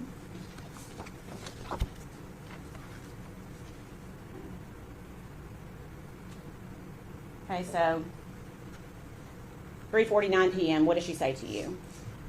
Okay, I'm driving. I can't text. 1 sec. Okay. And then you say okay, and how does she respond? Where am I meeting you? Okay. And what do you say? We're about to leave the Bojangles in Piney Flats. And what do you say? I mean, I'm sorry, what does Megan say in response to you? I'll meet you there. Okay.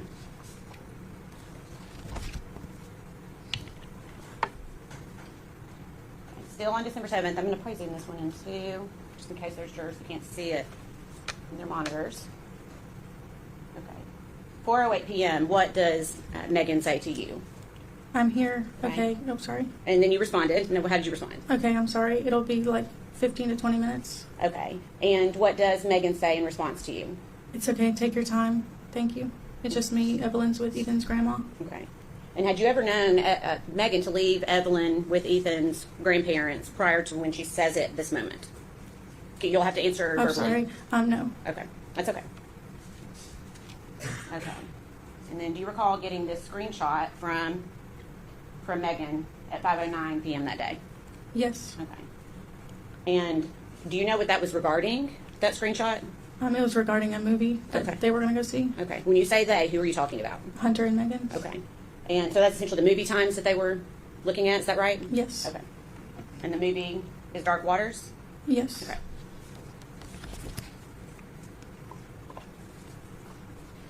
And then you respond with a question mark to her. And what does Megan say to you? I got no context other than that. Okay. And then she then explains I guess she realizes what it is. What does she say? Oh, it's a movie. And what do you say to her? Is he asking to go watch it with you? And then what does Megan say? Yeah. And then what do you say? Are you going to do it? And how does she respond? Yeah.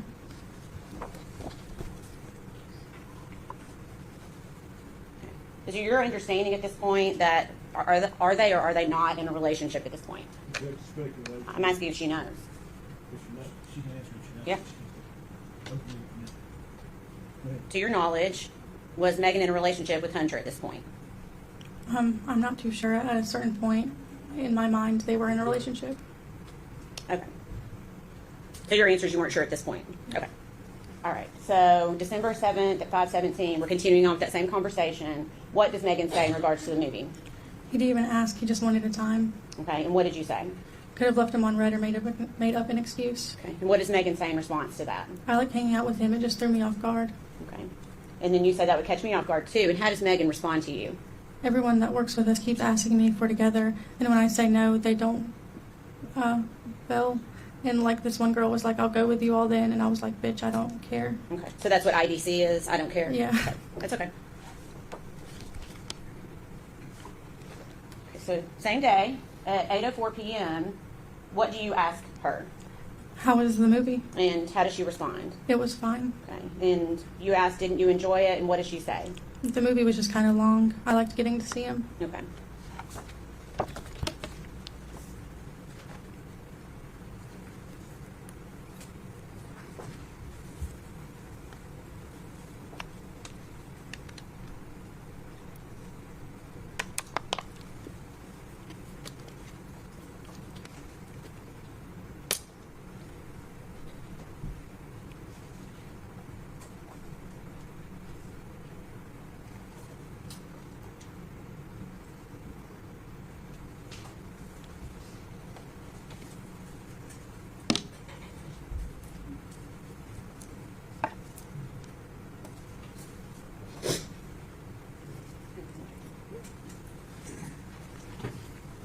Passing you 3 pages. Take a moment to see if you recognize this.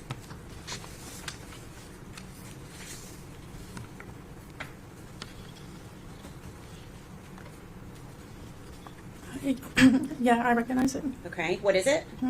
Text messages between me and Megan. Okay. On what date? December 8th, 2019 at 11:53 p.m. Okay. Is that a fair and accurate representation of your conversation on December 8th, 2019? Yes. We'd offer that as exhibit number 73. No objection. School exhibit 73.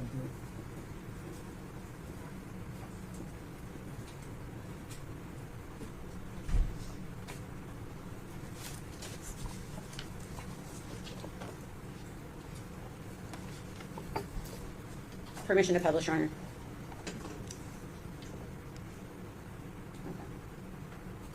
Okay, so around 1:53 p.m. on December 8th, you ask her, what are you up to? And what does she say? I'm with Maddie's brother Okay, and you say, where are you? And what does she say? at the chicken shack. And then you ask her if she's working, and what does she say? No, we're not open. They're just working on stuff right now. Okay, and you ask her it's closed today, right? And what does Megan say? I'm just chilling. Okay, and then you say not with Hunter, and then how does she respond? No, he's here. Okay.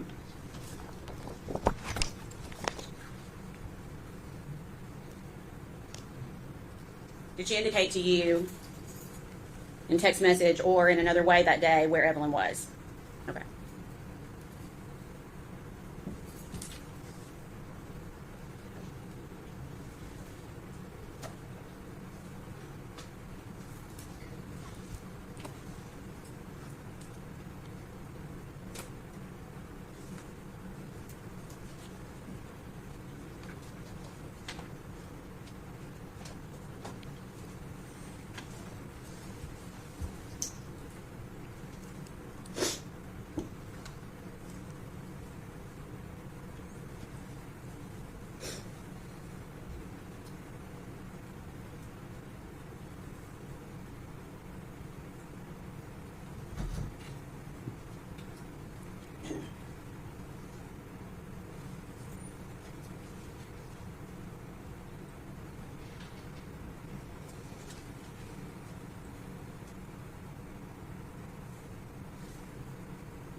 pass you 2 pages. Same thing, take a look at it and see if you recognize it.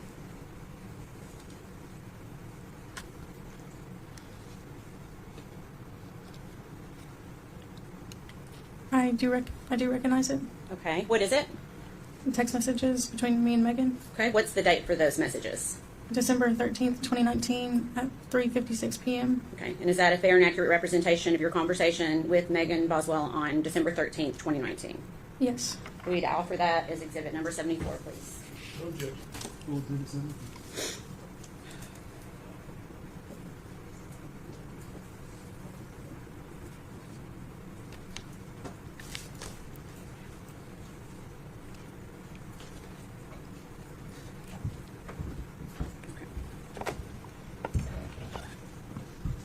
Permission to publish. Sorry. Okay. Okay, so this looks like Megan is sending you a few messages. Can you read us the messages out loud, please?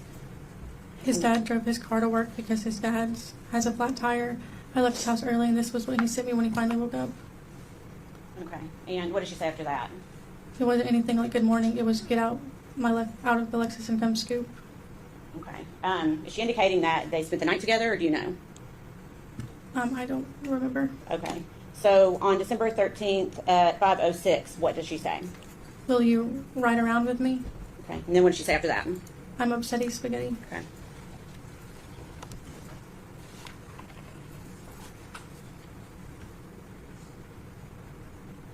Okay. And then you respond to her. What do you say to her? Hey, I'm sorry. I had my notifications turned off from Messenger.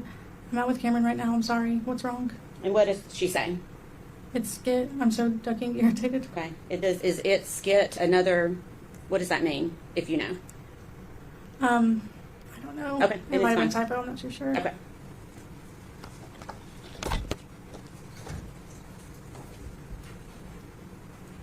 Okay.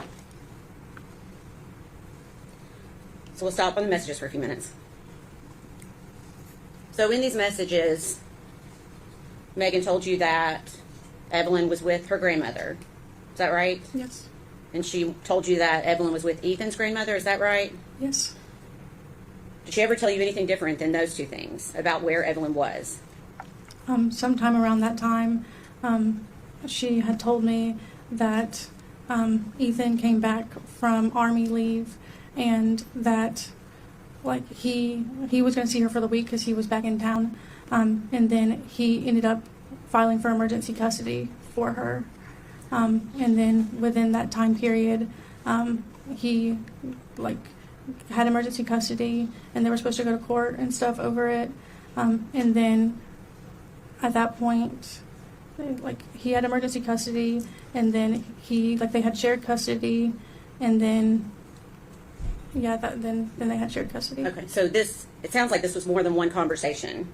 Is that fair? Yeah, it was within, all of this was between December and January. Okay. When you had these conversations with her, did she seem sad? Not particularly. Did she seem worried about Evelyn? No. Did she seem scared in any way? No. What was her demeanor during any of these conversations? It was just always matter of fact and like the answer, just that was the answer. Okay, let's see.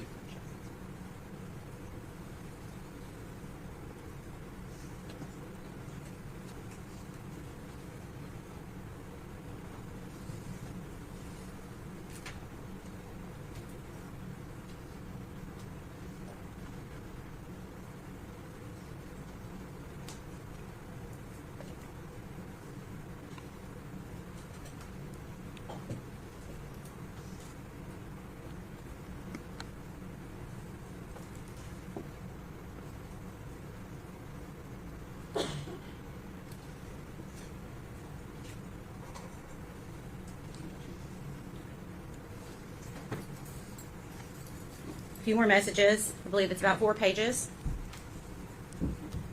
Take a look at that and let me know if you recognize.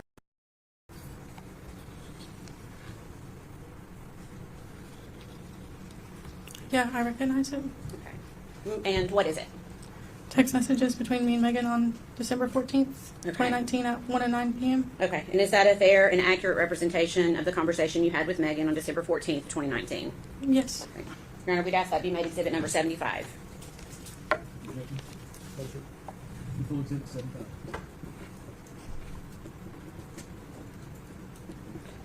Well, I'm waiting for that document to come back. When she was telling you about this emergency custody, did she ever show you any paperwork or anything No. confirming that that had actually happened? Any court paperwork or anything? No, she didn't. Permission to publish, Your Honor. Try to make this one a little bit bigger for the jurors. Okay, so on December 14th at 1:09 p.m., what does Megan say to you? I'm going to go ahead and head your way. Take your time. I'm just sad without Evelyn, knowing what Ethan's done, and I hate going home, seeing her stuff there and not her, you know. Okay, and how do you respond? Okay, I just got out of the shower, but I need to get dressed and everything. Okay, and what does Megan say? It'll be a second before I'm there. Like I said, take your time. I'm just avoiding going home. Like I was fine before. It just hurts knowing I can't see her than having to look at her stuff. Okay. And then about 10 minutes later, what does she say to you? Yeah, Birch is here. Okay, and then what do you say? I'm sorry, I'm about to be ready. Okay.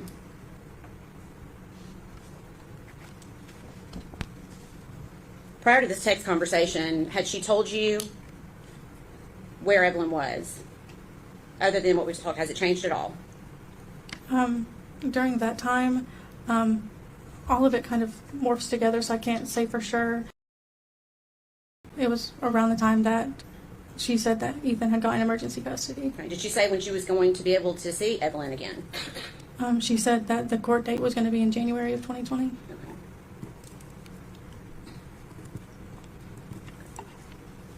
Okay, so I'm assuming you're still getting ready while she's waiting for you. And then at 1:31 p.m., what does she say in response to you?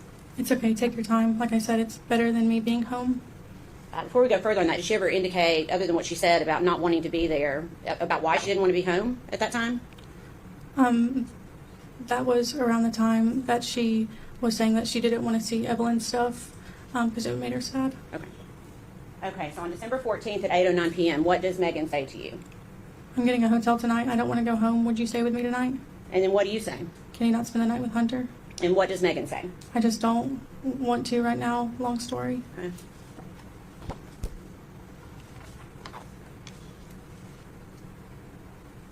And then at 8:31 p.m., what does she say to you? Continuing essentially the same conversation. Hunter is sweet and all, but I'm upset over Evelyn, and I just don't want to be all lovey and happy right now. And then what do you say? Yeah, I understand that you were happy to see him, but was it too much? What hotel are you at? And what does Megan say? I was excited to see him, but now I'm just like not in the mood. And you asked her which hotel she was at, and what did she say? I could not lodge. Okay. And then did she say, just read us the last two messages if you don't mind. Well, like right now, he started hugging me and stuff, and I just have a lot on my mind. I don't want to be all like you know. I think I upset him when I left, but I didn't mean to. Okay.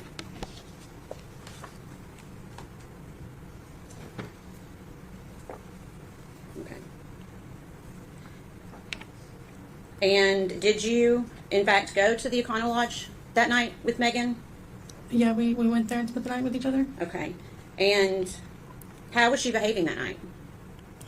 Just kind of tired and like dissociated. Like as soon as we got there, she pretty much just went to sleep. Okay. You said dissociated. What do you mean by that? Just normally, you know, it's very talkative and, you know, carrying conversation. But that time it was just kind of like, you know, she didn't really say much, and then she just kind of went to bed, and then I stayed up a little bit later. Okay. Did she seem upset? Not upset, like tired and kind of out of it. Okay. What was she crying? No. Okay. Did she seem worried? No. Did she seem scared? No. Okay. How long do you think you hung out that night? Not long. We went to sleep pretty much not too far after getting there. Okay. Did that surprise you? Yeah. And why did that surprise you? Like that was like the first time that we ever like spent the night with each other, so I was kind of expecting us to, you know, hang out, but she just kind of went to sleep shortly after we got there. Okay. And then the next morning, did you talk at all that next morning? Yeah, she got us pals, and then we quickly separated after we woke up. Okay. Did she tell you what she was going to be doing that day? She said that she was going to go hang out with Hunter. Did she mention Evelyn that morning? Not that I recall. Okay.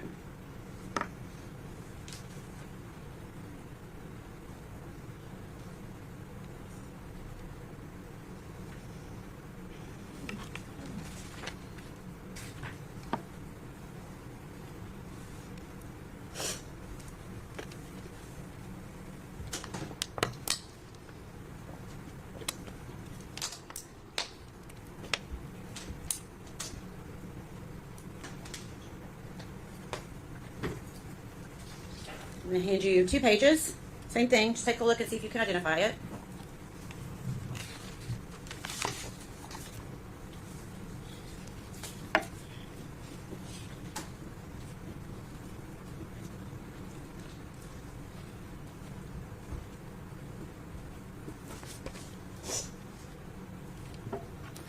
Yeah, I do. Okay. Those are text messages between me and Megan. Okay. What's the date on those?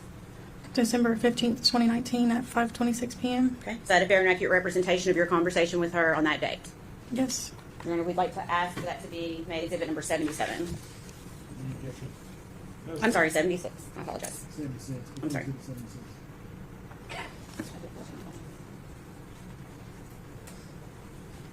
Permission to publish.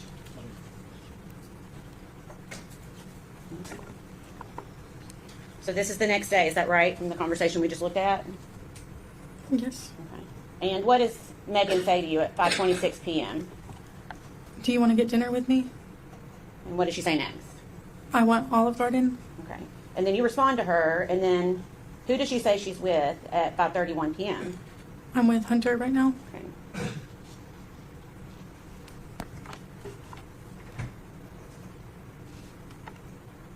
And then she sends you one more message that date at 5:35. What does she say?